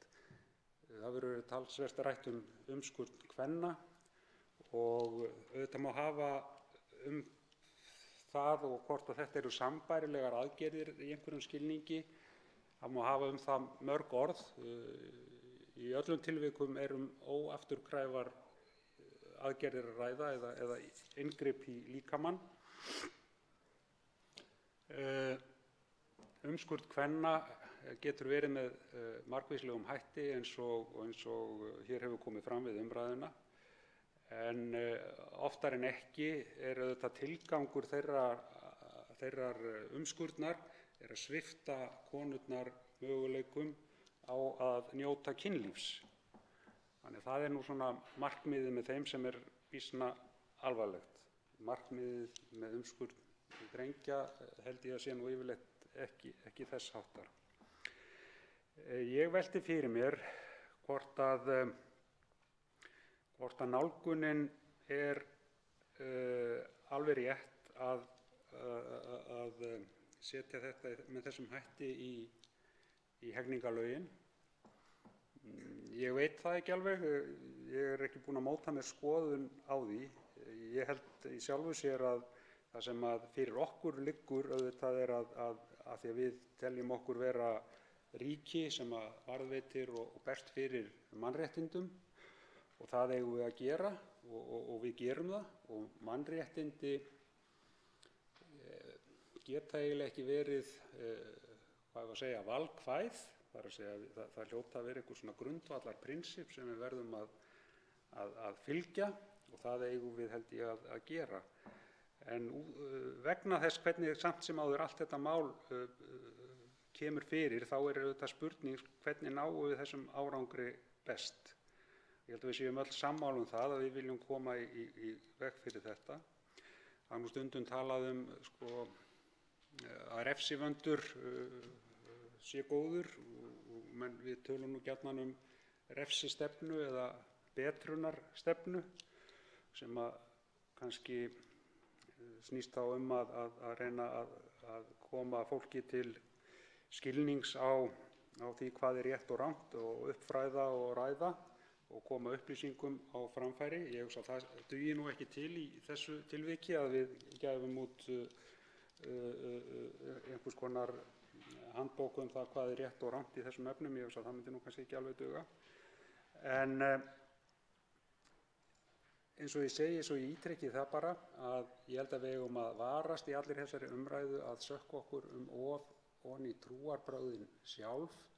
Ég held að við eigum að reyna að nálgast þetta fullkomlega með þeim hætti að hér séum inngrip í líf einstaklinga að ræða sem ekki líðandi.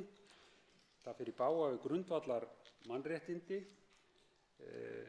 Svo má velta því fyrir sér ef menn vilja á síðari stigum ævi sinnar fara og láta umskera sig, þá spurning hvort að það hljóti ekki bara að vera heimilt. Við leyfum alls konar aðgerðir að eigin frumkvæði, sem finnst nú fulllangt gengið í því hvað við erum dugleg á Vesturlöndum að breyta líkama okkar með alls konar aðgerðum sem að sumir og flestir kannski myndi nú ekki telja bráðnauðsynlegar, en engu að síður gerum það. En það verður þá að vera í valdi hvers einstaklings. Og ég held að umræður það hvort að við eigum að skilgreina með einhverjum hætti að barn sem 6 ára, 5 ára, 10 ára geti tekið slíkar ákvarðanir varðandi umskurð sem við erum að tala sveinbarna, þá held ég ekki þeirrar skoðunar. Ég held að við eigum að miða við hvað barn að lögum. Við þekkjum það auðvitað að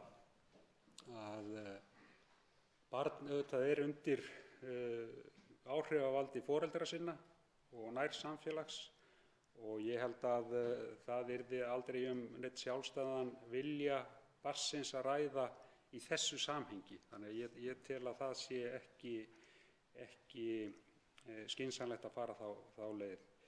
En fyrst og fremst segi ég, óafturkræfar aðgerðir af þessu tagi, það eigum við ekki að láta gerast hér á Íslandi.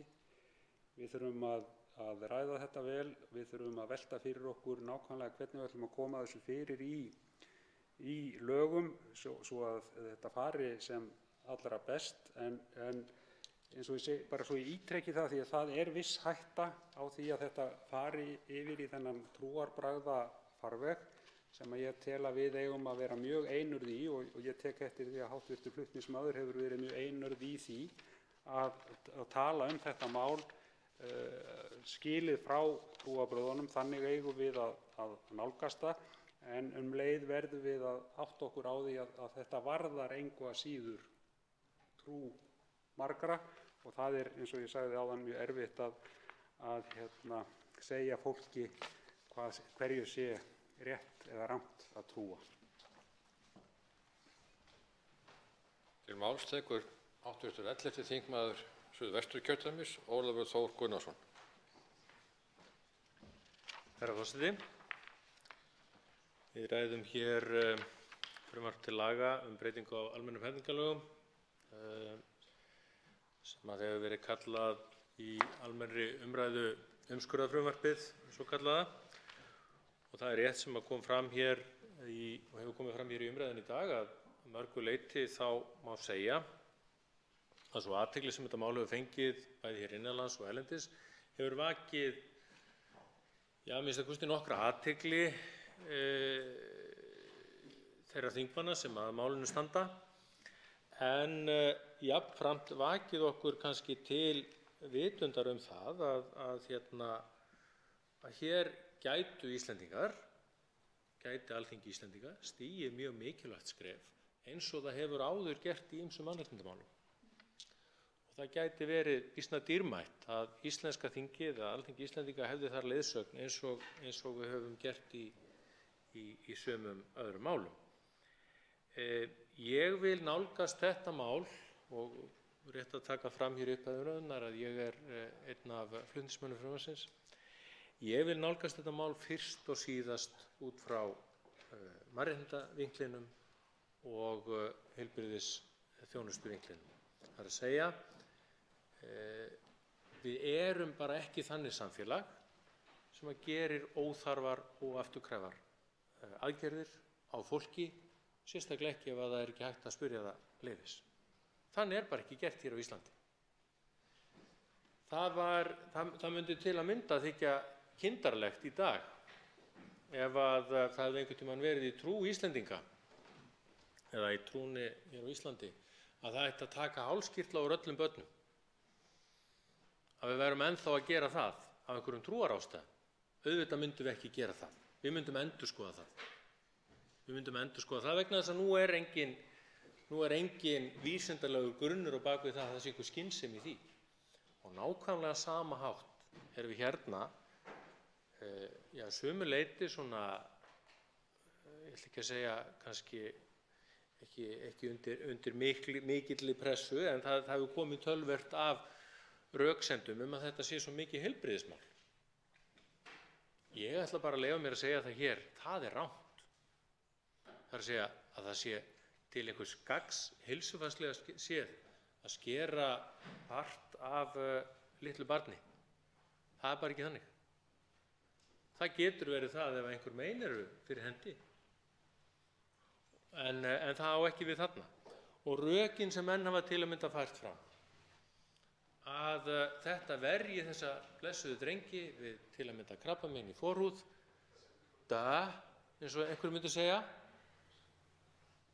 Fyrirgefðu, herra forseti, þetta er óhefðbundið tal í ræðustól, en auðvitað fá menn ekki krabbamein í líffæri sem þeir eru ekki með. Þannig er það bara. Og ætla að nota það sem röksemd til þess að halda þessu áfram algjörlega út í hött. Á sömu forsendu þá myndum við velta því fyrir okkur að taka úr fólki innan gæsalappa ónauðsynleg líffæri sem að gæti komið krabbameini. Myndum við einhvern tímann samþykkja það? Auðvitað ekki. Auðvitað ekki.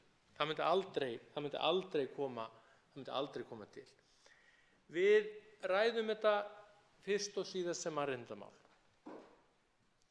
Og það er mikilvægt að menn hugsi það þannig að við erum ekki að tala það að ungir karlmenn geti ekki ákveðið þegar þeir eru orðnir fullveðja að fara fram á og svona aðgerð sé gerð á þeim.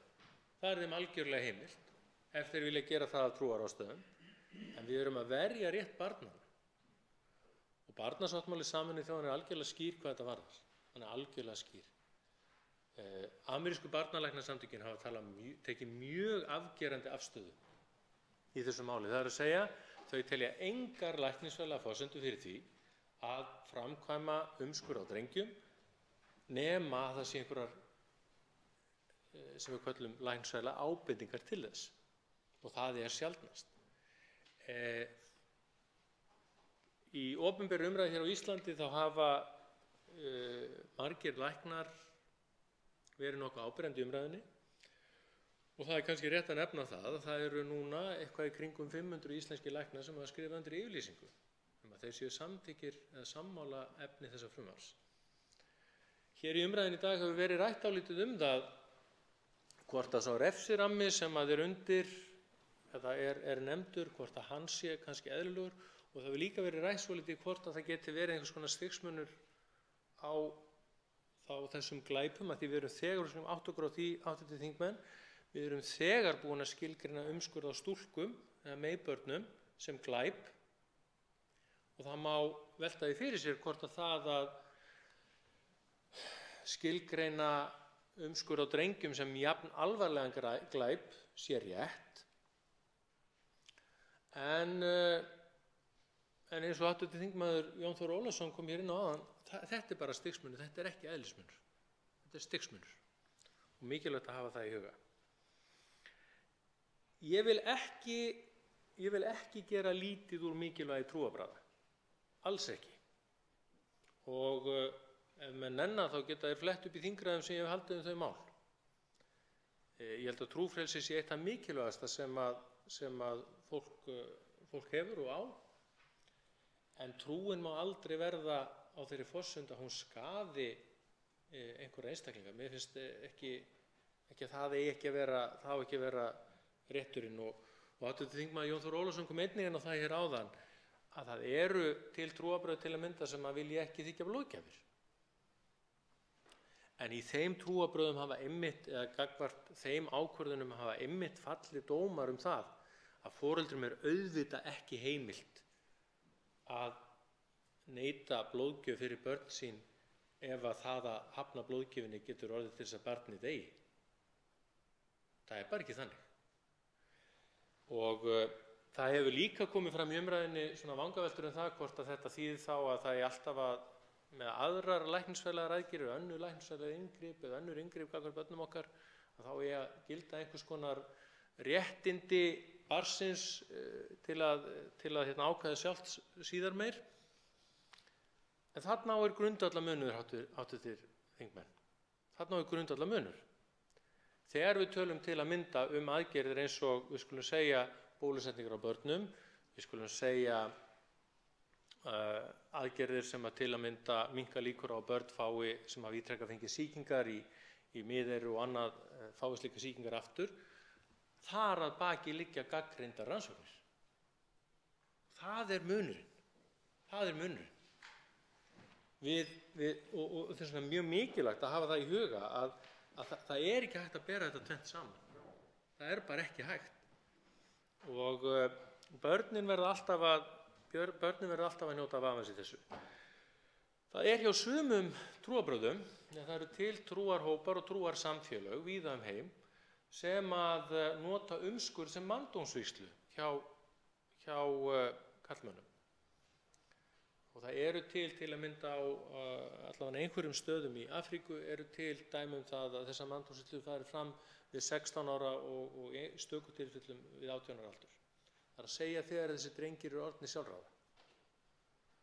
Og það er aftur grundvallarmunur. Og það er enginn að neita því að það geti í einstaka tilfellum skipt máli að gera umskurð á dreng í heilsufarslegu tilliti. En það er eins og kom fram í máli Kristjáns Óskarssonar barnaskurðlæknis í Ríkisútvarpinu daginn að þá er það kannski hálft til 1 tilfelli á ári hér á Íslandi. Það er nú ekki meira en það. Og eins og þetta er sára sjaldgæft. aðgerðin er náttúrulega ekki sambærileg við umskurð á stúlkubörnum. Auðvitað er hún það ekki. Það er að segja, það er að vísu til nokkrar aðferðir við umskurð á stúlkubörnum, mikil inngrip, en það er kannski ekki að segja að þetta sé algjörlega sambærilegt og auðvitað má þá ræða það í hv. Allsherjar- og menntamálanefnd hvort að það eigi að gera einhvern mun á þessu. Og ég myndi ekki sjá neitt athugavert við það, að menn svona tæki þá umræðu í nefndinni. En ég myndi þá líka leggja miklu áherslu á það að það yrði fengin umsögn frá hv. velferðarnefnd málið, þar að segja allsherjar- og menntamálanefnd fengist líka umsögn frá velferðarnefnd.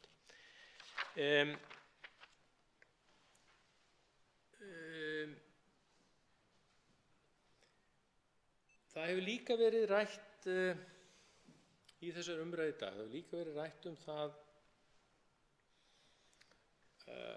að menn veltu því upp hvort að intersex fólk skaðaðist af þessari umræðu eða hvort að umræða myndi gera að verkum að væri ekki hægt að framkvæma aðgerðir á intersex fólki. En við skulum átta okkur á því, hv. þingmenn, að akkúrat þar eru réttindabarátta intersex fólks í nákvæmlega sama farvegi. Það er að segja að reyna að hindra það að þessi börn sem að fæðast með það sem áður hefur verið kallað órætt kyn eða óræð kyneinkenni, að þau fái að ákveða sjálf þegar þau hafa vit og þroska til hvort að það kyn sem að þau á endanum verða er drengur eða stúlka eða hvort þau haldi bara áfram að vera intersex, sem er líka bara algjörlega valkostur. Umboðsmenn barna á Norðurlöndunum hafa verið eindregnir stuðningsmenn þess, og meðal annars umboðsmaður barna á Íslandi, að við setjum þetta í lög hér á Íslandi og hafa þar vitnað til barnasáttmála Sameinuðu þjóðanna. Og það ýtir aftur undir hvað mannréttindavinkillinn er mikilvægur í þessu. Því að þetta eru óefturkræfar aðgerðir og þess vegna endum við í rauninni alltaf þar. Við endum alltaf þar. Og við erum svona, hvað maður að segja,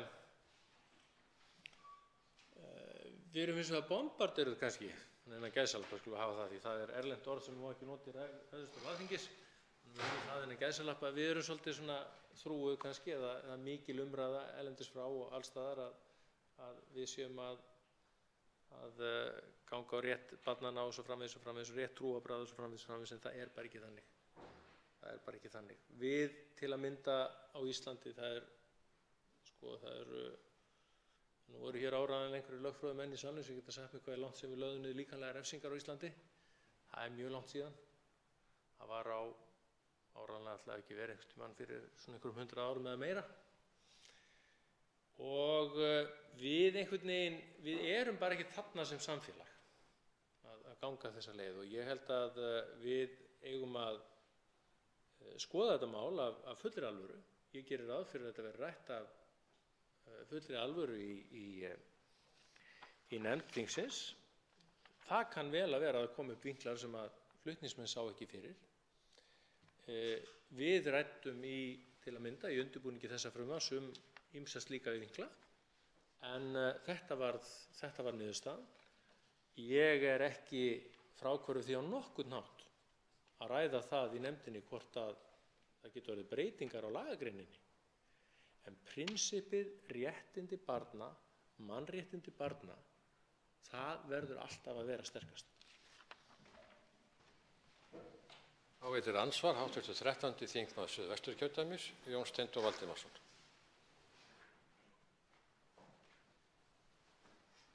Herra forseti, ég vil þakka hv. þingmanni Ólafi Þór Gunnarssyni fyrir sína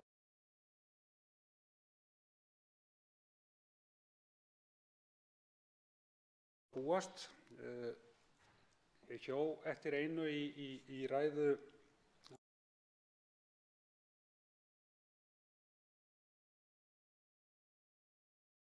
þannig þegar hann var að ræða þessi mál og inngrip sem að væru gerð sem sagt óafturkræf eða án samþykkis. Við erum bara ekki þannig samfélag og það gladdi mig og ég bara tek undir það og ég held að við viljum vera þannig samfélag. Ég vil bara minna ekki hv. þingmann heldur bara okkur sjálf á að það nú ekkert ýkja langt síðan að við gerðum samt hluti sem að voru nú ekki fallegir. Það má nefna ófrjósemisaðgerðir án vitundar fólks. Það hefur verið talað talsvert intersex börn. Þar hefur í fortíð, ég skal ekki fullyrða nákvæmlega hvernig það í dag, en þá hefur ýmislegt verið gert sem við myndum ekki samþykkja núna eða viljum ekki samþykkja núna og við höfum svona haft vissa þöggun sum atriði. Þannig að ég segi þetta nú bara og ég bara að tala til okkar allra. Ég ekki að tala neitt sérstaklega til hv. framsögumanns að við þurfum líka að gæta þess í allri umræðu auðvitað að við munum líka að við hefum stundum í fortíð verið breysk á svellinu, bara svona þannig að það sé sagt. Og svarar andsvari hv. 11. þingmaður Suðvesturkjördæmis, Ólafur Þór Gunnarsson. Virðulegi forseti, það gott að geta glatt hv. þingmann Jón Steindór Valdimarsson. En þetta alveg rétt sem kom fram í máli hans að auðvitað eru atriði úr, við skulum segja, bara sögu þessara þjóðar og fortíð okkar trúarbragða, eða það að segja okkar trúarbragða þegar ég tala þjóðkirkjuna, sem að reyndar ágreiningur hvort eigi að vera þjóðkirkja, en það nú annað mál. En sem að við getum kannski ekki verið sérlega stolt af. En við höfum engu að síður sem samfélag borið gæfu til í gegnum tíðina að endurskoða afstöðu okkar, endurskoða kreddufullu hugmyndirnar sem við kynnum hafa haft eitthvað áður í ljósi nýrra þekkingar og í ljósi nýrra viðhorfa í samfélaginu. Og það ansi hægt við því það yrði lítil framþróun í samfélaginu ef við gerðum þetta aldrei. Við endurskoðuðum aldrei hug okkar, skoðuðum aldrei afturbýtu, nei, við höfum alltaf gert þetta svona. Og það kannski, frasinn við höfum alltaf gert hlutina svona í sjálfu sér stór hættulegur. Vegna þess að hann í rauninni setur bremsu á allar framfarir. Það getur sett bremsu á allar framfarir.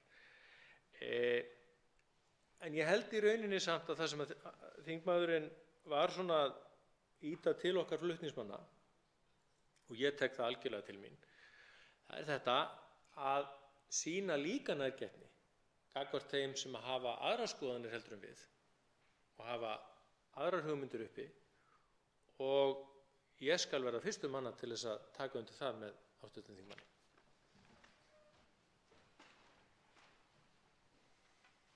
Til máls tekur hv. 7. þingmaður Suðurkjördæmis, Silja Dögg Gunnarsdóttir.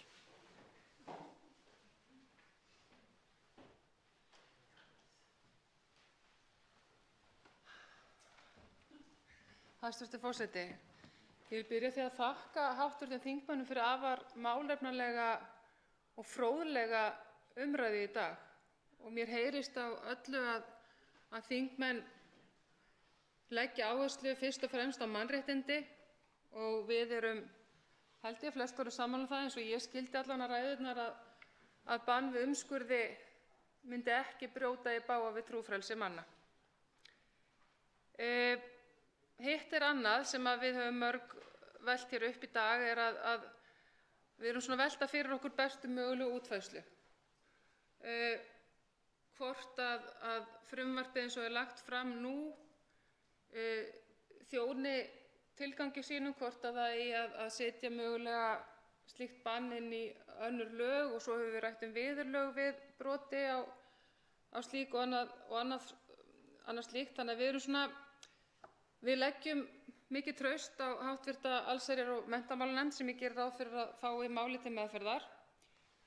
Þá fyrir nefndina munu koma gestir og umsagnir munu koma til yfirferðar í nefndinni sem að varpa kannski skýrari ljósi á svona lagatæknileg atriði vegna þess að þetta er flókið mál og að mörgu að huga. En mig langar til svona lokum, hæstv. Forseti, með leyfi að lesa hér aðeins upp úr grein sem ég var að rekast á sem að birtist á Vísi í dag eftir barnaskurðlækninn Þráin Rósmundsson. Hann hefur einmitt rannsakað þetta mál og er einn af meðhöfunda stórrar greinar sem að birtist í tímaritinu Pediatrics eða barnalæknar árið 2013 sem er mjög þekkt grein sem að í raun sú grein gekk út á það að hrekja þau rök sem að haldið hafi verið fram áður að umskurður á drengjum væri heilsufarslega góður, sem sagt að því fylgdi kostir. Þannig að í þessari frægu grein þá eru 38 læknar sem að hrekja í rauninni kosti umskurða á drengjum með læknisfræðilegum rökum og Þráinn þessi er einn af meðhöfundum eins og ég sagði áðan. Í greininni þá rekur hann sögu þessa máls og sem að skýri þá líka af hverju að við þingmenn erum að leggja þetta mál fram nú. Þannig að mig langar til að lesa þess upp með leyfi forseta. Á árinu 2013 hafði ungur maður samband við umboðsmann barna hér á landi og krafðist svara hvort forráðamaður barns gæti ákveðið án samráðs við þolanda að láta fjarlægja heilbrigðan líkamshluta skjólstæðings síns eins og til dæmis forhúðina. Í framhaldi af þessu hófst umræða og síðan samstarf milli umboðsmanna barna á Norðurlöndunum. Hinn 30. september 2013 kom út sameiginleg yfirlýsing undirrituð af umboðsmönnum barna allra Norðurlanda ásamt leiðandi barnalæknum, barnaskurðlæknum og barnahjúkrunarfræðingum þessara landa. Í yfirlýsingunni kemur fram að umskurður án læknisfræðilegrar ástæðu á einstaklingi sem ekki getur sjálfur gefið samþykki fyrir aðgerðinni brjóti í grundvallaratriðum gegn mannréttindum hans, sérstaklega þar sem slík aðgerð er óafturkræf, sársaukafull og getur haft í för með sér alvarlegar aukaverkanir. Vísað er í 12. grein barnasáttmála Sameinuðu þjóðanna sem öll Norðurlönd eru aðilar að og jafnframt til 24. greinarinnar sem fjallar að vernda skuli börn gegn trúarlegum og hefðbundnum siðum sem skaðað geti heilsu þeirra. Í yfirlýsingunni kemur einnig fram að vernda beri hagsmuni barnsins sem alltaf hljóta standa framar rétti foreldranna til að framkvæma trúarlegar eða hefðbundnar aðgerðir á börnum sínum. Sú sjálfsagða krafa er sett fram að börn, þar sem drengir, þurfi ekki að gangast undir neinar aðgerðir eins og til dæmis umskurð sem samræmist trú foreldranna fyrr en þeir sjálfir eru til þess bærir lagalega að ákveða það. Og Þráinn heldur hér áfram, umskurður er ævaforn aðgerð þar sem forhúðin í heild er fjarlægð. Það er ekki svo að fjarlægur sé aðeins fremsti hluti forhúðarinnar eins og komið hefur fram í umræðinu undanfarið. Forhúðin hefur það hlutverk að vernda reður höfuðið. Líffræðilegar rannsóknir á forhúðinni hafa sýnt að þéttni taugaenda í forhúðinni eru mun meiri en í sjálfu reður höfðinu. Þá hefur forhúðin hlutverk að gegna í ónæmiskerfinu. Til eru heimildir frá forn Egyptum sem framkvæmdin umskurði líklegast vegna sýkingar undir forhúðinni. Þessar heimildir eru mun eldri en Abraham sem samkvæmt Biblíunni er upphafsmaður umskurðar hjá gyðingum 1800 fyrir Krist. Eldri sonur Abrahams, Ísmael, er talinn ættfæðir Araba, en með honum er þessi siður talinn hafa borist til Araba, síðar múslima. Ekki er getið umskurð í trúarriti múslima Kóraninum. Páll postuli taldi umskurð ónauðsynlegan, þess vegna er umskurður ekki trúarlegt atriði í kristni. Seinni tíma skýringar og tilurð þessarar aðgerðar eru að þessar þjóðir lifðu á eyðimerkursvæði, fáklæddir drengir að leik fengu auðveldlega til dæmis sandkorn undir forhúðina sem olli sýkingu þar. Engin sýklalyf voru til og varla hreint vatn. Menn neyddust því til að losa forhúðina með skurði til að hreinsa sýkinguna. Smá saman þróaðist þetta yfir í að forhúðin var fjarlægð í heild og smá saman var farið að gera aðgerðina í fyrirbyggjandi tilgangi. Engar svæfingar eða deyfingar voru þannig að auðveldast var að gera þetta á börnunum sem allra minnstum, til dæmis 8 daga gömlum hjá gyðingum. Þannig var þetta skortur bara á lyfjum til að deyfa. Eða nokkur ára hjá múslimum. Þagga var niður í mótmælum mæðranna með því að setja þetta inn í trúarbrögðin sem öllu réðu, segir hér í grein Þráins. Hæstv. Forseti, Á Vesturlöndum var umskurður sjaldgæfur fram undir 1870. Þá komu fram kenningar í Bandaríkjunum mikinn heilsufarslegan ávinning af umskurði. Aðgerðin átti að lækna undirmigu, flogaveiki, geðveiki af ýmsu tagi, getuleysi og hindra sjálfsfróun, sem náttúrulega mjög syndsamlegt, svo eitthvað sé nefnt. Þó svo ekkert af þessu stæðist náði þessi siður mikilli útbreiðslu þarlendis. Í Bandaríkjunum eru 50–70% karlmanna umskornir en undir 10% í Evrópu. Í öllum vestrænum ríkjum, þar með talið Bandaríkjunum, hefur tíðni umskurðar farið lækkandi síðustu áratugina. Aðferð þeirra sem berjast fyrir umskurði hefur að mestu snúist að reyna að finna læknisfræðilegar ástæður fyrir aðgerðinni. Árið 2012 kom út grein frá Bandaríska barnalæknafélaginu þar sem fullyrt var að svo mikill heilsufarslegur ávinningur væri af umskurði nýfæddra drengja að greiða ætti fyrir aðgerðina af skattfé. Umskurður er algengasta aðgerð sem gerð í Bandaríkjunum í dag, sem sagt. Þessum fullyrðingum var svarað í grein af 40 vestur-evrópskum læknum, sem sagt þessum 38 sem ég nefndi áðan og Þráin er einn þeirra sem ritar greinina sem ég er að lesa nú. Þar sem öll rök heilsufarslegan ávinning voru hrakin. Að auki var bent á að auka kvillar sem fylgt geta aðgerðinni, jafnvel þó hún sé gerð við bestu aðstæður, takið eftir þessu, jafnvel þó hún sé gerð við bestu aðstæður, væru umtalsverðar, 2–7%. 2–7%. Aukakvillarnir geta verið blæðingar, sýkingar, örmyndun á aðgerðasvæðinu og þrenging í þvagrásarhopi. Þá hefur því verið lýst að hluti reðurhöfuð sé fjarlægt og að of mikil húð sé tekin sem leitt getur til verkjavandamála, síðar til dæmis við kynmök.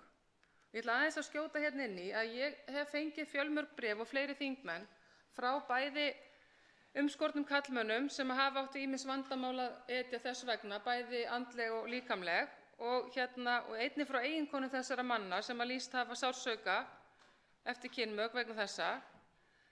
Og það hefur komið fram að það eru fjölmargir taugaendar í forhúðinni. Hún hefur ákveðinn tilgang, það er bara staðreynd.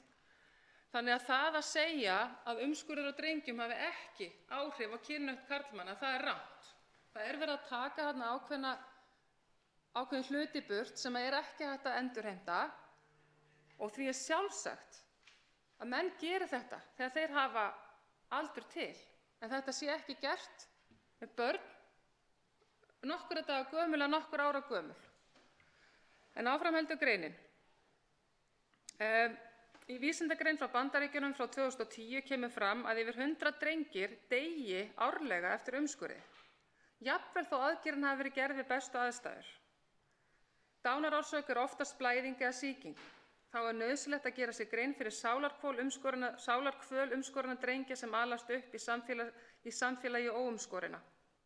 Að lokum skal bent á að stór hluti umskurða í trúarlegum tilgangi er gerður án deyfingar eða svæfingar og aðalástæða þess er að börnin eru of lítil að þau þola illa slíkt. Óþarft ætti að vera að taka fram að aðgerðin er ákaflega sársaukafull. Já, með alla þessa taugaenda þá segir það sér svolítið sjálft, eða ekki? Og allt tala að börn nokkura daga gömul finna ekki til er tómur uppspuni. Börn finna til. Og rannsóknir sýna það að nýlega rannsóknir sýna það að þessi litlu börn fá jafnvel áfallastreitu, röskun, tengslamyndun móður vera erfiðari brjóstagjöf og sem sagt bæði móður og barn þjást oft á tíðum og eru mun lengur að jafna sig og já, þannig að þetta er alvarlegt. Áfram skal haldið, þær líflegu umræður sem lagafrumvarpið hefur vakið í fjölmiðlum og netinu er til merkis að landsmönnum er ekki sama hvernig farið er með ungbörn í landinu. Það að stór hluti læknastéttarinnar og annarra heilbrigðisstétta skrifar undir stuðningsyfirlýsingu við frumvarpið, jafnvel þó undirskriftasöfnum sé einungis á fésbókinni, sýnir glögglega hug þessa fólks til málsins. Þá má geta þess að hafin er undirskriftasöfnun meðal almennings í Danmörku að banna umskurð á drengja undir 18 ára aldri, en þá geti einstaklingurinn sjálfur ákveðið hvað hann vill. Mestu virðist ágreiningurinn vera refsirammann, en 6 ára fangelsisvist er langur tími. Hörðum mótmælum erlendis frá var við að búast. Það hefur jafnan gerst ef hreyft hefur verið við þessu máli. Tilvitnun í greinina lýkur og það er akkúrat þetta, að þetta hefur náttúrulega verið rætt annars staðar en á Íslandi og það hefur alltaf það sama gerst. Umræðan hefur farið að snúast í raun kannski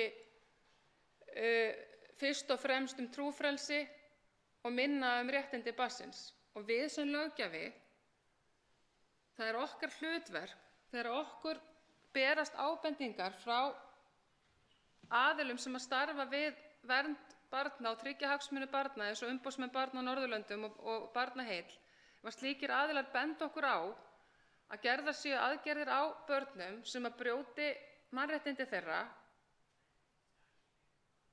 þá verðum við sem löggjafi að kafa vandlega í málið og þetta bara úrlausnarefni. Við erum sammála það að það á ekki að gera, ég held að við getum öll sagt það, við hljótum að vera öll sammála það að það ekki að gera aðgerðir, ónauðsynlegar aðgerðir á börnum sem eru óafturkræfar og valda þeim sársauka og mögulega skaða þau og geta jafnvel leitt til dauða. Úrlausnarefnið í rauninni vinna sem framundan, það að segja að finna þá réttu leiðina til að tryggja það að réttindi barna og vernd sé heiðri höfð. Og við hljótum að geta gert það í sameiningu. Fundið út úr þessum lagatæknilegu atriðum hvernig best að koma slíku fyrir, hver á refsingin að vera refsing, að þetta vera sektarákvæði, fangelsisdómur, hversu langur, hvað veit ég. En eins og fram kemur í grein Þráins, vegna þess að sumir hafa sagt að við ættum ef til vill að búa til einhverjar reglur að þetta sé einungis leyfilegt á sjúkrastofnunum. Ég meina Landspítalinn hefur nú gefið það út og læknar þar að slíkar aðgerðir sé ekki gerðar á Landspítalanum. Hins vegar eru tölur frá landlækni, nýjar tölur sem ég hef frá landlækni sem sýna það að slíkar aðgerðir eru gerðar hjá sérfræðingum út í bæ og þeim hefur farið fjölgandi núna síðustu árin. Lýtalæknar neita að gefa landlækni upplýsingar hvaða aðgerðir þeir gera og hversu margar, og einnig kom fram í svari landlæknis að gæðaeftirlit með skráningum hjá sérfræðingum það ekki búið að yfirfara það, þannig að við erum í raun ekki mjög mikið í höndunum. En við sjáum það samt að þetta ekki margar aðgerðir, þetta á 3. tug aðgerða núna síðustu ár og þeim fer fjölgandi og það að binda þetta þá mögulega bara við skurðstofur hjá sérfræðingum, það nóg? Samkvæmt grein Þráins Rósmundssonar barnaskurðlæknis að þá það ekki nóg. Þó að aðgerðir séu gerðar við bestu mögulegu aðstæður, þá það samt sem áður mjög hættulegar. Þarna erum við að tala 2–7% sem umtalsverð áhætta, þrátt fyrir bestu aðstæður, bendir læknirinn á. Alls kyns aukakvillar. Þannig að við verðum bara að skoða þetta mjög vel og vandlega og ég heyrði það í dag að hugur þingmanna stendur til þess, fólki þykir málið áhugavert, það svolítið nýtt fyrir okkur, við þurfum að fara vel yfir þetta, umræðan getur tekið tíma og það mikilvægt að við vöndum okkur, það að mörg að huga og þarna tengist þetta akkurat umræðum intersex og fleira sem við þurfum einnig að ræða hér. En ég vil bara þakka fyrir gott hljóð og virkilega góða umræðu. Og að lokum, hæstv. Forseti, legg ég til að málinu verði vísað þá til allsherjar- og menntamálanefndar til frekari úrvinnslu. Fleiri hafa ekki kvatt sér hljóðs og umræðu lokið. Frumvarpið gengur nú til 2. umræðu og allsherjar- og menntamálanefndar ef enginn hreyfir andmælum. Það samþykkt. Tekið fyrir 6. dagskrármálið, heilbrigðisþjónusta, frumvarp 178. mál, þingskjal 252, 1. umræða. Til máls tekur hv. 11. þingmaður Suðvesturkjördæmis, Ólafur Þór Gunnarsson.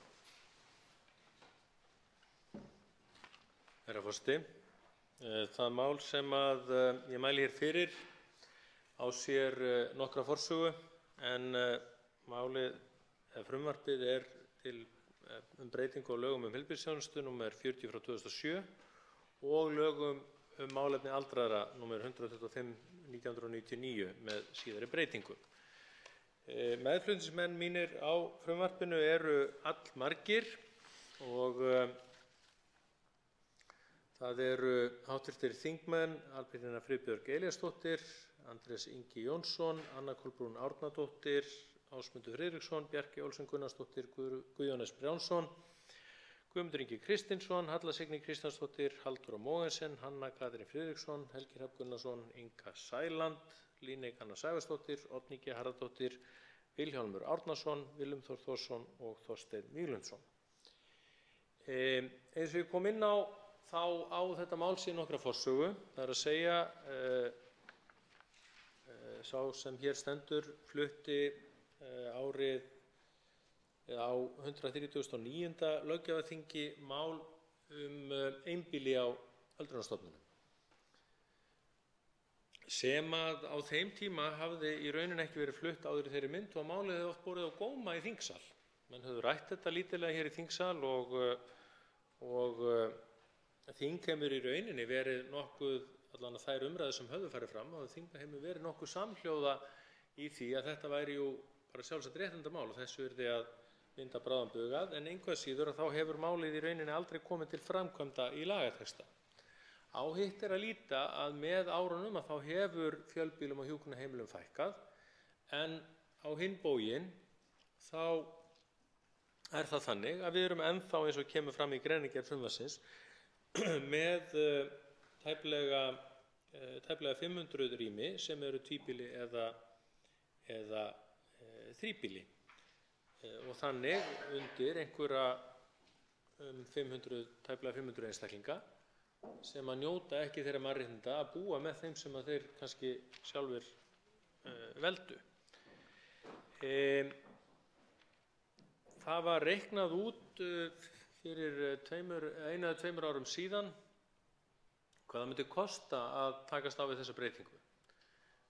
Kostnaðurinn sem að felst í frumvarpinu gæti legið einhvers staðar á bilinu 5 til 7 milljarða dreift yfir þann tíma sem að tillögugreinarnar gera ráð fyrir, en við megum ekki gleyma því að framkvæmdasjóður aldraðra myndi hæglega ráða við það verkefni með þá peninga eða fjármuni sem hann hefur í dag og með þá fjármuni sem hafa runnið til sjóðsins í gegnum tíðina. Til öryggis má segja þá er bráðabirgðaákvæði í lok frumvarpsins að ráðherra skuli setja áætlun til 5 ára til þess að klára þetta dæmi, þannig að það sé auðvelt fyrir samfélagið að takast á við þetta verkefni og bjóða fólki upp á þessi sjálfsögðu mannréttindi. Ég hef heyrt í umræðunni að þetta sé nú kannski óþarfi vegna þess að sumir vilji hreinlega búa með einhverjum öðrum á hjúkrunarheimilum. Það kann að vera rétt, en í mínu fyrra starfi þá man ég vissulega eftir einu tilfelli þar sem að menn vildu endilega búa með einhverjum óskyldum aðila í herbergi á hjúkrunarheimili, en þau eru sára að fá þessi tilvik. Og einn góður maður sagði við mig á sínum tíma þegar ég var að undirbúa flutnings þessa frumvarps fyrst, að hugsunarháttur okkar þegar við byggjum hjúkrunarheimili ætti í rauninni alltaf að vera þannig að við erum ekki að byggja hjúkrunarheimili fyrir af okkur og ömmu, heldur verðum að byggja hjúkrunarheimili fyrir barnabörnin. Og við ættum að reyna þessuna þegar við hönnum og byggjum hjúkrunarheimili að setja okkur í þau spor sem kannski kynnu að vera eðlileg eftir 20, 30, 40 ár eða svo. Og ég held að sé mikið til í þessu. Hinn helmingurinn af frumvarpinu snýr að þeim réttindum sem að hafa oft komið upp í umræðuna núna allra síðustu árum að maki eða sambúðarmaki fái tækifæri til þess að búa hjá lífsförunautum sínum á hjúkrunarheimili ef að jafnvel þó að viðkomandi sé ekki með það sem við köllum færni- og heilsumat.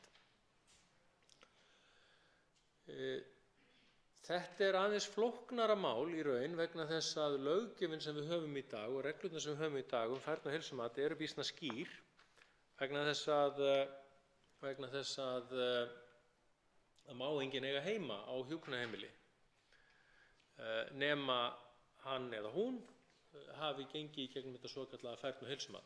Og því er frumvarpstextinn eins og fram kemur tiltölulega í 3. grein frumvarpsins tiltölulega flókinn og að því leyti til flóknari heldur en í frumvarpi hæstvirts núverandi heilbrigðisráðherra Svandísar Svavarsdóttur sem að var flutt hér á árinu sem var flutt á 145. löggjafarþingi, en sá sem hér stendur lagði einmitt til umsögn það frumvarp þar sem ég benti á að það þyrfti að taka á þessum málum til þess að það væri þannig búið þessa einstaklinga að það yrði hugað að öllum réttindum, ekki bara þeirra sem að búa á hjúkrunarheimilum með færni- og heilsumat, heldur líka þeirra sem að flytja þangað og með hvaða hætti þeir kynnu eiga rétt til að njóta þjónustu og svo framvegis. Því er þriðja frumvarpsgreinin allítarleg og ég ætla með leyfi hæstv. forseta að lesa hana. Hún er svohljóðandi: Heimilismaður sem dvelur til langframa á stofnun fyrir aldraða skal eiga kost á að vera samvistum við maka eða sambúðarmaka sinn þegar aðstæður leyfa. Maki skal greiða sanngjarna leigu vegna veru sinnar og greiða þann kostnað sem að dvöl hans hlýst. Maki skal eftir atvikum hafa aðgang að þjónustu stofnunarinnar gegn gjaldi. Maki samkvæmt þessum tölulið er undanþeginn, takið eftir hv. þingmenn, undanþeginn færni- og heilsumati og skal eiga lögheimili utan stofnunarinnar. Þetta er býsna mikilvægt. Áfram, maki eða sambúðarmaki getur dvalið á öldrunarstofnuninni í allt að 8 vikur eftir fráfall heimilismanns. Á þeim tíma skal meta hvort forsendur eru fyrir áframhaldandi dvöl á stofnuninni og fellur dvalarréttur niður nema niðurstaða færni- og heilsumats samkvæmt 15. grein laganna verði að forsendur séu fyrir áframhaldandi búsetu og öðlast á viðkomandi sjálfstæðan rétt sem heimilismaður á stofnun fyrir aldraða. Ráðherra setur reglugerð dvöl maka og sambúðarmaka á öldrunarstofnunum þar sem meðal annars skal tilgreina greiðslur, greiðslufyrirkomulag, réttindi, tryggingar og kostnaðarþátttöku ríkisins. Þetta er býsna ítarlegt, en það er það ekki fyrir neina tilviljun. Það er nefnilega þannig að það er ekki víst að það verði hægt að skilgreina þetta sem fortakslausan rétt. Því tökum til að mynda hjúkrunarheimili þar sem aðstæður eru hreinlega þannig eða samsetning heimilismanna er þannig að það muni hreinlega ekki vera hægt að koma þessu við, að það er ekki hægt að hafa þetta, eins og við segjum, algjörlega fortakslaust. En með því að setja það inn í lagatextann að þetta megi gera þegar við á, þá í rauninni búum við til réttindi fyrir fólk að minnsta kosti að sækja þessa stöðu og í flestum tilfellum, allavega ef að ég þekki rétt til, þá myndi vera reynt að koma til móts við þetta. Hins vegar er það þannig í dag að sums staðar eru einbýli á hjúkrunarheimilum það þröng og það lítil að það væri erfitt fyrir sambúðarmaka jafnvel að komast þar fyrir, hreinlega bara vegna plássleysis. Og því miður eru nokkur hjúkrunarheimili á Íslandi þannig í dag að einbýli eru alveg niður undir 10 fermetra og jafnvel í einhverjum algjörum undantekningum eitthvað minni en það. Þannig að það er ekki alltaf hægt að koma þessu við. Síðan eru líka aðstæður þar sem að til að mynda er að ræða litlar lokaðar einingar, að þá getur þetta líka verið erfitt vegna þess að þá, og ekki kannski vegna þess að menn megi ekki velja það að flytja inn og lokaða deild til maka síns, heldur vegna þess að það er kannski erfitt að setja þá skyldu á til að mynda sambúðarmaka á stofnun, að hann eða hún eigi að passa upp á velferð hinna heimilismannanna sem er á lokuðu deildinni af einhverju ástæðu. Þannig að það þarf að taka tillit til allra þessar sjónarmiða. Síðan þetta varðandi þegar að makinn fellur frá, að þá er mjög mikilvægt að sambúðarmakinn eigi annað lögheimili. Það sé ekki búið að fyrirgera því til þess að tryggja það að hann hafi þá að einhverju að hverfa en jafnframt að hann fái þann umþóttunartíma sem sanngjarnt er. Í dag miðum við það að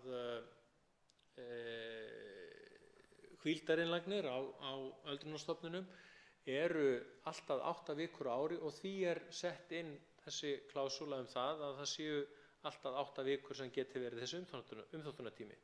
Flestar færni- og heilsumatsnefndir landsins funda nægilega þétt til þess að það væri hægt að það myndi rammast innan þessa tímaramma að taka það ákvörðun hvort að viðkomandi ætti orðið sjálfstæðan rétt til að búa á heimilinu eða hvort að það væri ekki.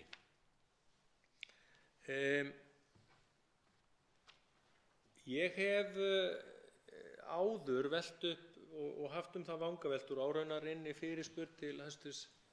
Heilbrigðisráðherra það með hvaða hætti gert mat á kostnaði við búsetu á hjúkrunarheimilum.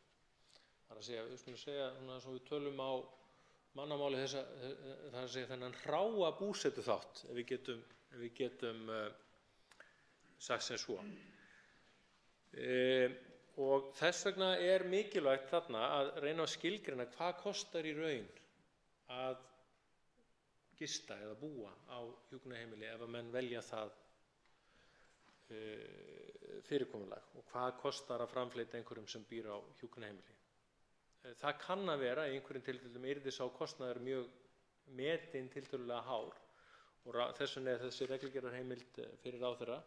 Í dag erum við með reglugerð sem segir að hámarks þátttökukostnaður eða kostnaður þáttaka í dvalarkostnaði geti verið alltaf 400.000 krónur á mánuði. Ég myndi halda að það væri algjörlega í efri mörkum. Ég myndi ætla að þetta yrði eitthvað minna en ráðuneyti fær þá það verkefni að meta það og ákveða. Menn hafa spurt mig og ég hef fengið svolítil viðbrögð við því þegar ég lagði frumvarpið fram hvort að mér væri nú alvara að fara með alla þá biðlista sem eru í landinu að gera ráð fyrir því að fullfrískt fólk færi inn á hjúkrunarheimili. Og það í sjálfu sér ekkert óeðlilegt að menn hafa áhyggjur af þessu. Hins vegar það ekki vilji flutningsmanna frumvarpsins að þeir sem kæmu sem sambúðarmakar inn á hjúkrunarheimili að þeir vera að taka upp önnur pláss. Heldur að jafnaði gert ráð fyrir að þeir myndu dvelja í herbergjum eða híbýlum maka síns og þannig ekki taka upp pláss frá neinum öðrum. Vissulega kynnu þeir að þurfa pláss við matarborðið eða hádegisverðarborðið eða hvernig sem það en ég held að í flestum tilfellum ætti nú vera auðvelt að leysa það. Menn hafa líka spurt mig mun þetta ekki bara verða það sem að allir biðja en sem öldrunarlæknir og hafandi verið vinnandi í þeim bransa því fagi í allmörg ár að þá eru allavega í mínu tilfelli þau eru teljandi á, við skulum segja á fingrum beggja handa. Þau tilvik síðastliðin 20 ár þar sem þetta hefur yfirleitt verið í umræðunni. Vegna þess að það auðvitað skilningur okkar allra og ég held langflestra sem að búa á Íslandi og við þetta almannaheilbrigðiskerfi sem við búum við að við erum ekki almennt séð að leggja til að heilbrigt fólk sé að leggjast inn á sjúkrastofnanir. Enda það ekki andri frumvarpsins. En lang flestir átta sig á því að maki sem hefur tapað heilsu sinni og þarf á þessari þjónustu að halda að vera á hjúkrunarheimili sé þannig lasinn eða þannig staddur heilsufarslega séð að aðstaða hans sé svo mikið öðruvísi heldur en sambúðarmakans að það sé ekki ástæða fyrir heilbrigðan sambúðarmaka að flytja með honum á heimilið. En það koma upp svona tilvik og frumvarpið til raun til þess að svara þeim áhyggjum sem koma upp samfélaginu vegna þess. Ég geri ráð fyrir að frumvarpið gangi eftir þessu umræðu til háttvirtrar velferðarnefndar og hlakka til umræðuna þar og vona að málið fái framgang á þessu þingi og eða þá bara því næsta ef til kemur. Þá veitir andsvar hv. 2. þingmaður Suðvesturkjördæmis, Bryndís Haraldsdóttir. Virðulegur forseti, ég þakka hv. þingmanni fyrir ræðuna og þetta mjög svo áhugaverða og góða frumvarp. Ræðan hans var reyndar það ítarlega að þær spurningar sem höfðu vaknað hjá mér hérna fyrr í ræðunni þegar ég óskaði eftir andsvari komu nú að einhverju leyti fram í seinni hluta ræðunnar. Og það var þá kannski líka mitt þetta varðandi hvernig þau mál væru leyst með maka þegar annar fellur frá og báðir búa inn á hjúkrunarheimili. Því að það svo auðvelt að taka undir þau sjálfsögðu mannréttindi að fólk fái að búa saman þrátt fyrir það að annar aðilinn þurfi á hjúkrunaraðstoð að halda. Og einhverra hluta vegna hefur þetta mál nú lengi verið í umræðunni en enn sem komið hefur okkur ekki tekist að framkvæma þetta að ég best veit. En í ljósi þess að ég veit að hv. þingmaður nú mjög fróður þennan málaflokk þá langaði mig nú að vita hvort að hann þekki til þess hvernig staðan á þessum málum einhvers staðar erlendis. Erum við með fordæmi þar sem að þetta hefur virkað eða kannski mögulega hafa verið veitt einhverjar undanþágur hér heima þannig að þetta hafi gengið upp og ef svo hver þá reynslan af því?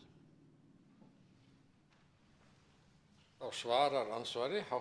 11. þingmaður Suðvesturkjördæmis, Ólafur Þór Gunnarsson. Herra forseti, ég þakka hv. þingmanni Bryndísi Haraldsdóttur andsvarið. Já, ég þekki dæmi þessa bæði hérna innanlands, það eru nokkur tilvik þar sem að hjúkrunarheimili hafa hreinlega ákveðið að leysa svona mál ein og sjálf og þá hreinlega boðið maka að vera að forminu til í leiguhúsnæði hjá sér, en það í rauninni engin lagaumgjörð til það. Þetta eru hins vegar örfá dæmi. Þetta eru örfá dæmi, þau eru ekki í fljótu bragði mani eftir tveimur hérna á Íslandi. Það kunna náttúrulega vera fleiri. Erlendis ég þekki ekki löggjöf hvað þetta varðar erlendis frá, en ég veit til að mynda að í löndum þar sem eru ekki almannaheilbrigðiskerfi, þar þetta praktíserað allavega í einhverju mæli. Reynslan hins vegar alveg svo sama hérna á Íslandi, að það ekki mikið verið að biðja þetta. Það ekki þannig að menn séu mikið að fara fram á að fá að flytja inn á sjúkrastofnun, jafnvel þó að maki þeirra sé lasinn. Og það ósköp skiljanlegt vegna þeirra ástæðna sem ég rakti hér áðan. Menn skilja það alveg að ef þú ert veikur þá getur þú þurft að sækja mikla heilbrigðisþjónustu, jafnvel svo þú þurfir að búa á sjúkrastofnun. Það á ekkert endilega við þann sem ekki veikur. Þá veitir andsvar síðari sinn, hv. 2. þingmaður Suðvesturkjördæmis, Bryndís Haraldsdóttir. Já, virðulegi forseti, ég þakka hv. þingmanni svarið og þá kannski kom hann inn á það sem að ég hugðist spyrja út í næst og hafði heyrt því fleytt í umræðunum þetta að það væri kannski ekki endilega eftirspurn eftir því að flytja inn á sjúkrastofnun, hafi sjálfur ekki þörf á því.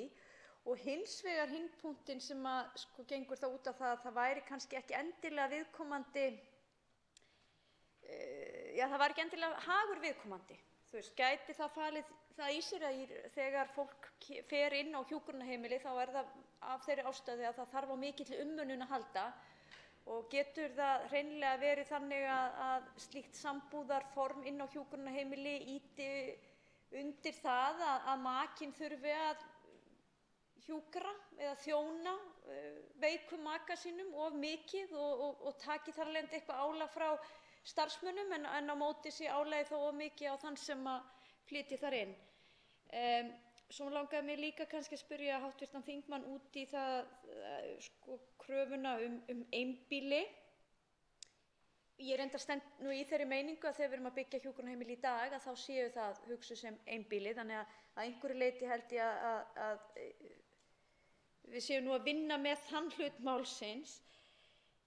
En ég bara velti fyrir mér því að ég hef nú staðið í þeim sporum að vera að skoða hjúkrunarheimili fyrir ömmu mína og þar var manni nú sagt það af starfsmönnum hjúkrunarheimilis að það væri nú alls ekki svo slæmt að vera í tvíbýli eða þríbýli og þetta fólk væri nú á þeim aldri að það hefði kannski aldrei upplifað það að vera eitt í herbergi og það væri bara ákveðin félagsskapur og svona. Þannig að það var nú svolítið verið að ýja því og reyna að selja manni það að það væri nú bara nokkuð góður kostur að vera í sambýli með öðrum. Og svarar andsvari síðari sinni, hv. 11. þingmaður Suðvesturkjördæmis, Ólafur Þór Gunnarsson. Herra forseti, ég þakka þingmanninum spurningarnar og hv. þingmaður Bryndís Haraldsdóttir kemur inn á mjög mikilvæga punkta. Það er að segja, þetta erum við kannski að útsetja heilbrigðamakann fyrir álagi sem hann eða hún ætti ekki að gangast undir. Og þetta hefur mikið verið í umræðinni og allavega innan heilbrigðisgeirans og innan heilbrigðisþjónustunnar þá hafa menn oft miklar áhyggjur af þessu. Að makar séu hreinlega að slíta sér út vegna umönnunar sinna nánustu. Og ég held að kannski að meðal annars sé það þessuna sem það ekki mikið sótt í þessa þjónustu. Það hefur ekki mikið verið beðið þetta, ekki mikið verið talað þetta og ég held að það geti verið alveg hárrétt hjá þingmanninum og auðvitað þurfum við að huga að hag þessara einstaklinga sérstaklega og þess vegna meðal annars þessi reglugerðarheimild sem þarna inni sem á að snúa bæði að réttindum og skyldum sambúðarmakans. Ég flutti frumvarp fyrir 8 árum eða svo, 7-8 árum einbýli á hjúkrunarheimilum. Þá vildi ég láta klára þetta mál á næstu 5 árum. Síðan eru liðin 8 ár og enn eru við með eitthvað í kringum 500 einstaklinga. Ég held að það þurfi eitthvað svona til þess að ýta við málinu. Það þurfi eitthvað svona til þess að ýta við því að við klárum þetta verkefni. Auðvitað munum við aldrei banna neinum sem alls ekki vill búa einn í herbergi á hjúkrunarheimili að fá að vera með einhverjum öðrum í herbergi ef slíkur aðili finnst. Því að frumvarp snýr réttindi en ekki réttindi til einbýlis en ekki skyldu til einbýlis. Og ég held að við þurfum ekki að hafa áhyggjur af því að það verði stór alda í samfélaginu sem að krefjast þess að einhverju fái að vera í tvíbýlum. Fleiri hafa ekki kvarst til hljóðs og umræðu lokið. Frumvarpið gengur nú til 2. umræðu og velferðarnefndar ef enginn hreyfir andmælum. Það er samþykkt. Tekið fyrir 7. dagskrármálið, aðgengi að stafrænum smiðjum, þingsályktunartillaga, 236. mál, þingskjal 332, fyrri umræða. Til máls tekur hv. 11. þingmaður Reykjavíkurkjördæmis suður, Björn Leví Gunnarsson.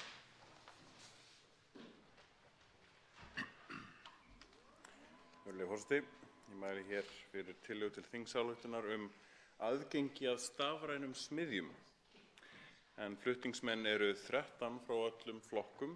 Ég ásamt Albertínu Friðbjörgu Elíasdóttur sem erum svona fyrstu frummælendur þar sem við unnum þessa þingsályktun saman. Birgir Þórarinsson, Guðmundur Ingi Kristinsson, Halldóra Mogensen, Inga Sæland, Jón Þór Ólafsson, Smári McCarthy, Willum Þór Þórsson, Þorgerður Katrín Gunnarsdóttir, Þorsteinn Víglundsson, Njáll Trausti Friðbertsson og Bjarkey Olsen Gunnarsdóttir einnig meðflutningsmenn.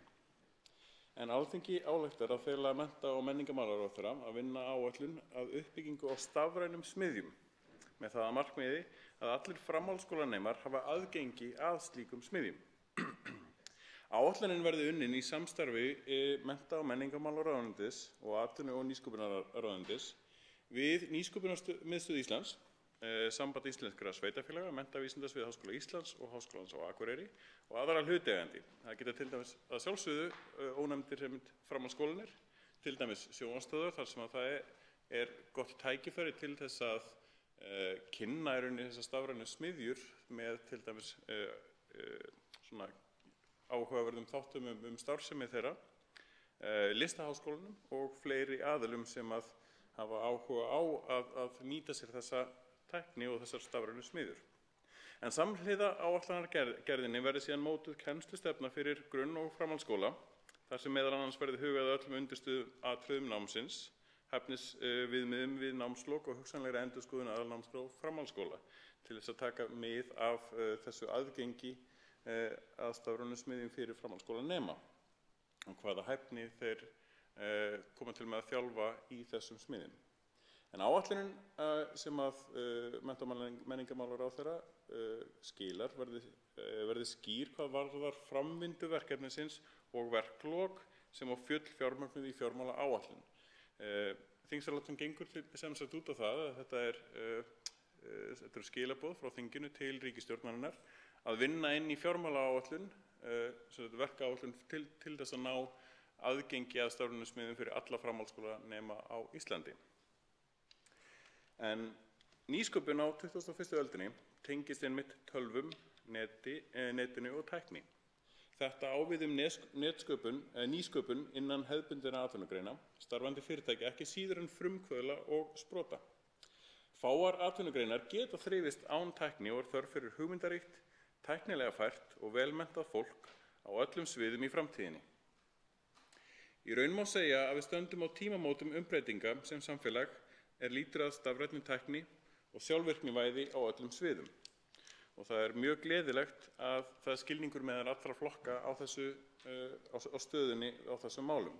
Og þetta tengist í raun og veru þessu átaki að meiri verkmenntun og að leggja meiri áherslu á verkmenntun í til dæmis framhaldsskóla. Þar sem að þetta svona smíðastofa framtíðarinnar. En það lykilatriði að byggja upp menntun og hæfni til þess að mæta róttækum breytingum í atvinnulífinu og í samfélaginu öllu.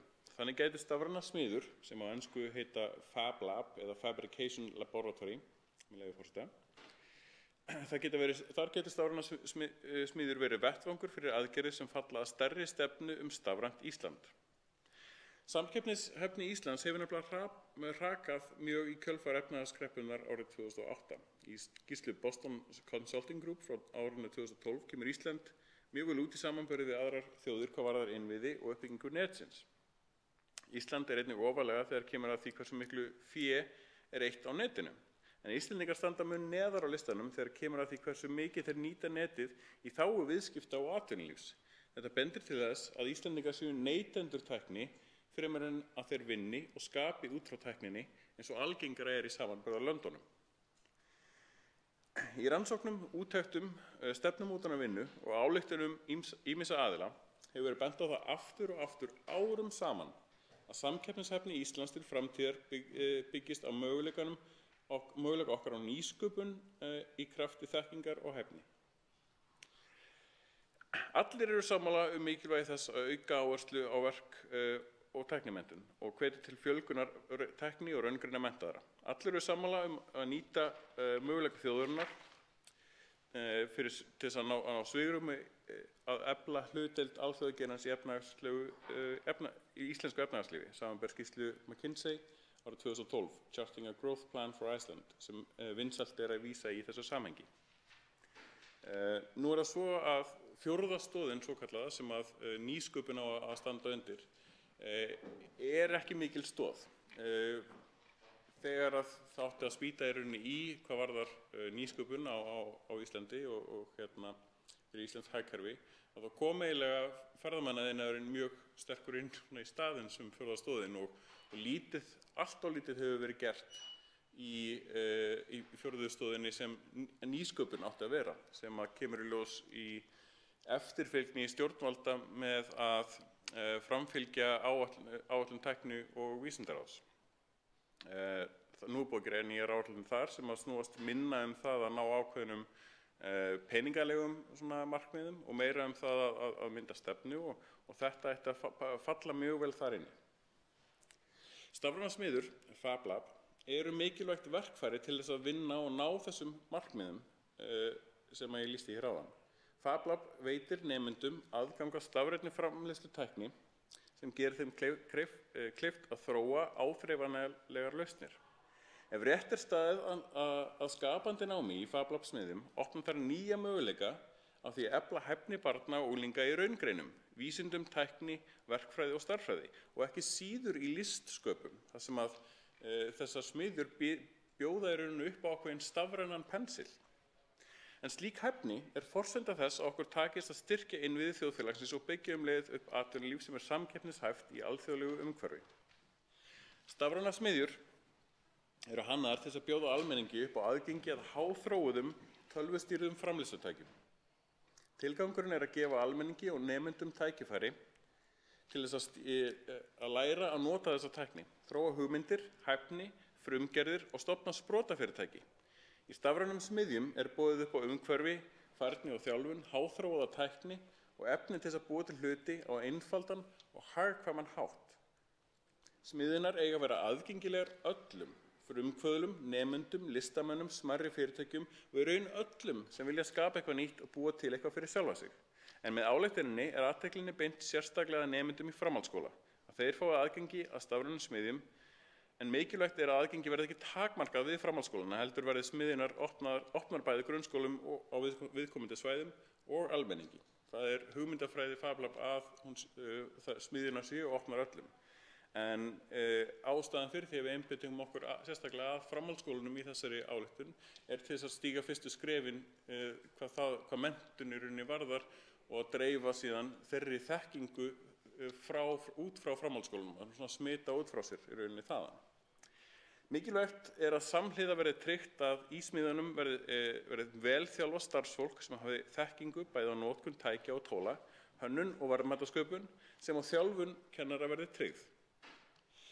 Tæknin sem unnið með í stafrænum smiðjunum fjölbreytt, allt frá þrívíddarskönnun og prentun til leysiskera og textíls ásamt myndvinnslu í tvívídd og þrívídd.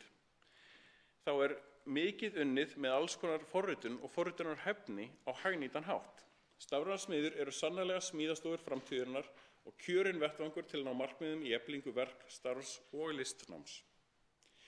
En stafrænar smiðjur eiga uppruna sinn í MIT, Massachusetts Institute of Technology, þar sem áhugaverður TED-fyrirlestur á slóðinni https://2.2.2.2.2.ted.com, /talks/Neil_Gershenfield_on_fab_labs. Þú var allir að þessu og síðast implementað inn í varúðarinn.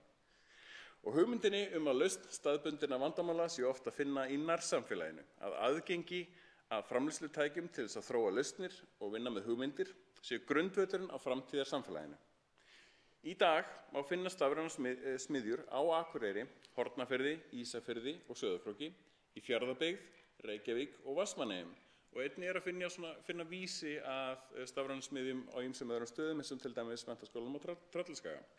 Flestar það starfræktar í samstarfi við framhaldsskóla á staðnum.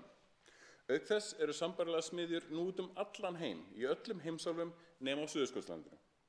En með þessari ályktun stjórnvöld hvött til að setja á fót stafræna smiðju fyrir nærsamfélagið út allt land og að fyrstu skrefin verði tekin í samvinnu við framhaldsskólana. Þetta stefnumörkun af hálfu þingsins í rétta átt til framtíðar og því fyrr því betra.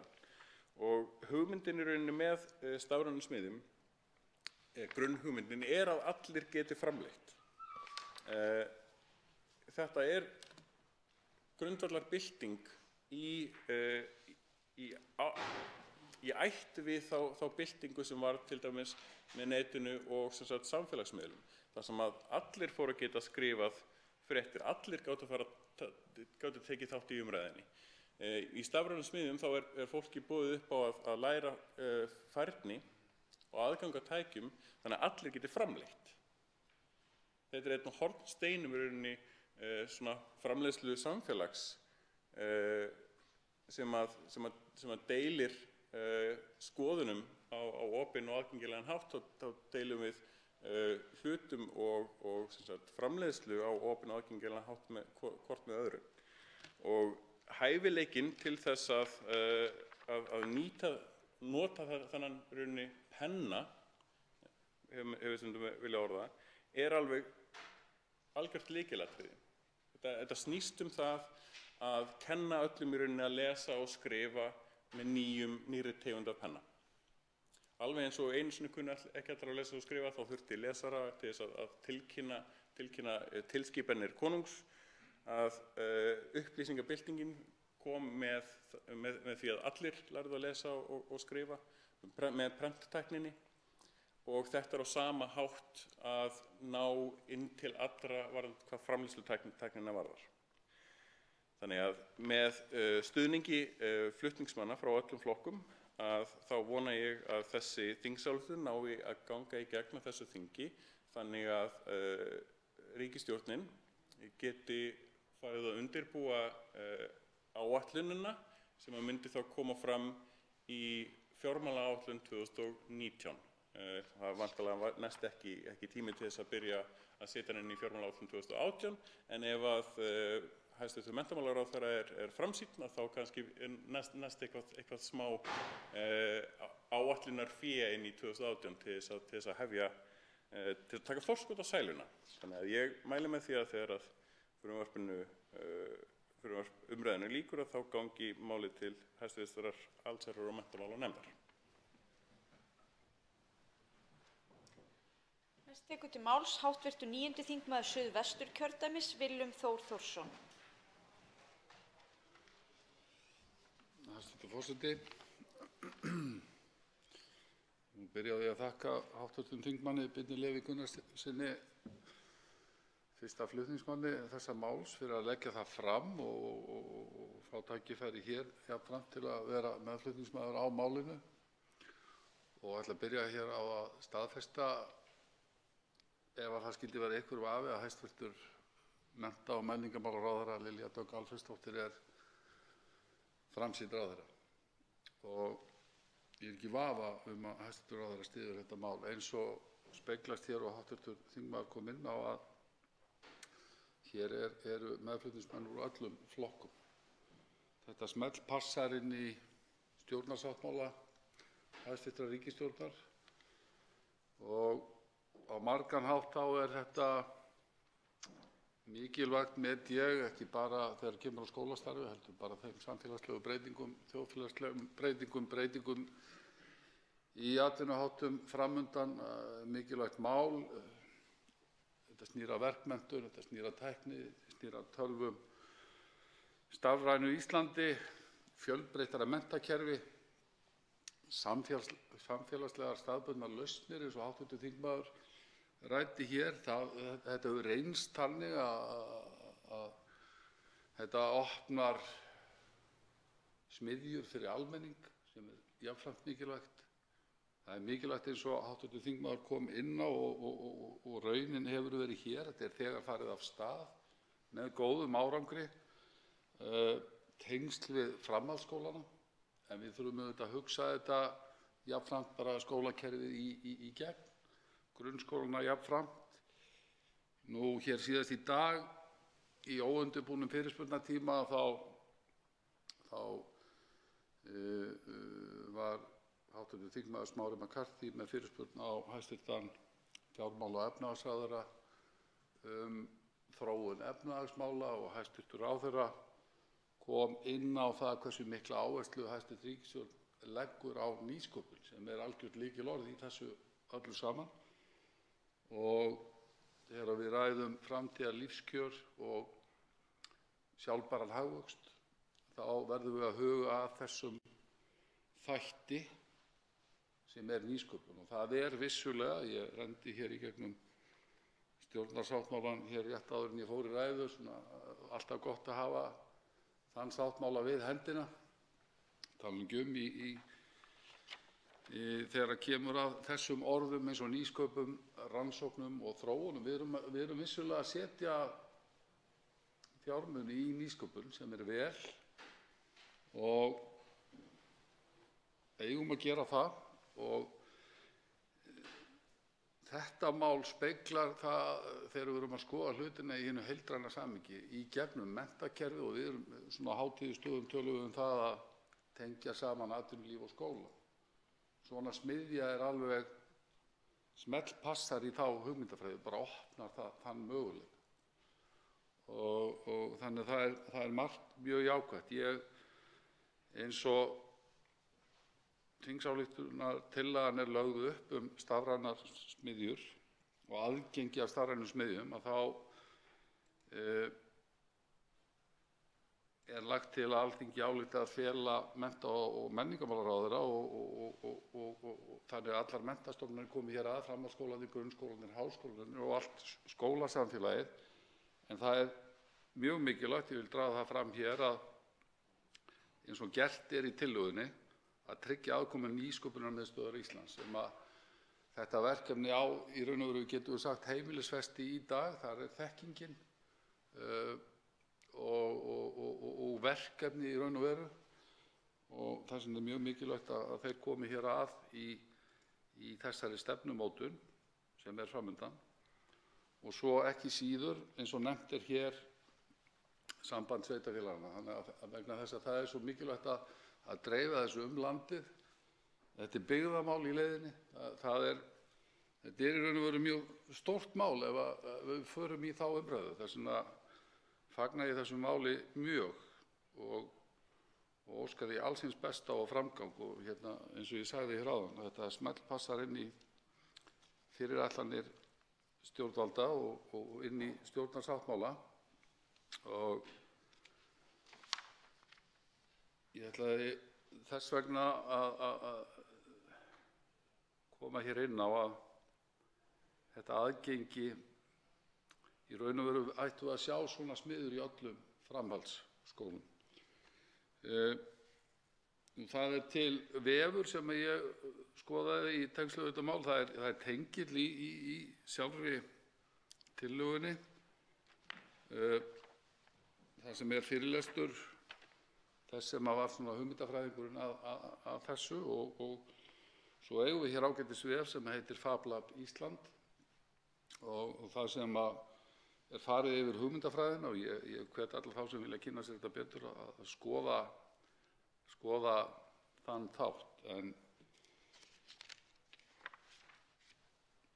ég ætla ekki að hafa mál mitt öllu lengra hér, hæstv. Forseti, en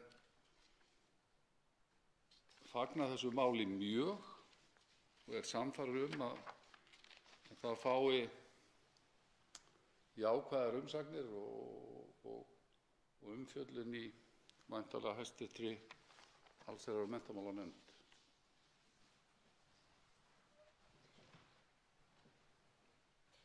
Fleiri hafa ekki kvatt sér hljóðs og er umræðu lokið. Tillagan gengur nú til síðari umræðu og allsherjar- og menntamálanefndar ef enginn hreyfir andmælum. Það er samþykkt. Tekið er fyrir 8. dagskrármálið, barnalög, frumvarp, mál nr. 238 á þingskjali 334, 1. umræða. Til máls tekur hv. 4. þingmaður Reykjavíkurkjördæmis norður, Helga Vala Helgadóttir.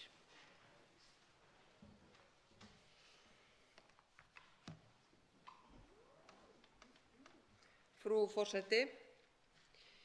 Ég mæli fyrir frumvarpi til laga breytingu á barnalögum nr. 76/2003 með síðari breytingum er varðar stefnanda í faðernismáli.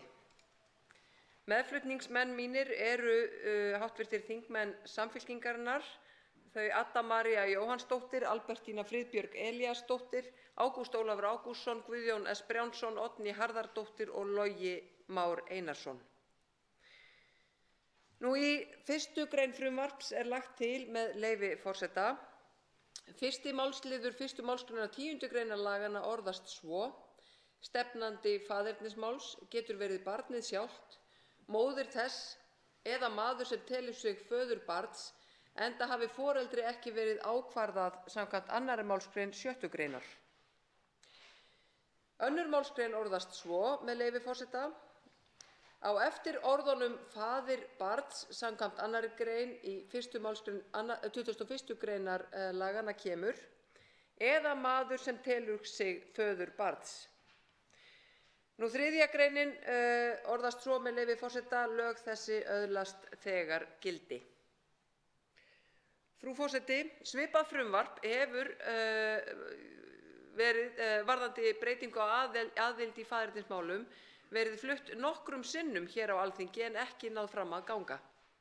Með frumvarpi þessu er lögð til breyting á barnalögum með síðari breytingum þess efnis að takmörkun sú sem nú er í 1. málsgrein 10. grein laganna sem og í 21. grein laganna varðandi heimild karlmanns til höfðunar á faðernismáli og vefengingarmáli verði einfaldlega felld brott. Frumvarp breytingu á 1. málslið 1. málsgreinar 10. greinar barnalaga hefur verið flutt eins og áður sagði tvisvar áður á 135. löggjafarþingi og 136. löggjafarþingi en náði ekki fram að ganga. Þá hafa frumvörp þessa efnis jafnframt verið lögð fram á Alþingi á 144. löggjafarþingi og 145. löggjafarþingi.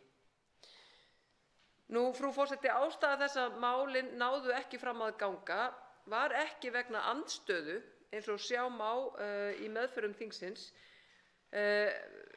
sem og ef umsagnir sem til féllu eru lesnar, heldur einfaldlega vegna þess að ekki hefur verið að ræða stjórnarfrumvörp og ekki þungaviktar þingmannafrumvörp og þess vegna hafa þessi frumvörp einfaldlega dagað uppi í þinginu. En frú forseti, nú er mál að linni.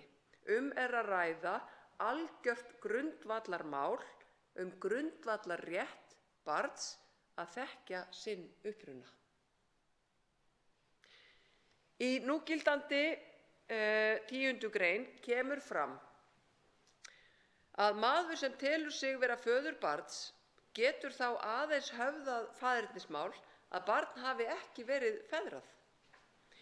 Í þessu, frú forseti, felst takmörkun á rétti manns til að leita úrskurðar dómstóla réttindi sín og skyldur, samanber 1. málsgrein 70. greinar stjórnarskrár, sem og takmörkun á rétti barns til að þekkja foreldra sína, samanber 1. grein barnalaga, í þeim tilvikum þar sem barn hefur ekki verið rétt feðrað.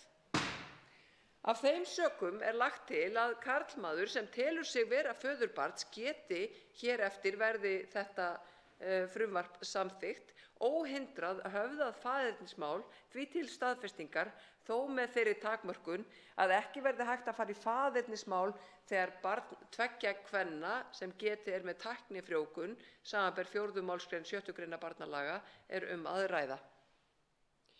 Nú, málshöfðunarreglur í faðernismálum hafa löngum takmarkað rétt karlmanna sem telja sig föður barns til að höfða dómsmál til staðfestingar á faðerni barns.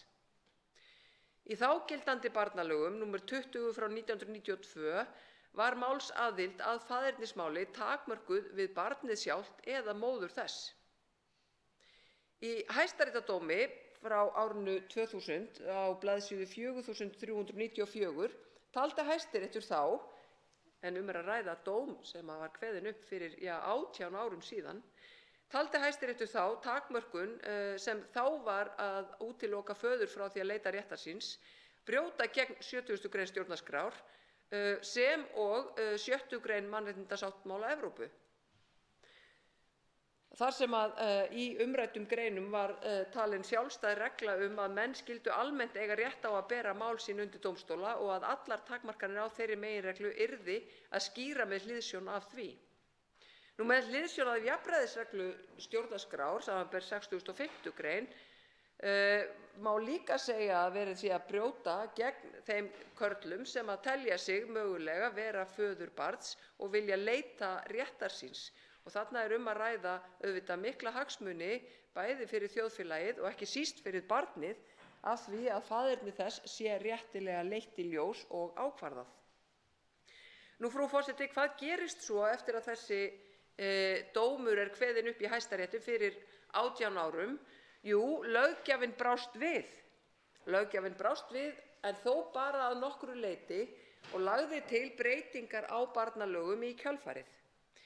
Í greinargerð með frumvarpi því sem síðar varð að barnalögum þeim sem nú gilda, númer 76/2003, var lagt til að umrædd málsgrein, það er að segja 10. greinin málsaðild að faðernismáli, yrði breytt í ljósi dóms Hæstaréttar og þeirra breyttu viðhorfa rétt barns til að þekkja báða foreldra sína og rétt barnsins til þess að njóta samvista við báða foreldra sína. Viðurkenning á rétti manns sem telur sig föður barns til að höfða faðernismál væri fallin til þess að styrkja þessi réttindi barnsins enda að ræða grundvallarrétt. Við meðferð frumvarpsins á Alþingi lagði allsherjarnefnd til þá breytingu sem var síðar samþykkt að málsaðild karlmanns sem telur sig föður barns skyldi þó takmörkuð við þau tilvik þar sem barn er ófeðrað eða ranglega feðrað. Í nefndaráliti téðrar nefndar kom fram að megintilgangur með þessari breytingu inn í nefndinni væri að koma í veg fyrir tilhæfulausar málshöfðanir. Tilhæfulausar málshöfðanir, eingöngu í þessum málum, frú forseti. Þarna hafði téð nefnd sem sagt áhyggjur af því að karlar myndu hefja hópmálsókn til þess að trufla saklausar konur.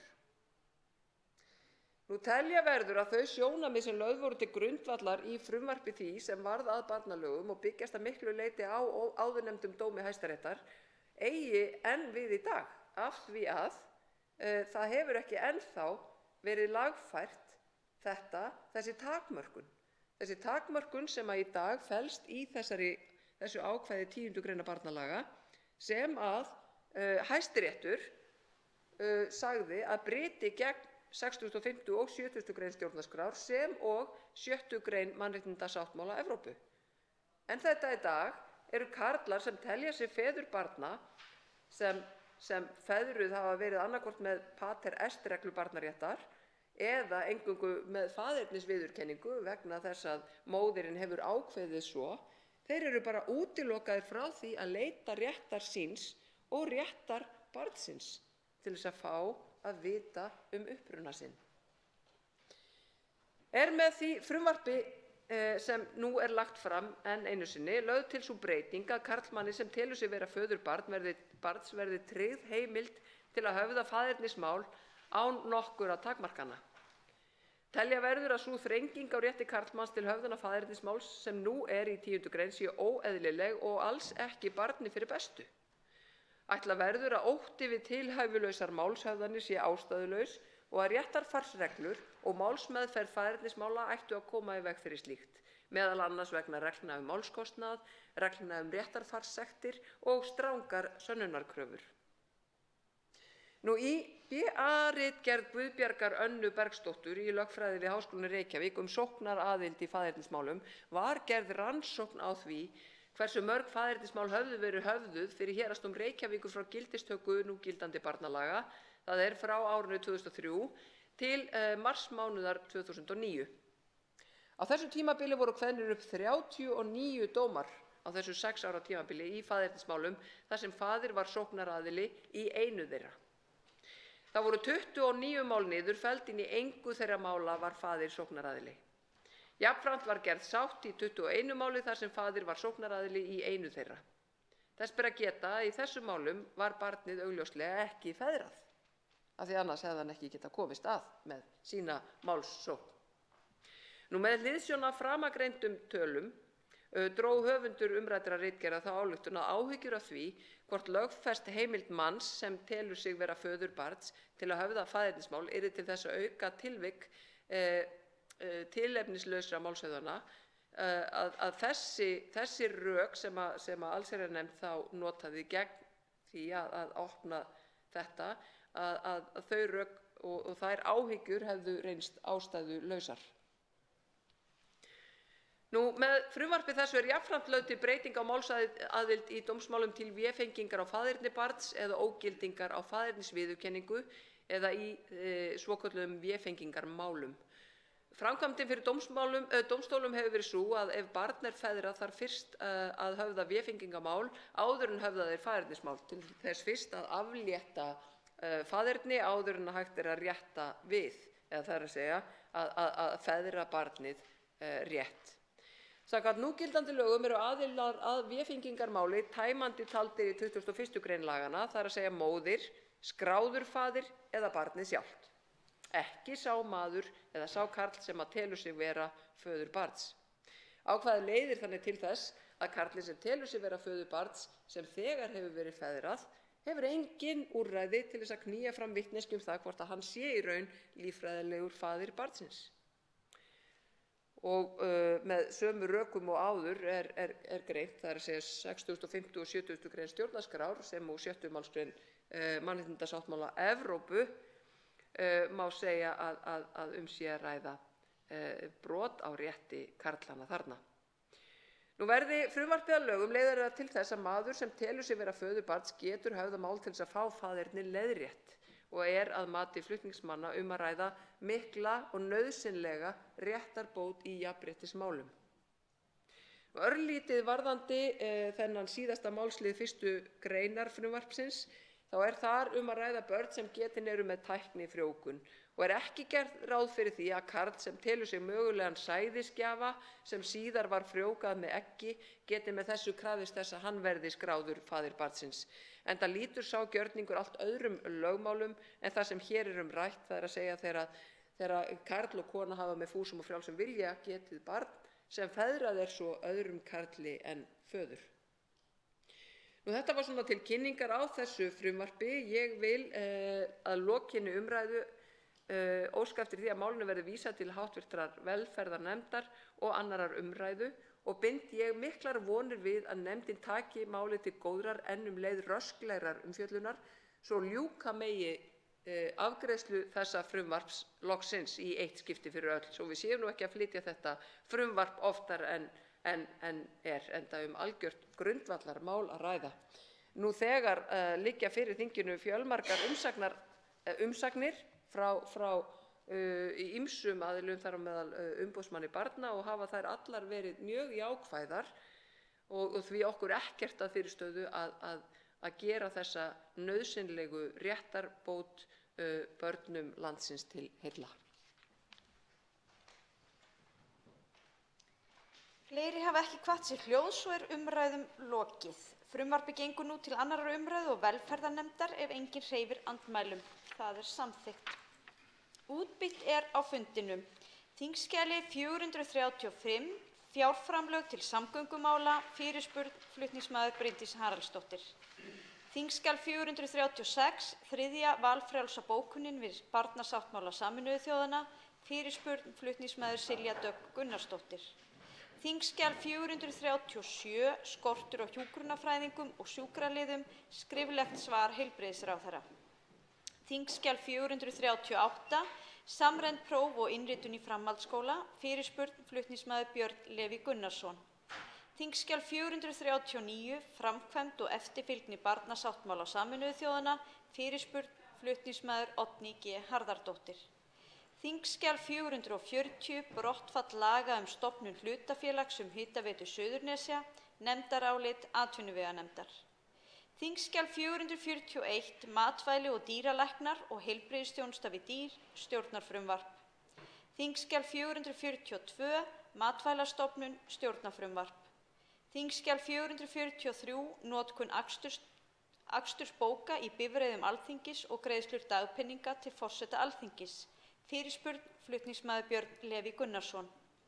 Þingskjal 444, ákvörðun sameiginlegu EES-nefndarinnar númer 94 frá 2017 breytingu á 7. viðauka og 10. viðauka við EES-samninginn, stjórnartillaga. Þingskjal 445, ákvörðun sameiginlegu EES-nefndarinnar númer 129 frá 2017 breytingu á öðrum viðauka við EES-samninginn, stjórnartillaga. Þingskjal 446, ákvörðun sameiginlegu EES-nefndarinnar númer 187 frá 2017 breytingu á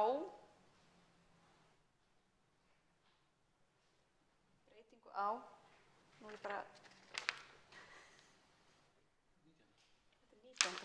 á 19. viðauka við EES-samninginn, stjórnartillaga. Þingskjal 447, ákvörðun sameiginlegu EES-nefndarinnar númer 92 frá 2017 breytingu á öðrum viðauka við 17. viðauka við EES-samninginn, stjórnartillaga. Ákvörðun sameiginlegu EES-nefndarinnar númer 107 frá 2017 breytingu á 20. viðauka við EES-samninginn, stjórnartillaga. Þingskjal 449, vinna við réttaröryggisáætlun, fyrirspurn flutningsmaður Þorgerður K. Gunnarsdóttir. Fleira liggur ekki fyrir á þessum fundi. Boðað verður til næsta fundar með dagskrá. Fundi er slitið.